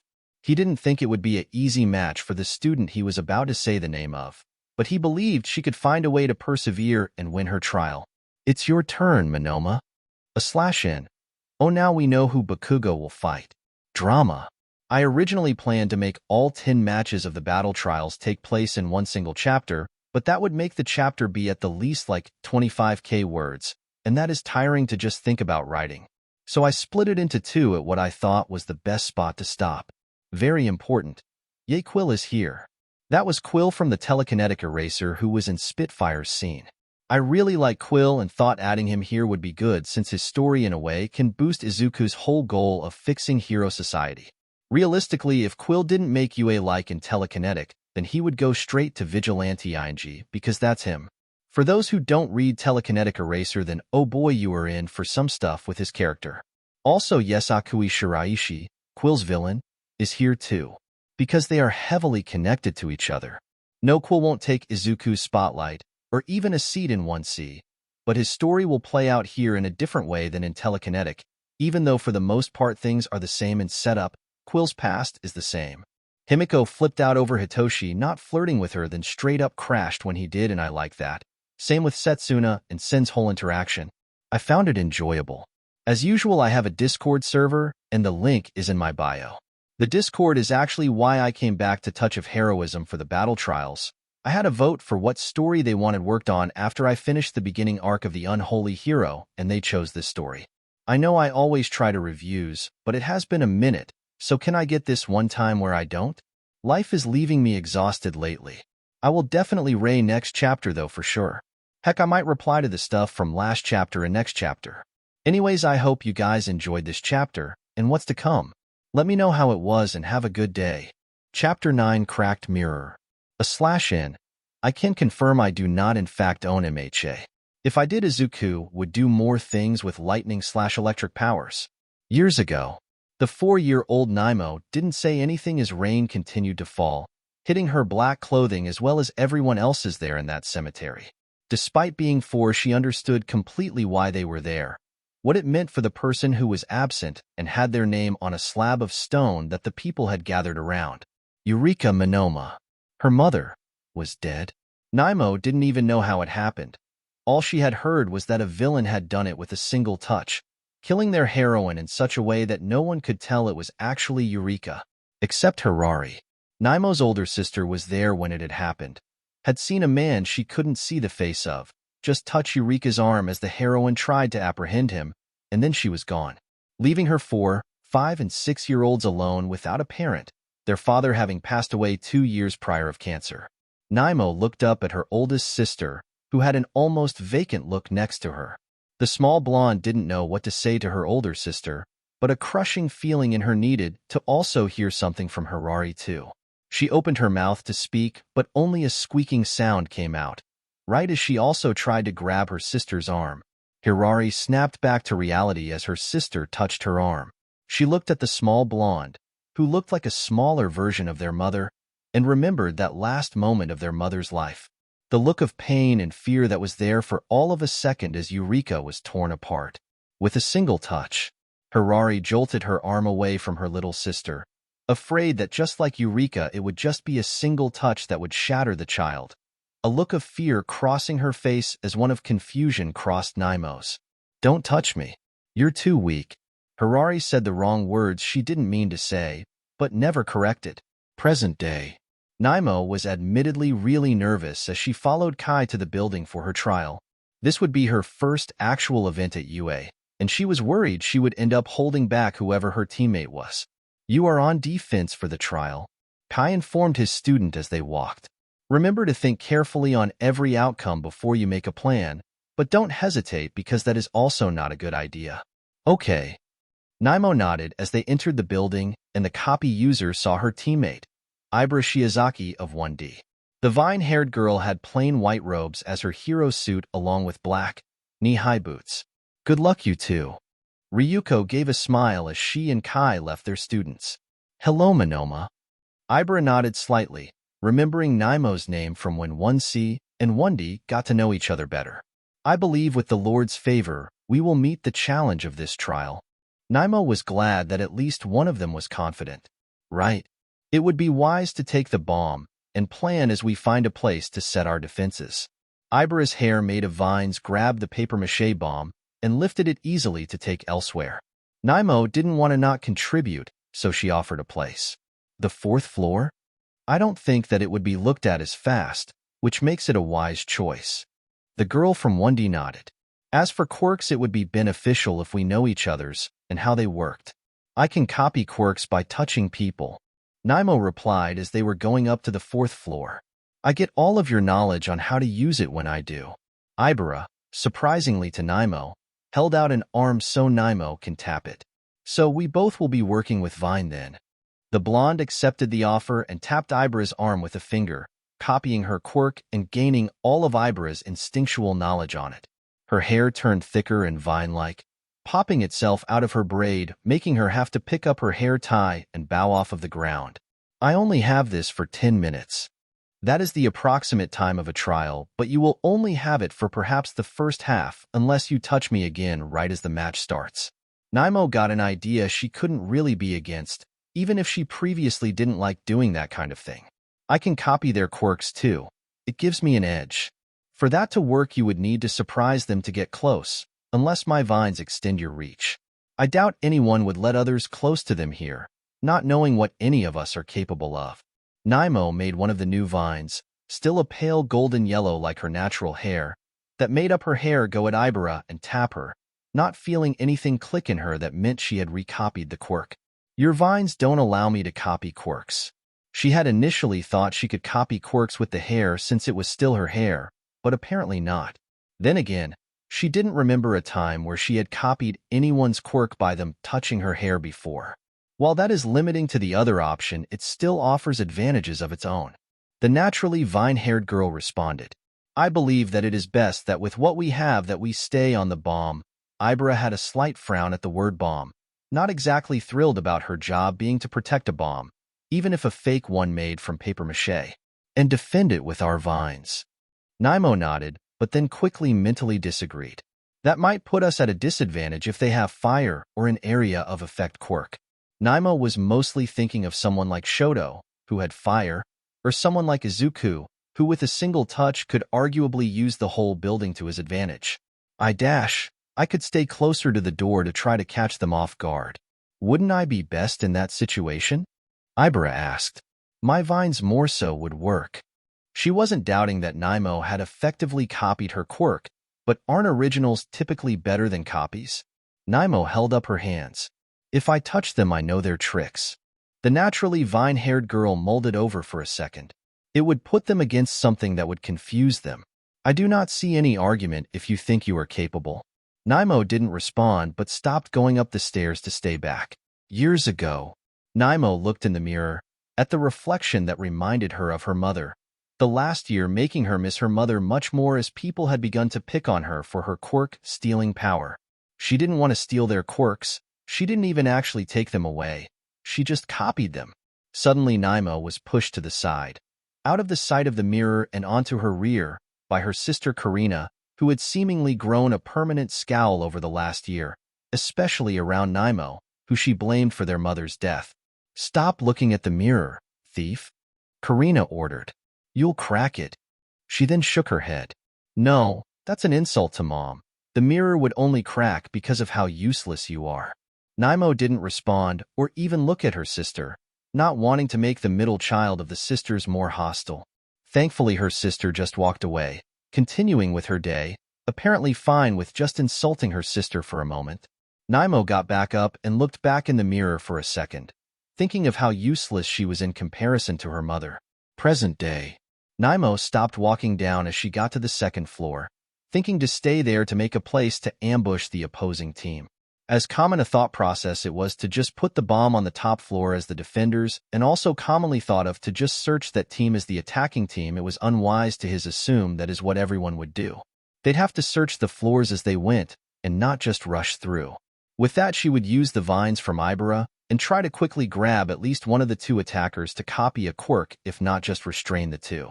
Katsuki Bakugo was standing still, mostly save for some anxious tapping, and just looking at the entrance to the building. He wasn't anxious in a nervous way. No way. He was anxious in an excited way. He wanted to get in that building and pound the Chisaki dumbass into the ground, or whatever extra from 1C was there. He knew for sure that the extra from 1C was in the building, an extra from 1B having been placed on his team. He wasn't even concerned with her since she seemed pretty damned useless. There went his extra of a teammate, trying to make herself relevant. What is the PLA-Katsuki cut her off? The plan is for you to just stay out of my way. The explosive blonde stated with a rude tone. That's not dash. Just stay out of my way, you extra. The teen from 1A repeated. Toru stopped right there, not thinking she could actually get him to plan anymore. She let out a disappointed sigh as she fixed the gloves on her hero suit. A jumpsuit with gloves and boots that had been made so that they stayed invisible, just like her when she wore them. She was hoping to pull off some awesome tag team stuff from some comics, but even just winning seemed kind of like a challenge now, the invisible teen feeling her chances of winning dropping drastically. Kai had a frown as he and the other teachers of the hero course were watching the teams both prep for the trial. That boy sure does have a lot of arrogance, Sekijiro stated with a disapproving look. He had honestly hoped none of his students would be partnered with Bakugo, especially one of the ones with less confidence. Luck wasn't on Hagakure's side, however. Kai looked back at the screen showing his student, seeing her stop on the second floor and pause in a position like she was thinking. The match starts in less than a minute. All Might stated, not impressed by Bakugo's attitude at all, definitely already knocking his score down a bit for the lack of teamwork on his end. Naimo felt way more nervous than she was a moment ago, feeling more and more unsure with each second counting down to the beginning of the match. Could she pull this off? Could she actually win the match with Ibara? Was she just overthinking and worrying too much? The trial begins now. All Might announced over the speakers. An explosion went off below Naimo only a second after that, coming from where the street was. Was someone just blasting their way into the building? Wasn't that reckless? With that though, Naimo realized who exactly was on the other team. That aggressive guy from 1A who tried to pick a fight with Izuku the day before. That thought didn't exactly make her feel better, as now she was worried about how he is shown to be extremely aggressive, and his quirk sounding like it involved explosions wasn't a pleasant thought either, to be honest. However, Naimo shook those thoughts and focused on the match. She couldn't let Ibara down. She just had to remember what Chisaki-sensei told her right before the match. Remember to think carefully on every outcome before you make a plan, but don't hesitate, because that is also not a good idea. All she had to was think calmly and plan. If she used a surefire plan, then everything will be okay.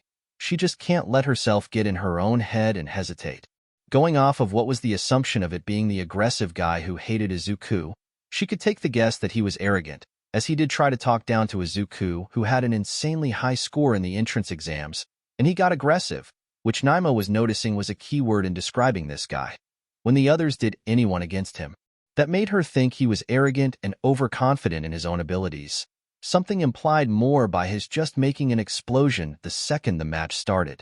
His quirk was definitely strong too, and was his skill with it, if she had to guess from Todoroki's commenting on his fighting/beating the guy in what could be the recommendation exams, which put him high on a list of power/skill, but lower than Izuku and Todoroki. That wasn't exactly a good standard when she considered Izuku definitely number one, and Izuku himself viewed Todoroki as a rival, even if friendly. It left the bar too high still. Her best bet would be to use his arrogance against him in some way.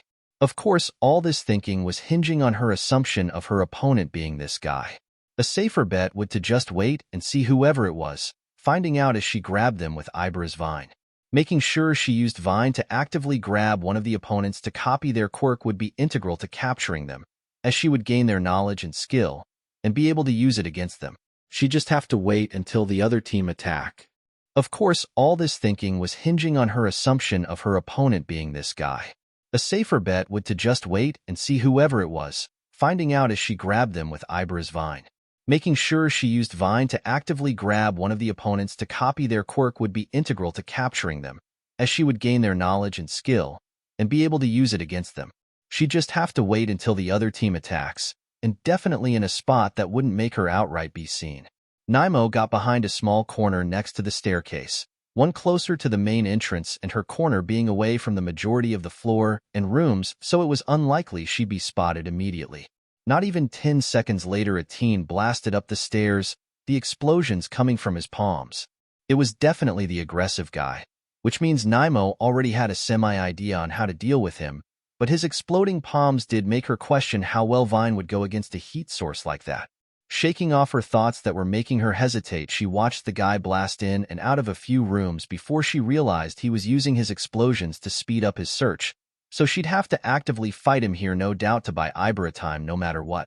Instead of some dumb idea like yelling to get his attention, Naimo shot her hair at him as he came out of a room, narrowly catching him off guard but only getting a small scratch on his nose, the explosive blonde jumping back to avoid more damage.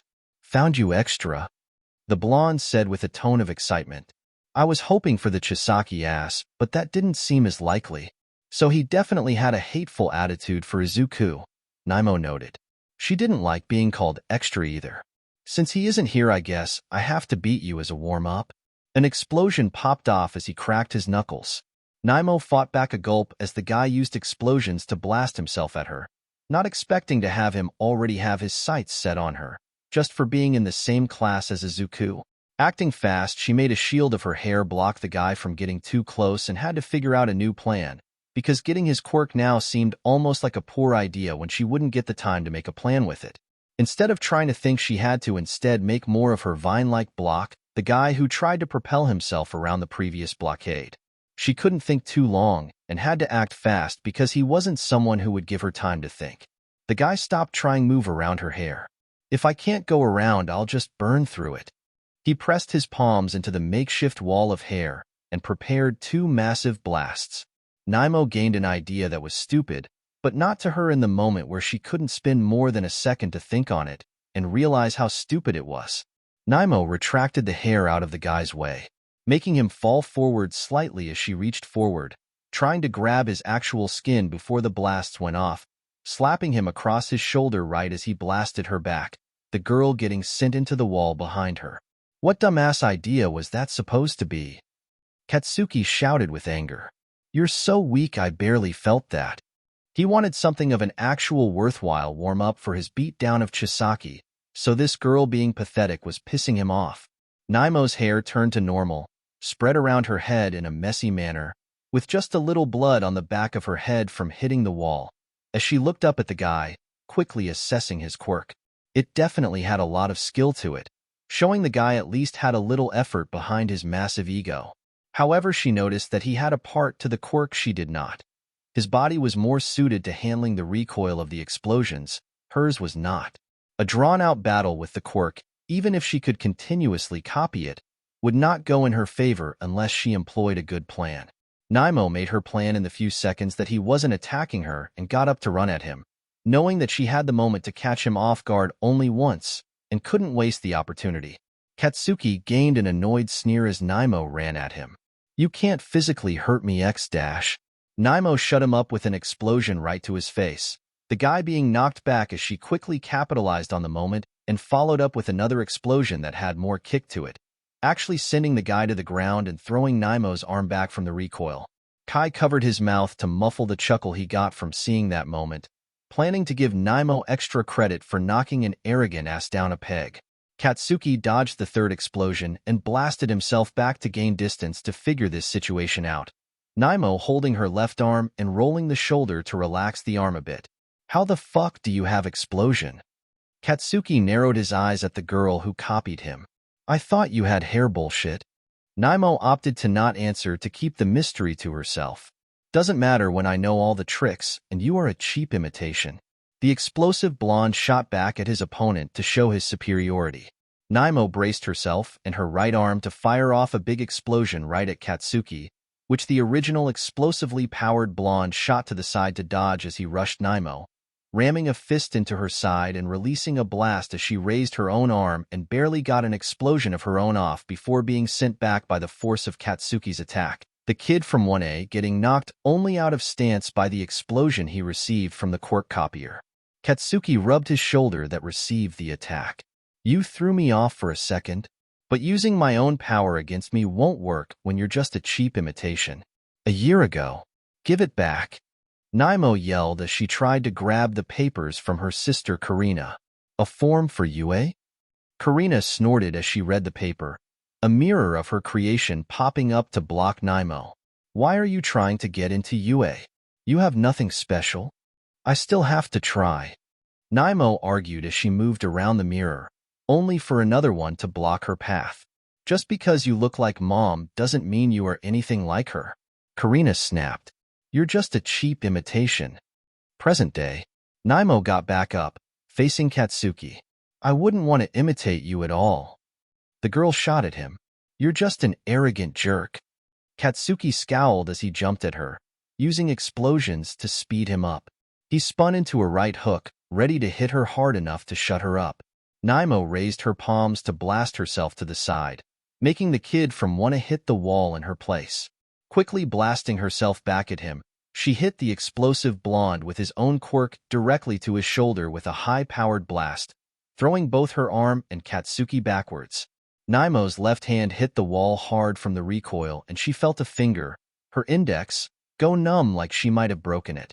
The naturally explosive teen made a groan as he held his side, standing up from where he was knocked into a pillar. I hate it when people try to act of their place. He faced Naimo and didn't move towards her yet. When you are someone at the top, it is a nuisance when someone who is a bottom feeder tries to pretend like they compare. He raised an arm towards Naimo. You might not be as much of a bottom feeder since you got to feel actual power for a moment by copying my quirk, but I have something you don't. He put a hand on the pin of the giant grenade-like piece of gear he had on his forearms. This stores the explosive sweat my quirk produces, and while I might have wanted to wait to use this on that Chisaki asshole, you are also a fucker that needs to learn their place. Naimo gained a wide-eyed expression in that split second, as she realized the buildup of sweat that guy had would make a way bigger explosion than either of them could probably make naturally. All Might gave a panicked expression as he realized how big the explosion from that gear would be, and how bad for Naimo it would be. Grabbing the mic, he spoke quickly. "Bakugo, don't pull that pin." "D." Katsuki shouted as he pulled the pin, already halfway through the motion as All Might told him not to. The ensuing explosion was massive, the sound shutting out all other noises as the force shook the building, a hole being blasted through the side of the building. Naimo was thrown out of the building and was falling, blood from new scrapes and cuts coming out. As she was falling, she remembered something that stood out for some reason. A year ago. Just because you look like Mom doesn't mean you are anything like her. Karina snapped. You're just a cheap imitation. Before anything else could happen, the UA forms were taken from Karina, Harari having taken them. Harari didn't say anything at first and just looked at the papers, then her youngest sister. Do you actually think you can get into UA? She didn't have a judgmental time at all, something that was confusing to both of her sisters. I have to try. The youngest sister repeated herself, gaining a downcast mood as she was sure her oldest sister would do the same thing as Karina. Harari looked back at Naimo. A flash of her mother's final moment came back to her, and she felt the need to say no, to not let Naimo go down that same path. Mom thought I could be a hero, Naimo said quietly. Stop acting like you are any sort of reflection of Mom. Karina glared at Naimo.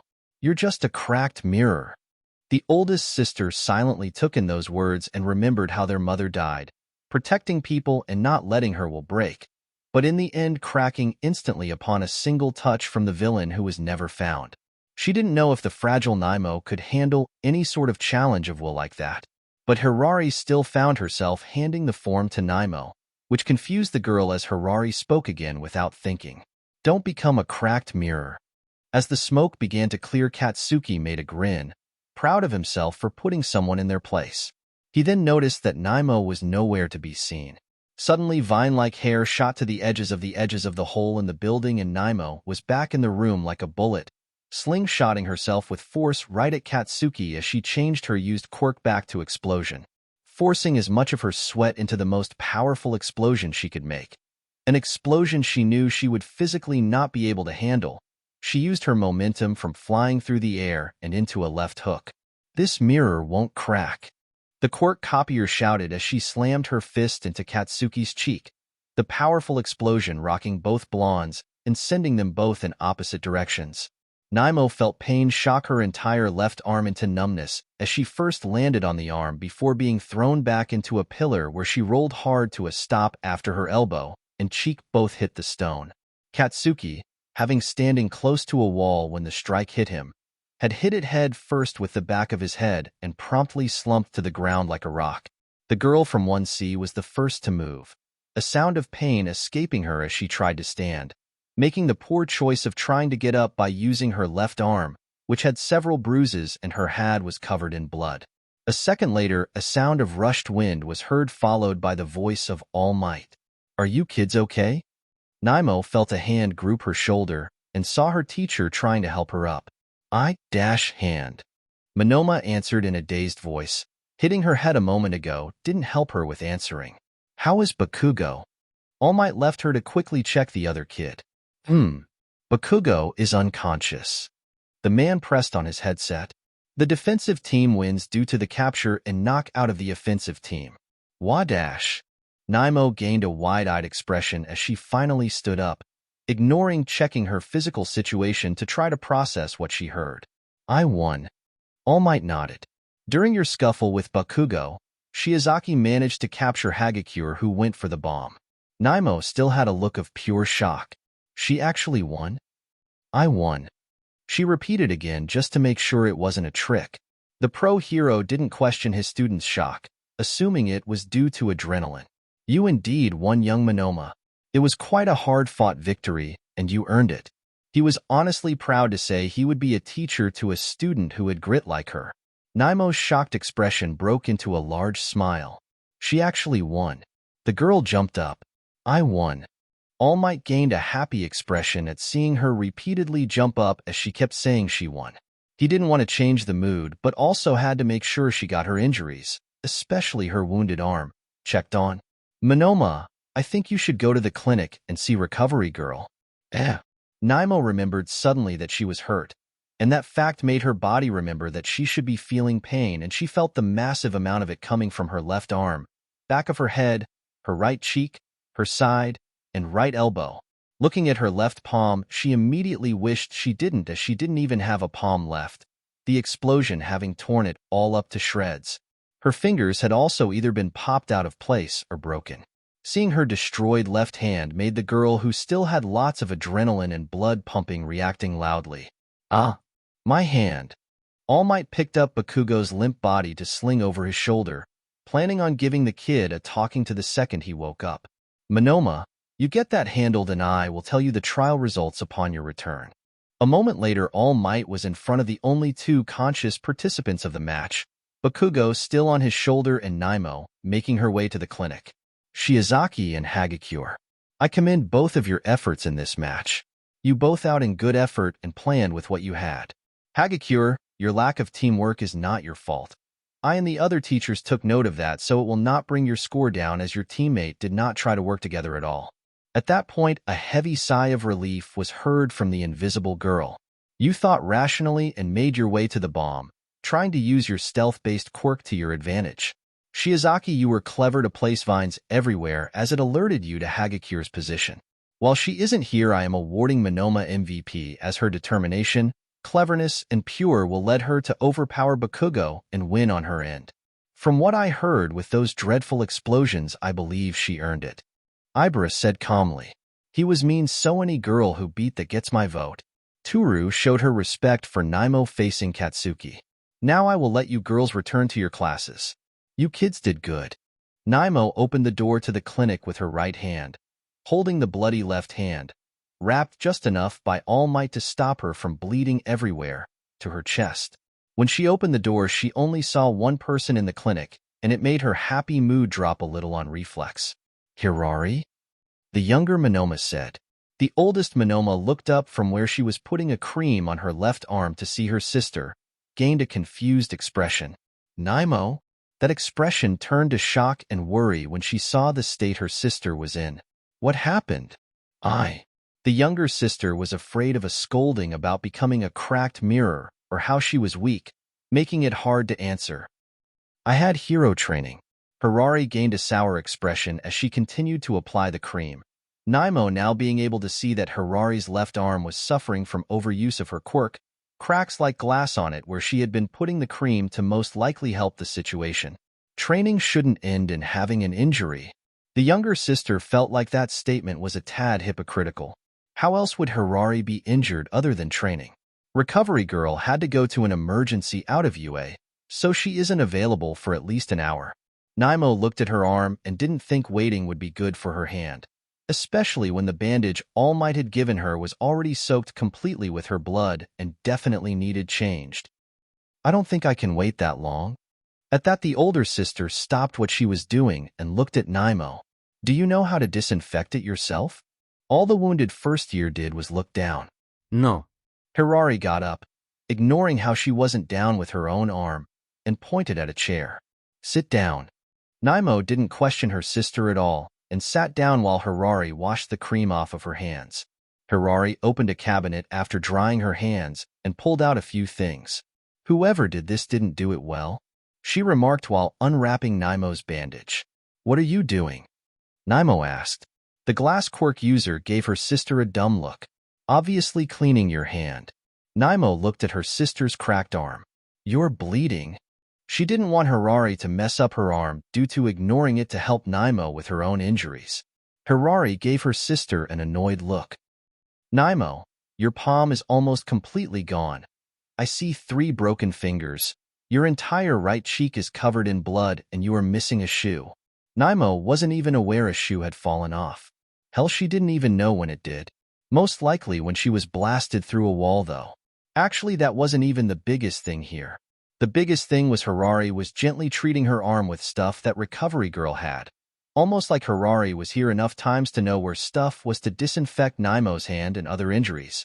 But also Harari was doing other things that just confused Naimo. 1. Her sister was actually touching her arm to help her, where previously she would avoid physical contact with her sister. 2. Her sister was kindly helping her, kindly even if a bit sarcastic while doing so. Why are you? Would it be dumb to question her older sister being nice for the first time in years? Mom used to tell me about when she was here at UA.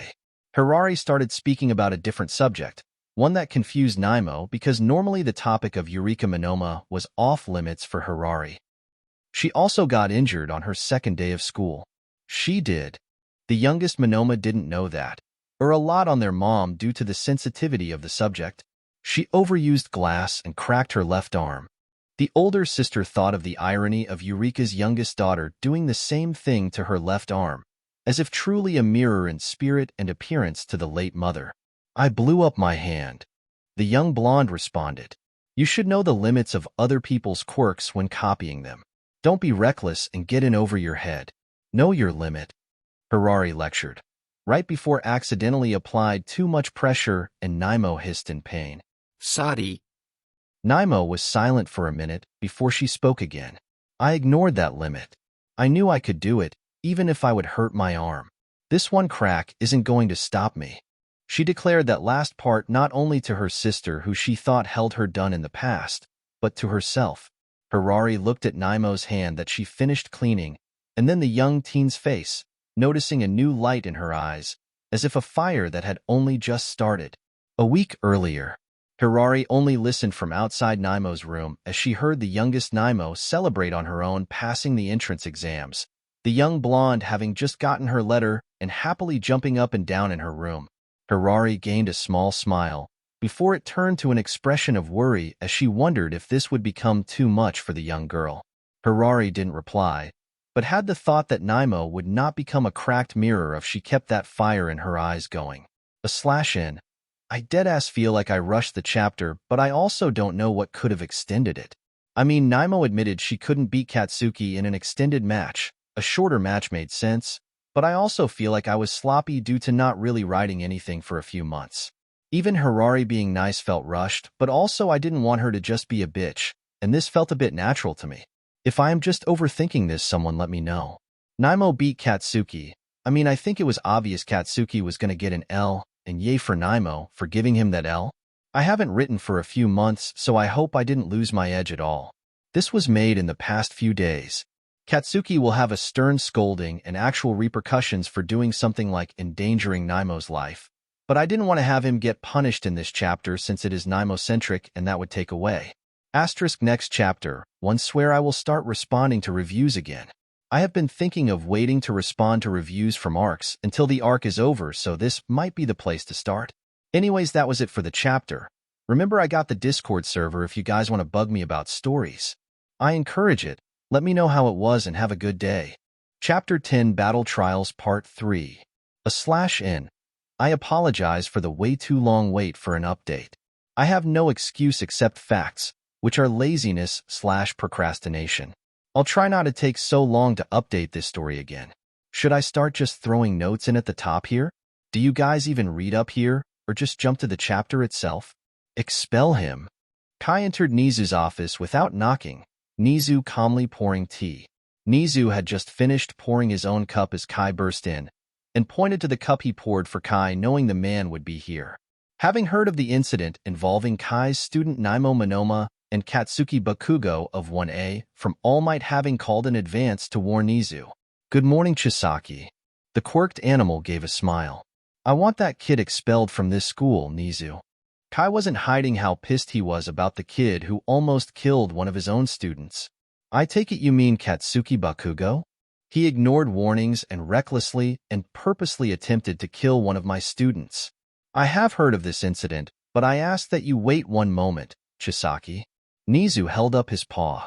I understand that from what was said that he has shown a poor grasp of teamwork, controlling his emotions, and has gone too far in his efforts to win what was meant to be a friendly spar. And while that may be true, I understand your feelings here. I have made a decision that his teacher has already agreed to. What is the decision? Kai stopped himself from saying anything else. Removal from the hero course, making Katsuki Bakugo be placed into the general education course, and be on a probation to determine if he will be allowed back into the hero course. It took all of a second for Kai to show his thoughts on that. That's it. He almost kills Monoma and is just taken out of the hero course for a few weeks. Have some tea, Chisaki. Nizu indicated to the cup of tea he poured for the man. That kid should be kicked out of this school. The teacher shouted. Attempted murder is not something that garners a reaction like taking a phone from a kid for bad grades. Kai. I understand your thinking, and trust me when I say Bakugo is going to be under a microscope from this point forward. At the sports festival just 4 weeks from now, he will attempt to show us he has learned a lesson from all this, and the decision following will determine if he will return to the hero course or completely be integrated into the general education course. If he, however, shows a negative outlook and so on from this event, then further actions will be taken. Kai wasn't pleased at all.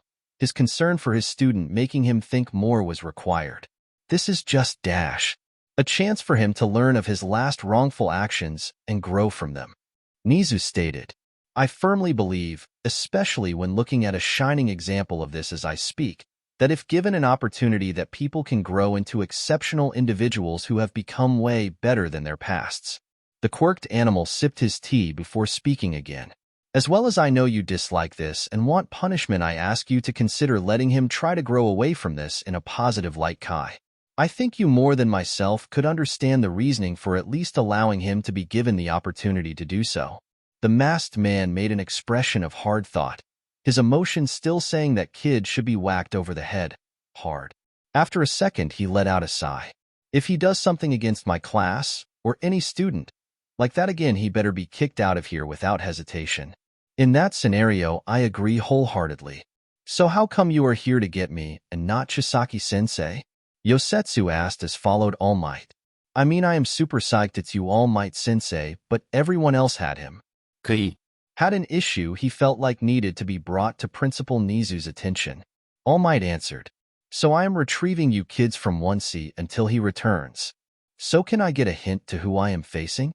Sure. Really? The teen got surprised. No. All Might had a cheeky grin at his response. Yosetsu gained a flat, unamused expression. How about my teammate? I suppose. He mulled over thinking of a hint before All Might regained his amused grin. They are a UA student. The fusion quirk teen gained an unamused expression. Hints aren't supposed to be that broad or obvious. There are no rules to hints. At that, Yosetsu's expression became flat. Because of that, there should be. All Might's response was to just give a hearty chuckle as he led the student into the main building. I assure you that you will be fine with your teammate. Plus, as far as Tashinori was concerned, Bakugo was the worst kid here, with all the other kids not having problems with teamwork at all. Well, that part is reassuring, I suppose. The teen accepted it as they came to see Yosetsu's teammate without his own teacher there.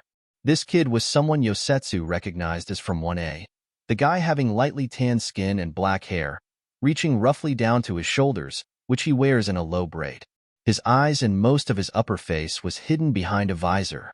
The rest of his hero costume consisted of white knee-high boots, a black bodysuit with yellow clouds across the torso and gets progressively baggier as it travels downward. He had a red belt tied around his waist with pouches on the side, a large collar across his chin, and he also had large yellow gauntlets. Sup? The fusion quirk teen said as he stuck his hand out. I'm Yosetsu Aways, ready to do this. Here you're in, ready as well? The guy seemed to be almost all business with his tone, which didn't bother Yosetsu at all. Their heroics teacher looked around. I take it Aizawa just gave you the location and went to handle another situation? Hiryu nodded. He told me they'd know if I tried to sneak a peek at my opponents and I would take an immediate F. Didn't need to tell me of that though, since I think this scenario is great. I will leave you kids to it then. All Might gave a thumbs up as he left the building. After a second, Yosetsu clapped his hands together. All right, partner, so let's get to planning. Let's discuss quirks as we take this thing. At that point, Hiryu pointed behind him with his thumb. Upstairs, I was thinking the top floor. Yeah, that works. Yosetsu agreed as he followed Hiryu, who had grabbed the bomb himself to take upstairs. I'll start. My quirk is called Weld and lets me fuse any given two things together if I hold them close, one in each hand. It's down to the molecular level types of fusion. A hum sound was made from his teammate while the guy thought over the quirk. You getting defense is actually perfect then. They would have to come through you, and you can get the drop on and fuse someone to a wall. Yee. I even have these for help restraining people. Yosetsu held up a metal lock. I figure with my speed, if I catch someone off guard, I can quickly stick them to a wall or something with these. You should be outside of the main room we are guarding then. I am more suited for sticking with it. My quirk is called Scales. At that point, he held out an arm that got coated in light green, hard-looking scales that sprouted from his skin. Yosetsu honestly thought of a dragon at first with the scales. I can make these in two ways. This current way with them flat on my arm, which makes me have better defense, or I can make them sprout upside down with two options at that point. Sharp edges so it hurts when you try to punch me, or with force and shoot them outwards. So you are definitely a guy who will smack a good number of opponents. So you guard the bomb and I will set myself up in a prime position to catch them off guard. Just stay close is the only thing I add to that. Hiryu accepted the plan. For all we know, they have quirks perfect for this situation. Yeah, like if they were Chisaki. That guy in your class, the one who is the top student for our year? Yeah, that's my BOI. Chisaki has the most stupidly broken quirk I probably ever heard of. Hiryu dropped the bomb as they got to the top floor, still in a hallway, and looked at Yosetsu with what the kid from 1C assumed was an expression of great interest under his visor. That's strong? I mean, he did beat All Might's record by over double. Right. The teen from 1A nodded to himself. And All Might himself is stupidly strong. Chisaki is a nightmare then. He paused before looking at Yosetsu again. What is his quirk? It's dash. Wait, don't tell me. Hiryu cut his teammate off and went to grab the bomb to continue walking it to a room. I want to guess this. This should be fun. Yosetsu mused. A few minutes later, just a moment before the timer would start, Sekijiro spoke about the match about to happen, making conversation while two of the 5 teachers were still absent dealing with the earlier situation. How do you think this will go? The homeroom teacher of 1B asked, turning his head to look at Ryuko and Tashinori. I think that the defensive team has a solid plan. However, it's negated by our 2 students and their plan. Ryuko answered as she looked at her student on the camera. She has the advantage in this scenario, and the victory should go to the offensive team if they keep their heads on. Given the situation, they do have a good advantage. All Might agreed. Is he some sort of scion? Like off-brand? Hiryu asked as the 2 defense players stood near the door to their plan place to keep the bomb. Nah, although that'd be cool. Can make massive energy blasts? I don't think so. Insane strength? That'd make me assume he is All Might's kid. So no. Can he make insane levels of fire? Yosetsu shook his head. Nah, we do have a fire guy though. Can he control time? That would be possibly more broken. I don't think I am going to get this before the match starts. Hiryu sighed. As if to prove the teen right, All Might's voice came over the speakers and announced the start of the match. The trial begins now. Gotta get to my spot. Yosetsu quickly moved down the hall to a room across the hall, and 2 rooms away with a prime spot to see down the hall, with an angle that kept him obscure enough to not get spotted himself. The teen stayed relatively still while waiting, but his excitement at doing anything in the hero course was getting to him as he was tapping his foot. A minute passed and nothing happened, something that wasn't really that shocking to Yosetsu as they were on the top floor. So the other team would at least take a bit to get to them. He honestly figured they'd have another 2 or so minutes before the opposing team rolled up on them. The next few seconds were a very chaotic blur for the fusion quirk teen as the wall next to him had come crashing down, a shadow thing coming through it and attacking him before he could react, and quickly putting him against the ground as it got bigger. Good job, Dark Shadow. Yosetsu heard a guy's voice. He believed it belonged to that guy from 1B named Tokoyami. His not being able to see anything as his face was against the ground with solid shadow around him made it hard to tell what was going on. They are facing this direction. They took a step towards us. The voice of a girl was heard, Yosetsu not able to really tell who it was at that point. So they definitely heard that wall breaking. I believe the same tactic can work again. Dark Shadow is ready when you are. Yosetsu tried to flip his hands and grab the guy on top of him, planning to fuse him to the ground and screw him out of taking the team out so easily. However, the guy responded quickly and pinned his hands flat against the ground. We should tie this one up, the girl on the other team said.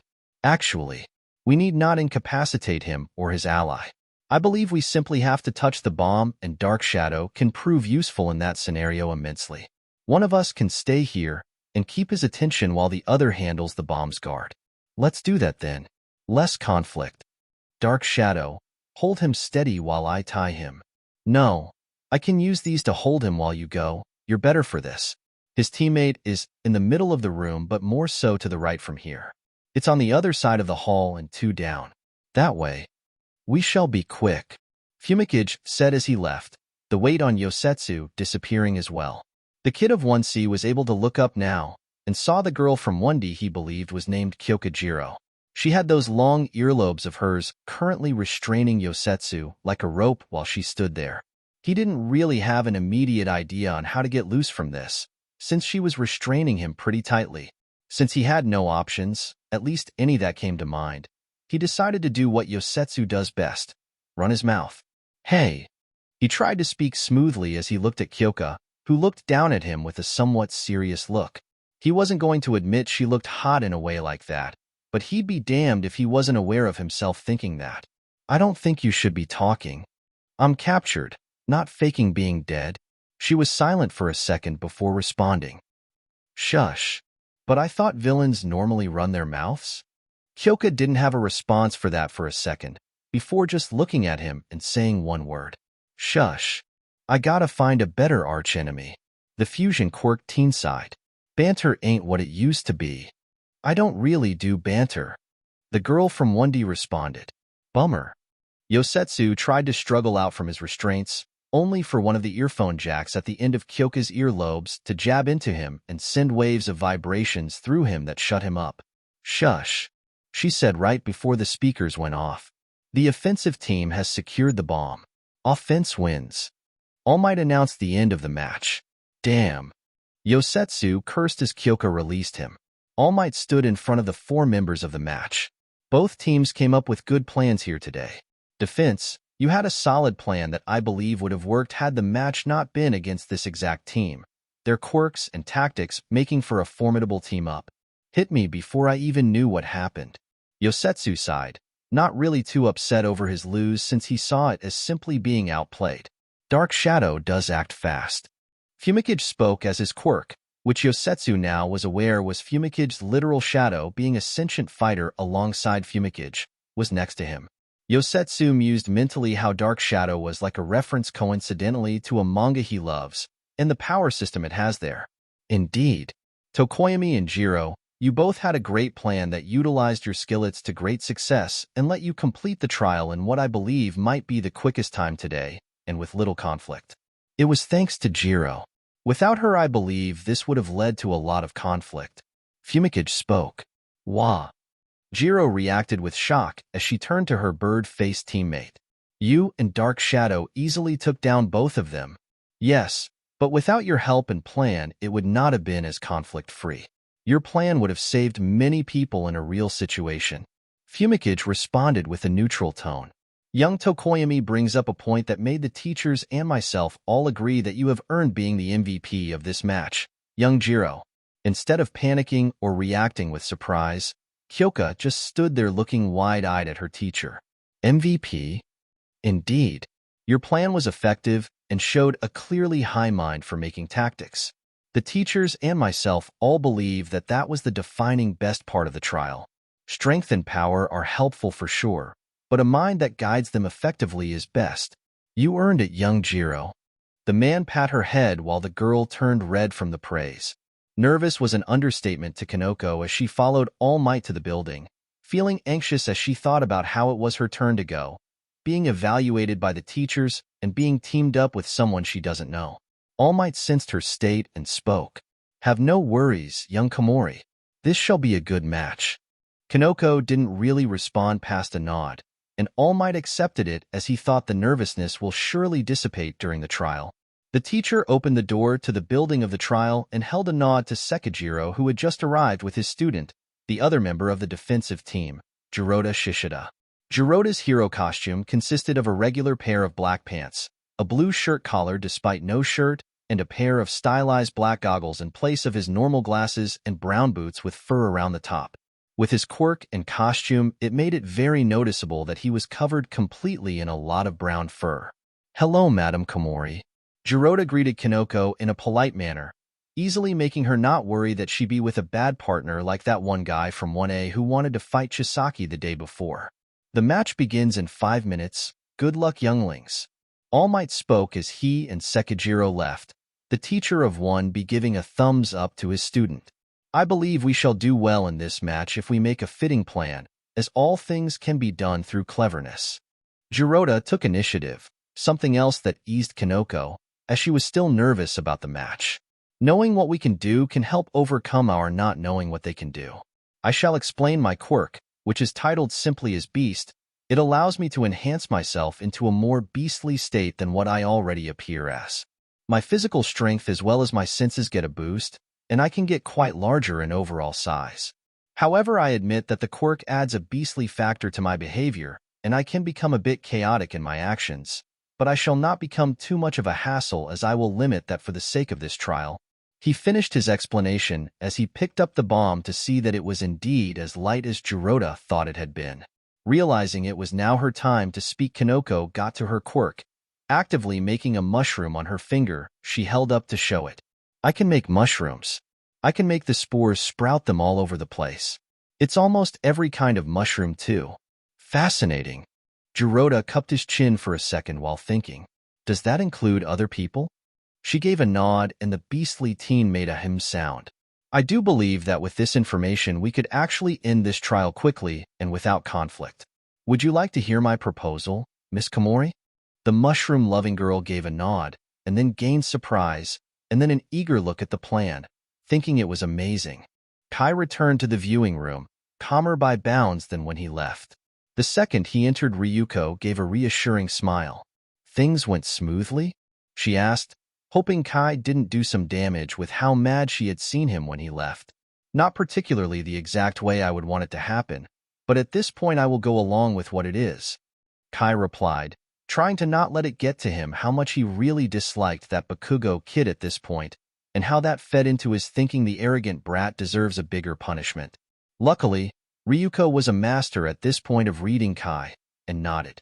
"I checked with the clinic. Recovery girl is not there, but an upperclassman who has enough experience is there to help Monoma. She is okay." With that statement, the teacher of 1C's expression softened a bit. "That's good. This matchup I find interesting." Sekijiro spoke to change the subject to the joint class training, especially with the plan my student Shishida has come up with. Kai looked up at the screen to see Kinoko talking to the named lad from 1B. "It is match 6, correct?" With a nod from Sekijiro, he thought for a second to remember the students participating. "I think it will be an interesting match. The trial begins now." Ribbit was Tsuyu, one of the 2 offensive team members, said as she hopped with speed to the building. Her teammate followed, a massive guy from 1A whose hero costume consisted of a yellow full-body suit, covering even his head, save for the holes around his mouth, each of his eyes, and his brown hair. He had white gloves and boots, and a utility belt around his waist. Both teens rushed through the front door and got caught off guard as they saw both people standing in the middle of the essential lobby of this building. Before anyone could say anything, Kinoko, the previously nervous girl, held out her arms widely and yelled one word very enthusiastically. "Shrooms." That word seemingly triggered a response from the building as mushrooms of all kinds began to sprout everywhere, and even on Tsuyu and her teammate. "What?" The teen in yellow gasped as suddenly his breathing became hard and things got blurry. His insides felt abnormal, and soon he, alongside his frog-like teammate, both fell over, both affected quickly by Kinoko's quirk.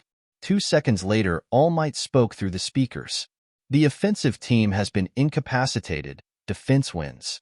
"A magnificent performance," Jiroda remarked as he removed his hand from his face, having covered his nose and mouth to prevent any spores from getting in him as well. Kanoko, still excited over her mushrooms, began to pick some up while saying shroomtastic. All Might had waited a few moments for the mushrooms to wear off on Sato of 1A and Tsuyu, using smelling salts to help them wake up, so that he can speak to all 4 kids at once while the other teachers retrieve their students for the next trial. Your match was possibly the quickest that could have taken place. Defense had a solid, quick, and efficient plan that caught the offense by surprise. For offense, I offer advice to not rush in like that. I know I am a bit hypocritical for that suggestion, but it was words from some of the other teachers as well. Some quirks can be a quick takedown maneuver when used properly, and a whole team all going in and getting caught by the wayside like that will make things play out poorly. Both students from offense nodded in understanding as All Might turned to defense. Young Komori, your quirk is quite an ability that is used exceptionally, and young Shishida, you have a very keen mind to make such an expert-level plan. You removed any need for there to be conflict and issues, and defused the scenario from having any complications. None of the kids gave a response to All Might's wordplay. Due to your sharp plan-making, we believe you should be rewarded as MVP Young Shishida. The beastly teen held up a hand in a stopping motion.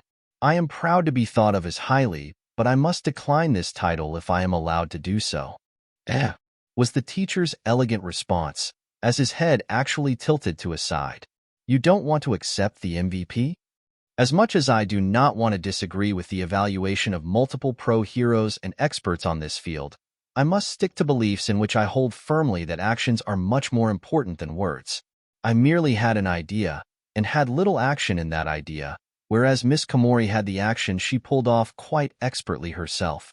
I have to withhold myself from selection if allowed and recommend Miss Komori in my place. Jiroda spoke with calm reserve. But it was your shroomtastic plan that was everything about the trial. Kanoko argued. It may be, however, I must restate that actions should be held higher than words and ideas. All Might gave a happy look to his students. That is a firm belief and humble attitude to hold young Shishida. I will make note of your words and see if a revision of the evaluation can be taken with the other teachers about the placement of the MVP title. Thank you for the reconsideration. Kanoko still seemed unsure of the change, but accepted it herself, understanding Jiroda's reasoning. With Kai having returned to the lessons, he was back to retrieving the kids from his class, and for this trial he was getting Ijiro. Let's do this. The redhead had jumped from his seat, waiting with the rest of the class when his name was spoken. He had followed Kai the whole time and spent the walk barely trying to contain his excitement. So am I on offense or defense? You are on defense. The teacher of 1C replied. Defense, huh? That's probably the best setting. Ijiro began to get quieter as his thoughts of what he could do filled his head. He wanted to not mess up his battle trial, despite his natural instinct saying to charge into the thing, but at the same time, he didn't want to just screw up.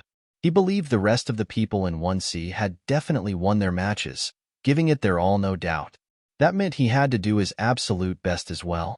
The redhead began to mumble as he tried to form ideal plans, gaining an amused look from Kai.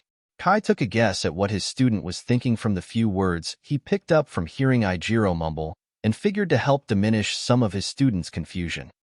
I can offer a tip, Kai started, but waited to continue till Ijiro broke his thought process to look at his teacher. Forming a plan is all right and fine, but instinctual habits can also help, so don't try to ignore them entirely. So, don't second-guess myself? Second-guessing yourself in the proper situations can help you to reevaluate and better act, but it's a double-edged sword. It is better to think and act, rather than overdo one and not do the other. As if a light bulb went off, Ijiro got the point. Balance. Okay, just don't trip myself up. Not to lose the meaning of lessons or burst any bubbles, but it would also help if you plan after you meet with the other member of your team. Kai tried his best to not give in any way a bad tone with that. Right. My bad. I got too excited. Nothing wrong with excitement, was the last thing either of them said before they entered the building, and Ijiro got to meet his teammate. I'm Manga. The comic book-headed kid introduced himself a little too loudly, showing his enthusiasm. Hey, I'm Kirishima. The redhead tried to match his energy. Remember what I said, Kirishima. Kai patted his student on the shoulder. Keep it in mind and follow your instincts where you think they are right. Gotcha, teach. The teen nodded. I was going to say something about instincts as well, but Mr. Chisaki beat me to it. Sekijiro gave a short laugh. Good luck, kids.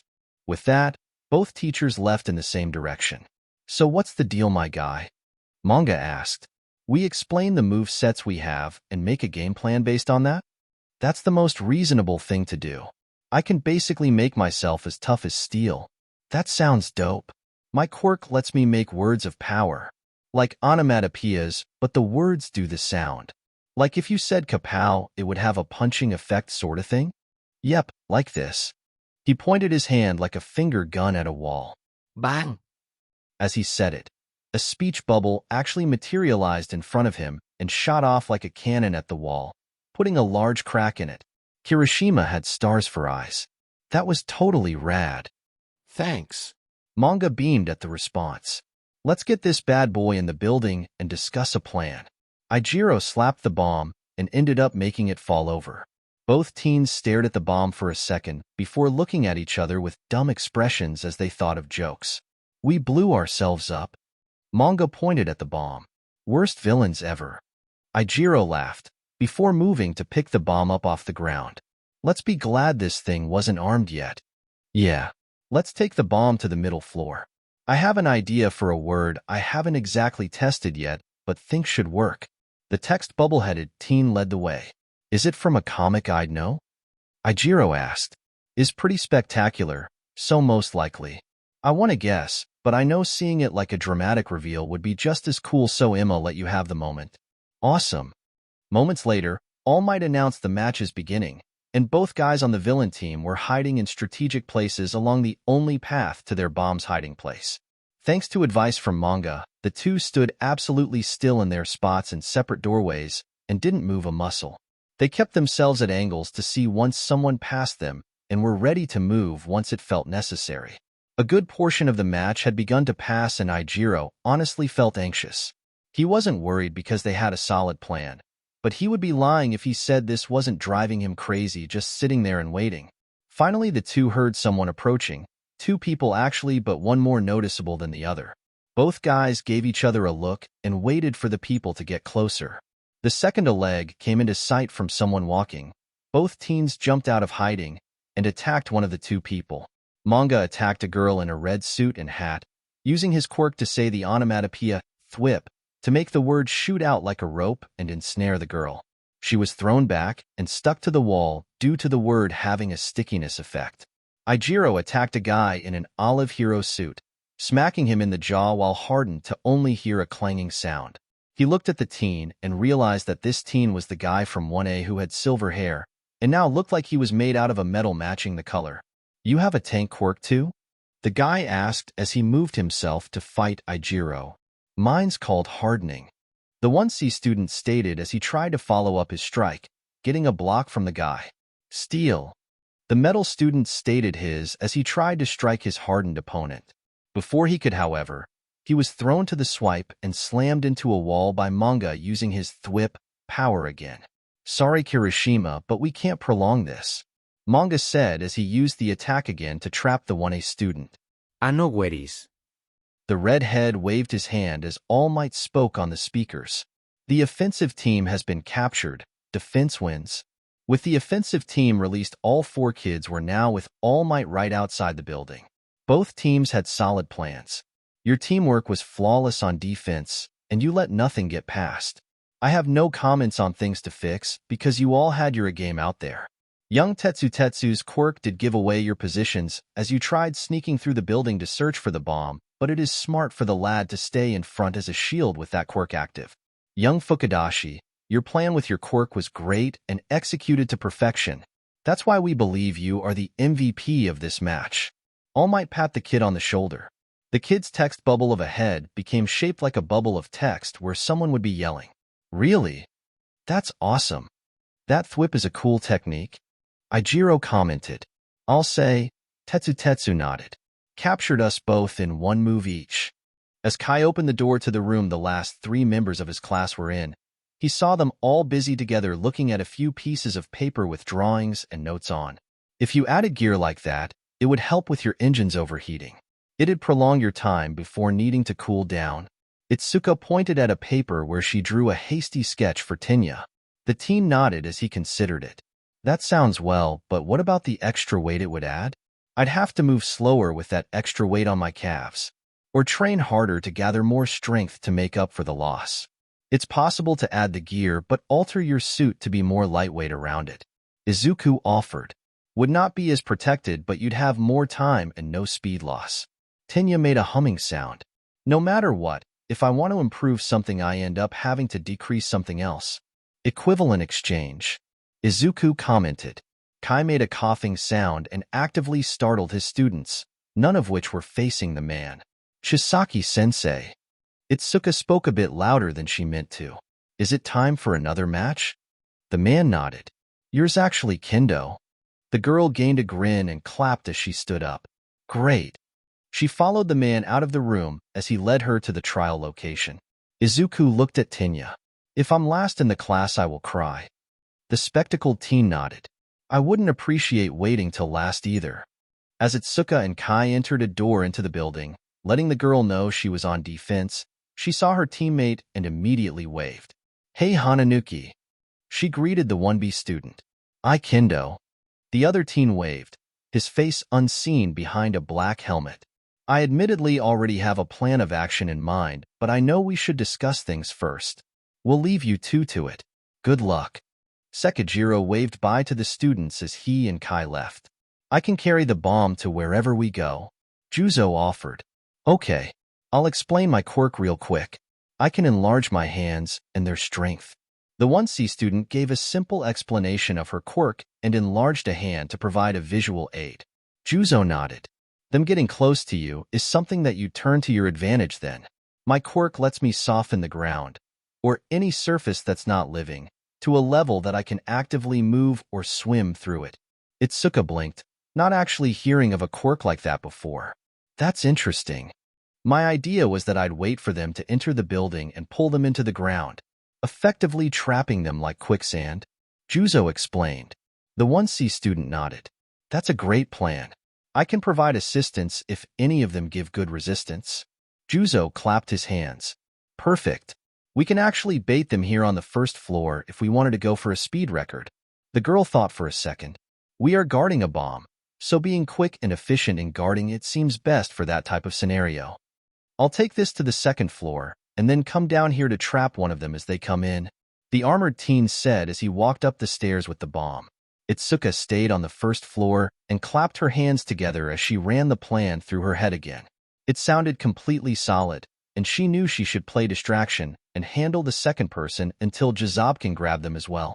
They just needed to hope there wasn't someone on the other team that has a quirk that acts as a foil to Juzo's. A moment later, after Juo returned, All Might was heard announcing the beginning of the match. The 1B student immediately sank below the ground. Seconds later, two people ran into the lobby, Itsuka recognizing them as Pony of 1D and Denki of 1A. "I pretty lady, hand over your bomb." Denki pointed his fingers like a gun at Itsuka.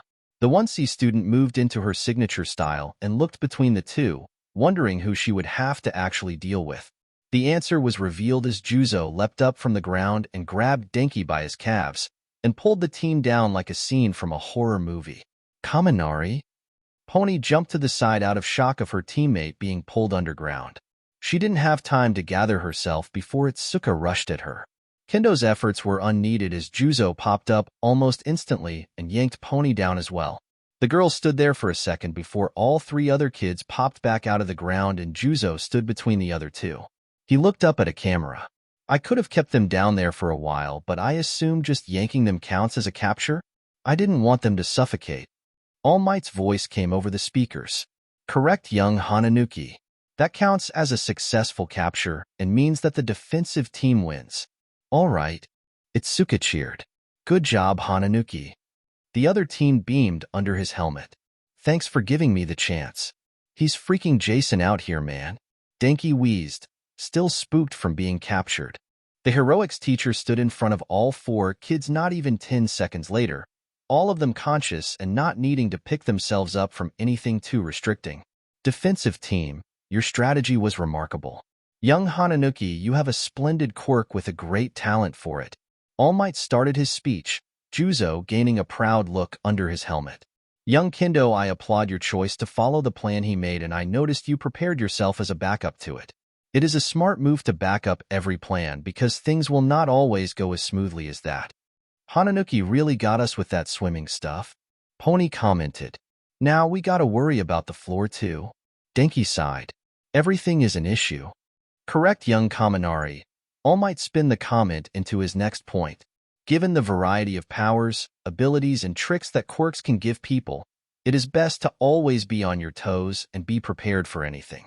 Some of the most unexpected quirks can prove tricky if the user knows how to work their quirk just right, which was a part of the lesson of the trials today. Pony added. The teacher pointed at her excitedly. Precisely, young Tsunatori. Having an extremely useful quirk like mine may work well if I catch someone off guard, but for all I know, I may run into someone who can outmaneuver it. Juzo commented. I may not have gotten to feel that lesson firsthand like they did, or possibly some of the others, but I definitely understand it. Young Hananuki, your quirk is indeed a highly useful one, and the key component to your strategy this trial, and it went off expertly. Me and the teachers agree that you have earned the MVP spot for this trial. All Might started with his signature grin. You definitely earned it. Itsuka commented. I'm definitely going to keep working hard to get the next one as well. Juzo claimed. I love the motivation and drive. Their teacher's grin got wider. Moments later, Kai came back to the room to find Tenya and Izuku both silently sitting there. Tenya had gone to reading his history textbook and Izuku was looking through his biology textbook. Both teens turned when they heard their masked teacher enter the room, and both had a gleam to their eye like they hoped it was their match next. It's time for your match, Ida. Kai spoke and saw Izuku deflate a little. I'm the last person in the class? Izuku asked and put his head against the table he was at. I knew it. I will perform in my trial with haste if that'd lessen your wait time. Tenya offered. Don't do that. You could slip up in your own match, and it'd be my fault for not being patient. Izuku waved off his classmate. It will only be 20 minutes to a half hour at most, Izuku. The patriarch Chisaki offered.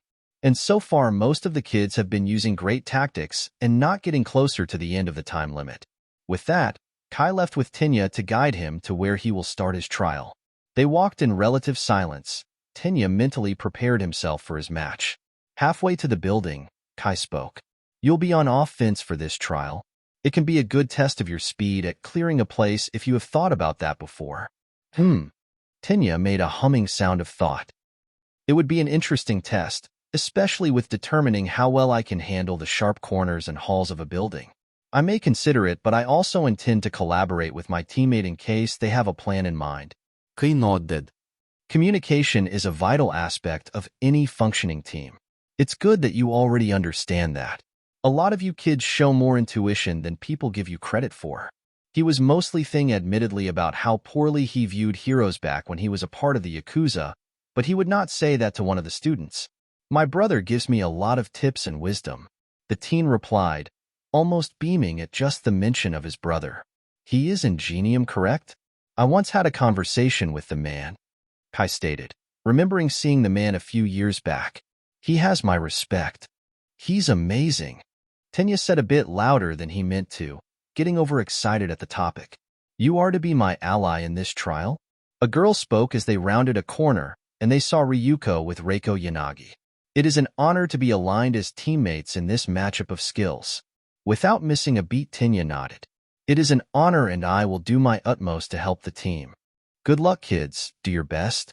Ryuko spoke to the kids before beginning to leave with Kai. How did Izuku take being the last in your class? He put his head against the table. Not too hard, though. Kai had a smile as they walked away. Tenya turned to Reiko. We told each other about our quirks at that apology party, I believe. My use of my calves as engines, and you having telepathy? The girl nodded. Indeed, we did share our powers with each other. We have this advantage of a quick moment to build up more of a plan for how we will operate as offensive operators of justice. Reiko spoke in her verbose way. Tenya gained an idea instantly and held up his finger. I have an idea that may work to both of our quirks and styles. I am eager to hear the strategy. Tenya nodded and explained his idea, based on small knowledge of their quirks and what Kai said. After he finished explaining, Reiko nodded.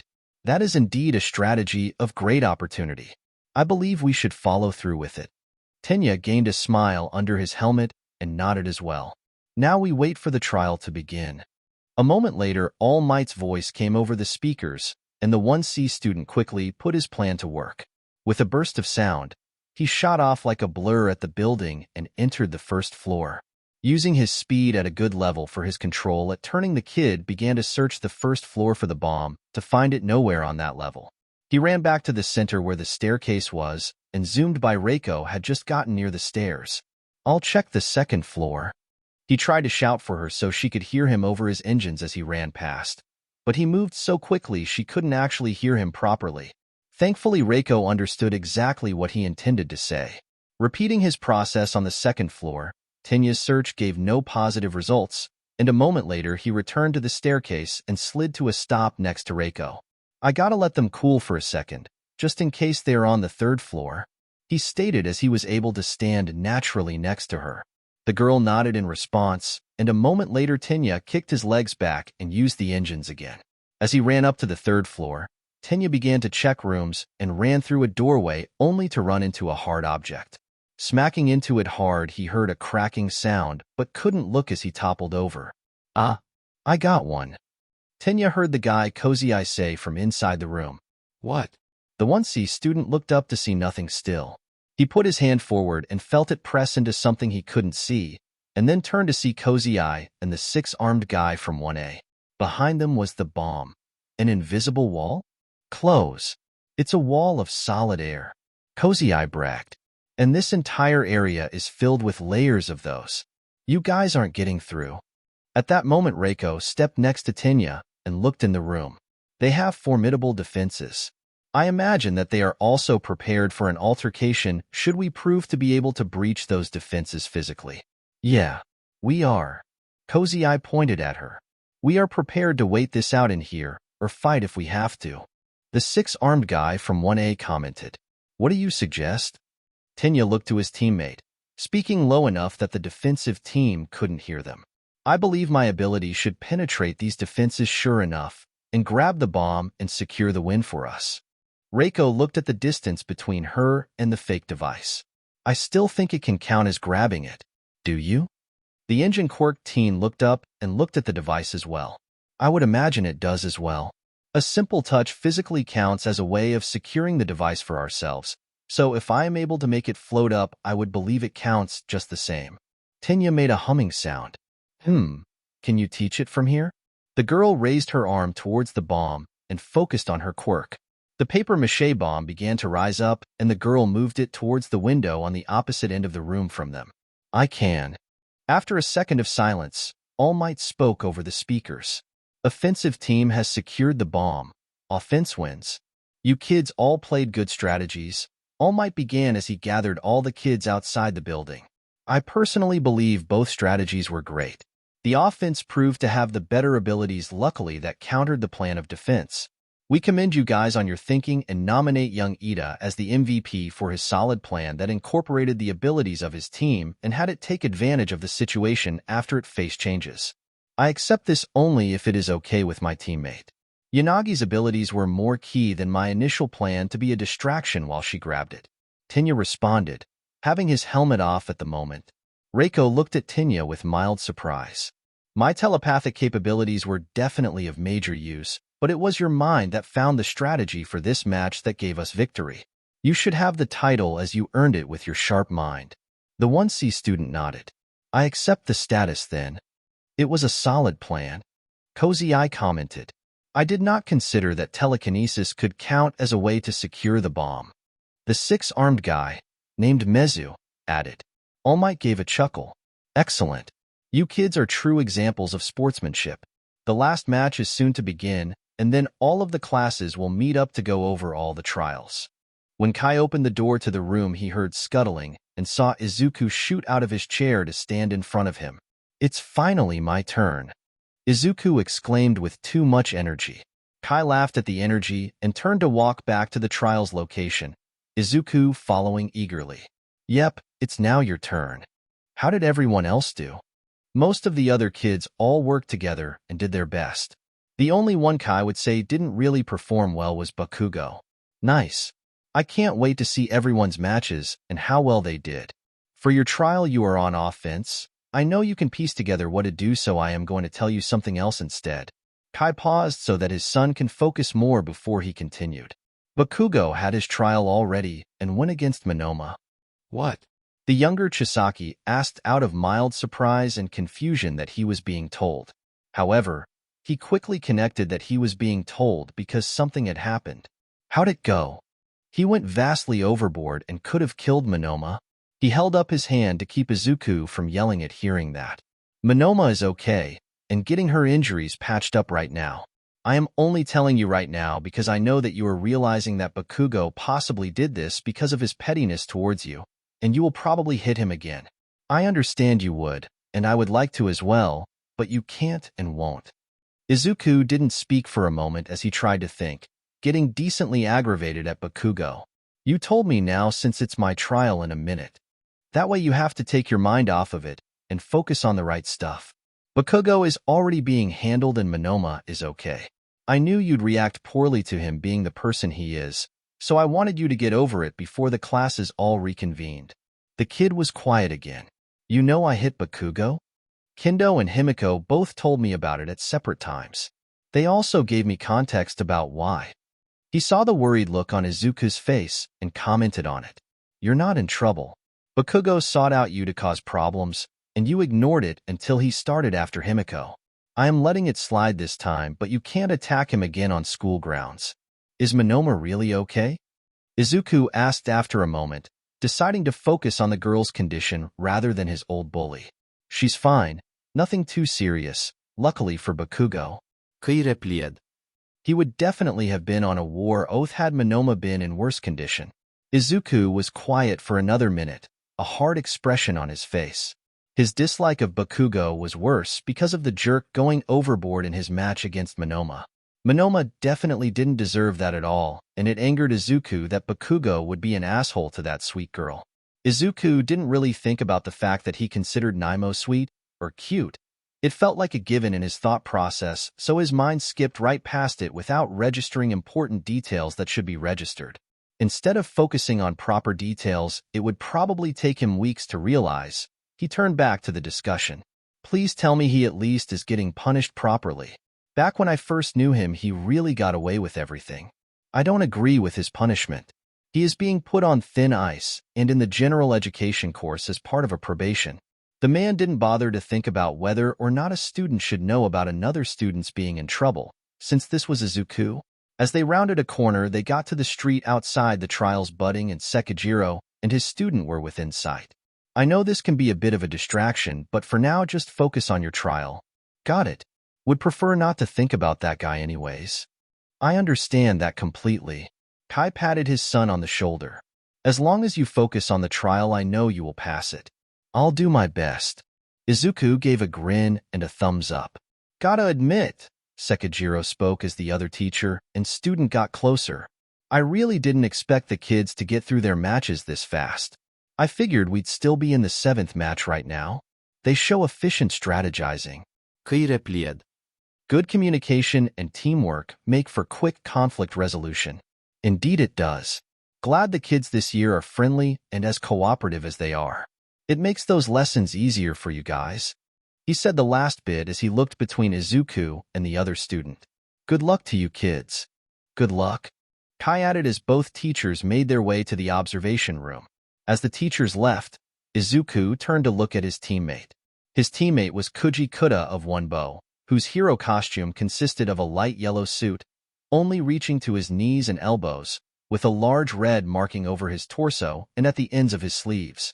On his chest, there was a symbol resembling an open mouth, and he had yellow shoes with red lining to match his outfit. As soon as he had turned to the kid, Izuku held out his hand to formally introduce himself to the 1B student. Hey Koda, excited for the trial? Kuji nodded without speaking, looking nervous as he did so. Izuku gained the impression he was extremely shy, and spoke again to not make the kid nervous with silence. For good team planning, we should know what we both can do. Izuku started right on working on planning the match. My quirk is called Overhaul, and lets me actively control most everything down to the cellular level. Since we're here in a practice situation, though, I imagine I should keep it tame, like maybe opening walls for new paths or repositioning us. I can pretty much control the layout of the building if I tried. He stopped himself from rambling on too much about the possibilities present with his quirk. Kuda poked his fingers together and spoke, decently quiet but loud enough that Izuku next to him could hear. My quirk is called a knee voice. I can communicate with animals and give them orders. The 1C student lit up at hearing that. Really? All animals? That sounds so cool. So, like, you can ask a bear to come into a situation with a villain or criminal, and he can give them the people's elbow. That sounds awesome. At this point, he had stars for eyes. So you can freely talk to animals? Do they speak with a level of intelligence like us then? Does it work only like that for the more intelligent animals? Kuda gained an alarmed look at being asked so many questions so quickly and began to make a stuttering noise, but was able to answer after a second. I can talk to hold conversations with them? That's so cool. Izuku was trying to think of more questions. Do they have their own accents? Different languages for each animal? Or is it just that you instantly know all the languages and can't tell the difference either way? Are they as expressive with languages as we are? On the accents, is it just in general, or do all animals have their own kind of dialect tones? Or is it area-based like with humans? He stopped asking questions, taking the first breath since he began to speak, and saw that Kuda was looking as startled as earlier. I hear them chirp or bark or howl and I just understand it. Kuda answered. That's such a cool quirk. If someone was ever lost in the woods, you could probably find them instantly by asking a bird or any of the animals if they have seen someone. The masked kid commented before looking at the building they would soon be investigating. After a solid second, he got an idea. Wait. His sudden yelling startled Kuda enough that the teen actually jumped back a bit. Izuku looked at the kid and then pointed at the building. Can you call in birds to fly around and look in the windows to see where the people are? The teen took a second and nodded to Izuku, who gained a grin. That means the second we can start to do things, you can gather intel, and we can figure out the situation before we even enter the building. The teen explained. That is, if you're okay with that plan of action. Kuda didn't hesitate to nod, and spoke with more confidence than before. I can do it.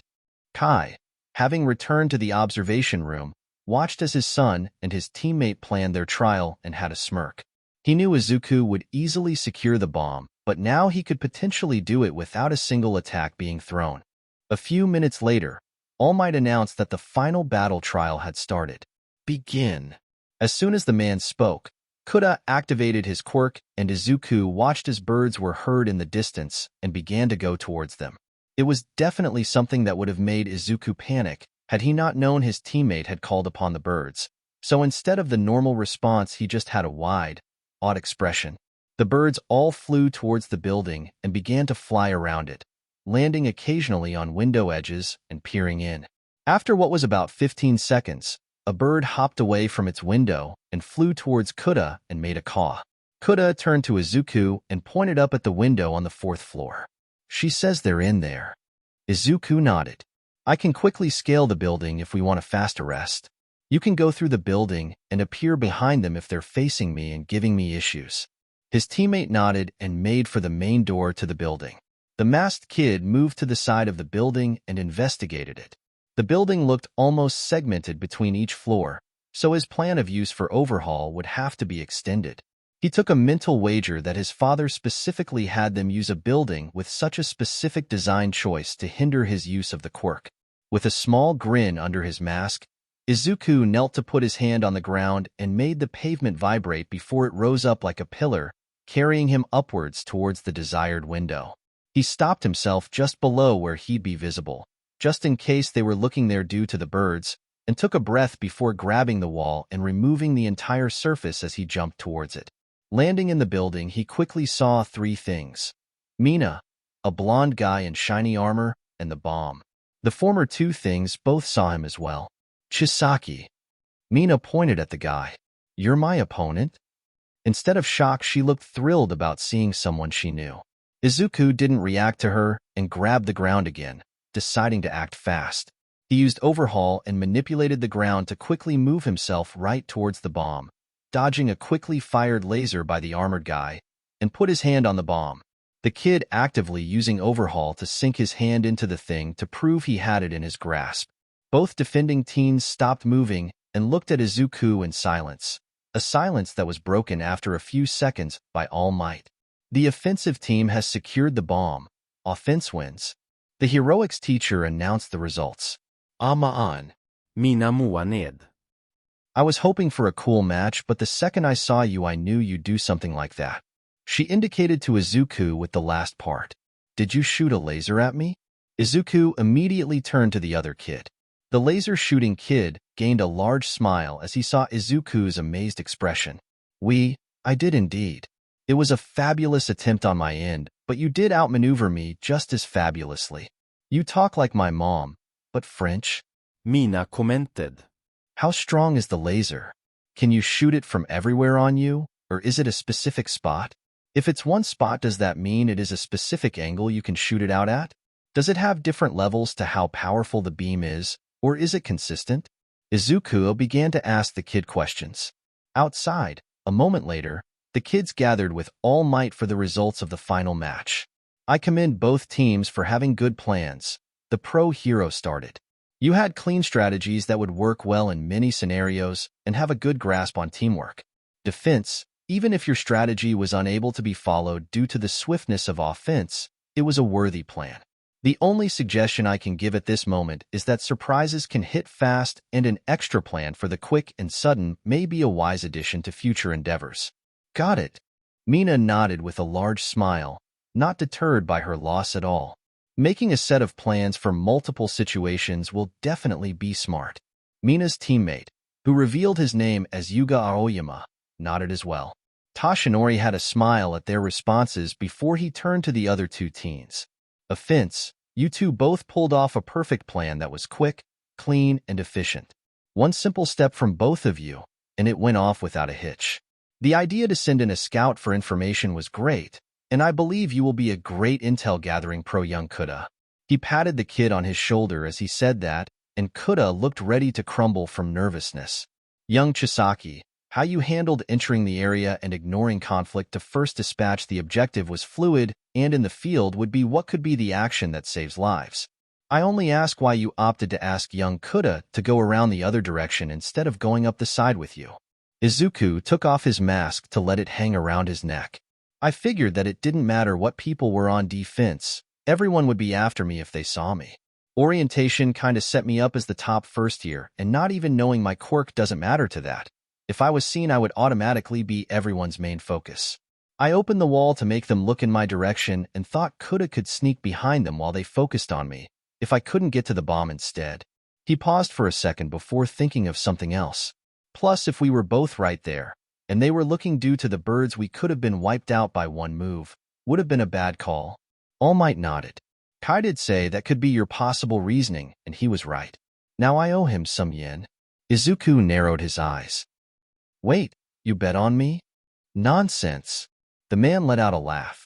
Anyways, young Chisaki, we all agree that you are the MVP of the final match for your quick planning and actions. The kid gained an excited look. Nice. Can't believe you had to rob me of MVP. Mina poked Izuku. I wanted to share that title with Himi and Sets. There's the next class possibly. Izuku offered. Yeah, but I feel like playing catch-up isn't as fun as just being with the girls from the get-go. She made a sigh before she turned to Kuda. So you can talk to animals? What's that like? Do they have their own slang and cool words? Once again, Kuda was thrown off by how excited someone got over his quirk. He stumbled over a few nonsensical syllables, but couldn't speak before All Might did. All right, kids, all 4 classes are being gathered for group evaluation. Follow me. He began to head to the others with the kids following. All Might and the final 4 kids entered a cafeteria, set on the first floor of a building closer to the main observation building of the zone. The other kids already had lunches beginning to be set out, and they all noticed the newcomers. How'd you guys do? Kirishima asked. Chisaki is no fun to go against. Mina looked at Himiko, while pointing at Izuku. What did you do? Sin looked at his classmate. I avoided conflict and used my quirk to slide across the room to grab the bomb. Izuku made a motion with his finger to show how he moved. You kids enjoy lunch for now, and we'll begin the group discussion in class afterwards. All Might announced to the classes. At this point you were free to talk about the details of your matches. Sekijiro stated. You all did great today. Ryuko added. Shortly after, Izuku had gotten lunch and sat at a table with Shoto, Hitoshi, San, Yosetsu, and Hanta and Denki from 1A. Unlike at the cafeteria in the school, the classes ended up talking in random groups of the people from their classes or from their trials. In the case of Hanta and Denki, they were there because Hanta was talking to Shoto. So how did you guys do? Izuku looked to Shoto and Hitoshi mostly, wanting to know if his declared rivals did just as good. I earned MVP for control of the situations in my trial. Hitoshi replied. Your sister did great, but she let her tendencies get to her. He was not going to mention he was called a Jezebel by Himiko, or that he flirted with her as a joke to see her flustered reaction. He already saw Izuku punch a kid for badmouthing her, so he didn't want to know the reaction to that. I claimed MVP for similar reasons. Shoto added. Yeah, he did. Hanta pointed a chopstick at Shoto.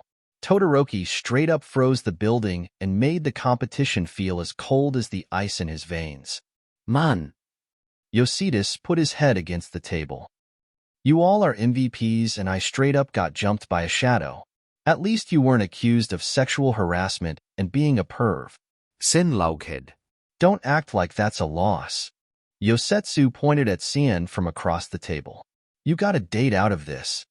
Izuku looked at Senior. What? I went against Tokeage and things got weird. The gyrate user saw his classmate's expression and pointed at Setsuna 2 tables away. The girl had heard the mention of her and was looking at Sien and raising her eyebrows over and over again with a smirk. As punishment for my crimes, she said I am taking her on a date. He paused and had a grin. This ain't even a punishment. Bastard. Yosetsu pointed a dramatic finger at his friend. I can talk to her about setting you up with one of her friends. Sun offered. Yosetsu stared at San for a solid 5 seconds. You are a saint. Izuku thought for a second before looking at the cafeteria. Where's Monoma? You didn't hear yet? Hitoshi looked at his friend. She went to the clinic after her match against Bakugo. I heard he went overboard. Yosetsu added. Toru, who was at the table right next to them, turned to comment. That jerk wouldn't cooperate and blew half the building off. I haven't actually met Monoma yet, but I'm proud of her for smacking that jerk. As someone from his class, Hanta began. Yeah, he isn't really the vibe. Even though we knew him for barely 2 days, I am not surprised he went overboard. Denki added. I mean, I am shocked he did it to a cute girl, but still. He hit her so hard she lost her shoe. Toru held up the mentioned footwear. I want to give it back to her, but I don't know where she is. Izuku held up a hand. I can give it back to her. AM in her class. The invisible girl gave an unseen nod and handed the shoe over. He's not here either, is he? Sin asked as he did a look around the cafeteria. Nope. I think his but got in trouble. Denki replied. Well, no duh. I'm pretty sure his bomb was good enough to almost kill. Hanta looked at his classmate. There was a blur and a sound of movement, and Himiko was standing right next to Izuku. Hey bro, I won my trial. Her brother spun in his seat. Nice. Did you get to use the mask yet? The blonde Chisaki shook her head. Nope. No chance because of HM. The girl pointed at Hitoshi and stepped over her words as she saw him. The profession of love he gave her still on her mind. It was your plan. Hitoshi responded to her light-heartedly. A good plan. The girl turned noticeably red. Because I am great. I agree. The tired teen responded with a smile as he continued to eat his food.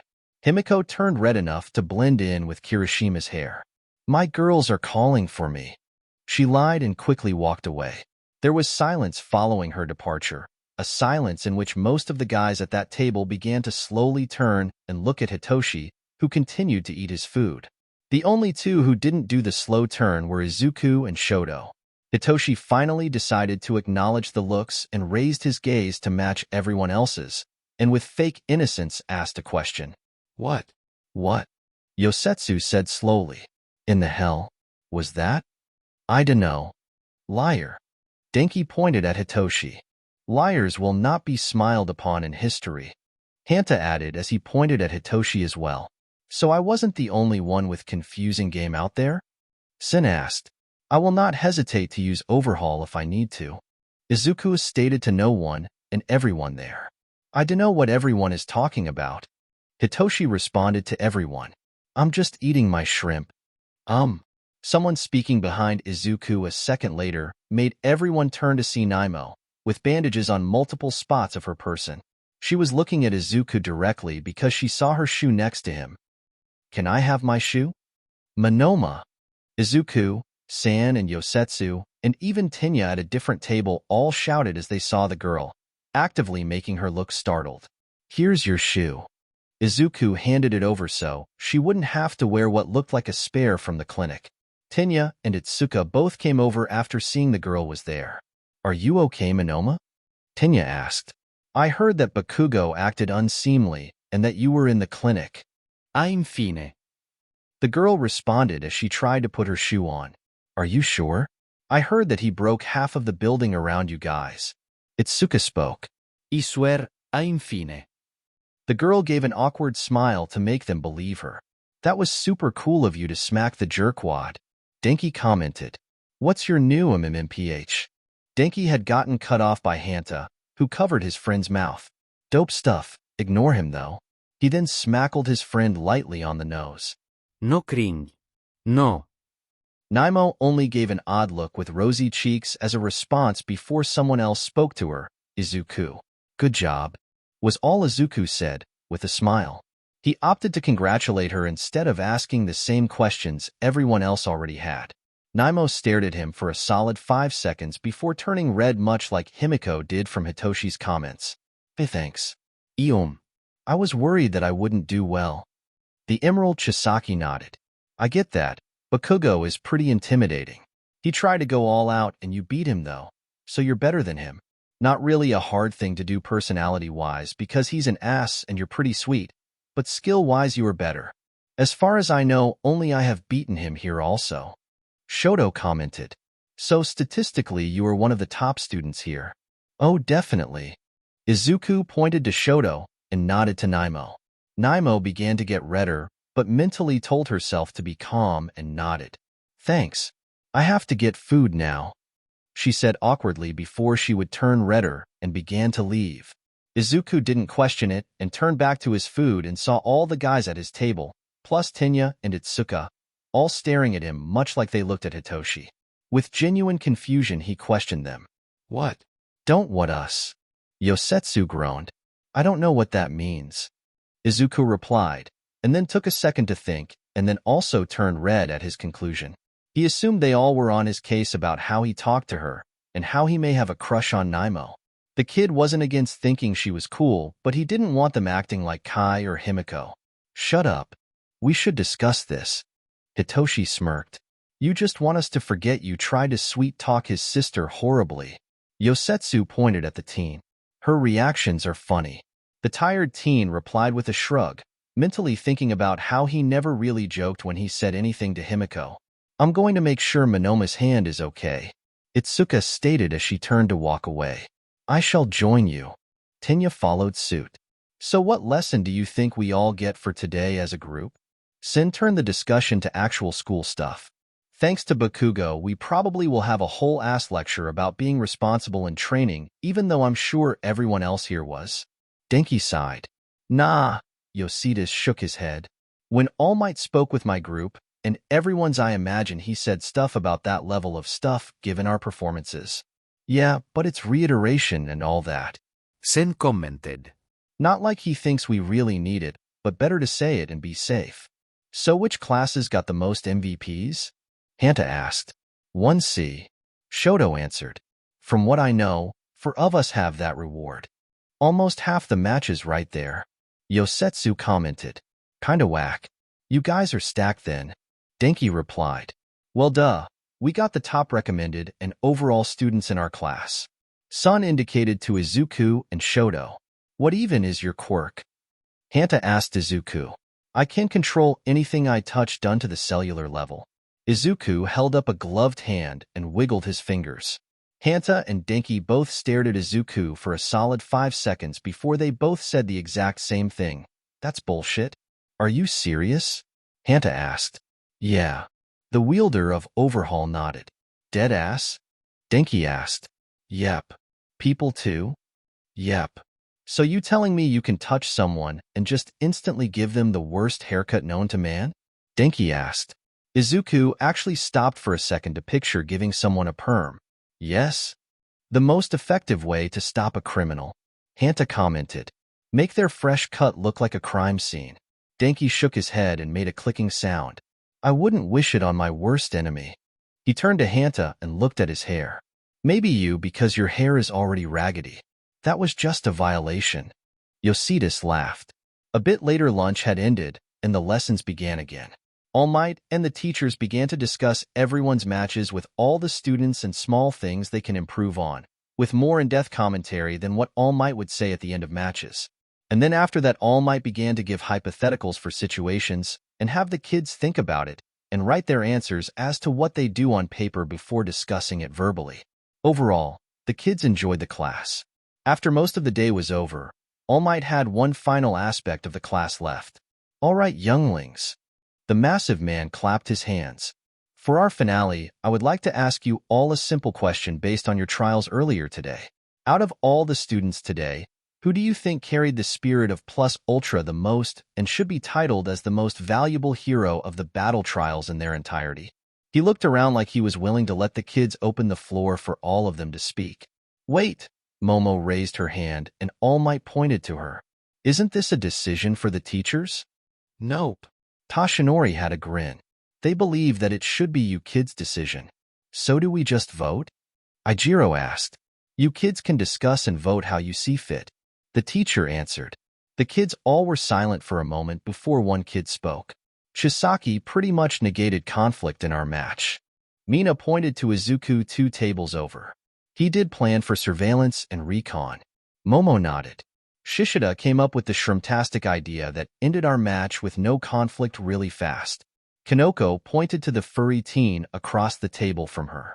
I would say the same sentiment about our own match's MVP role here. Jiroda replied. Todoroki completely took over his building. Setsuna offered. Hard to top that. I think it's Chisaki. Hitoshi indicated to Izuku. Izuku thought for a second before shaking his head. Not me. I honestly think it's Monoma. He paused and everyone looked at him. She's the one here who had to push herself to deal with Bakugo and beat him. She literally went plus ultra. Naimo blinked, not really expecting someone to mention her. It even being Izuku if all people made her mentally flip. Yeah. Sun agreed. What Chisaki said, Monoma legit went beyond and dealt with a harder situation than all of us. We all held back with each other to degrees, and her opponent wasn't doing that. I agree. Ibara added. I heard those dreadful explosions and thought them to be too much, and she held her ground against them. Me too. Toru spoke. I think Monoma earned that.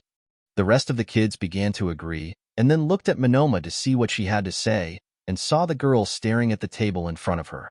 Her eyes had become red and a few tears dropped, but the girl had a small smile.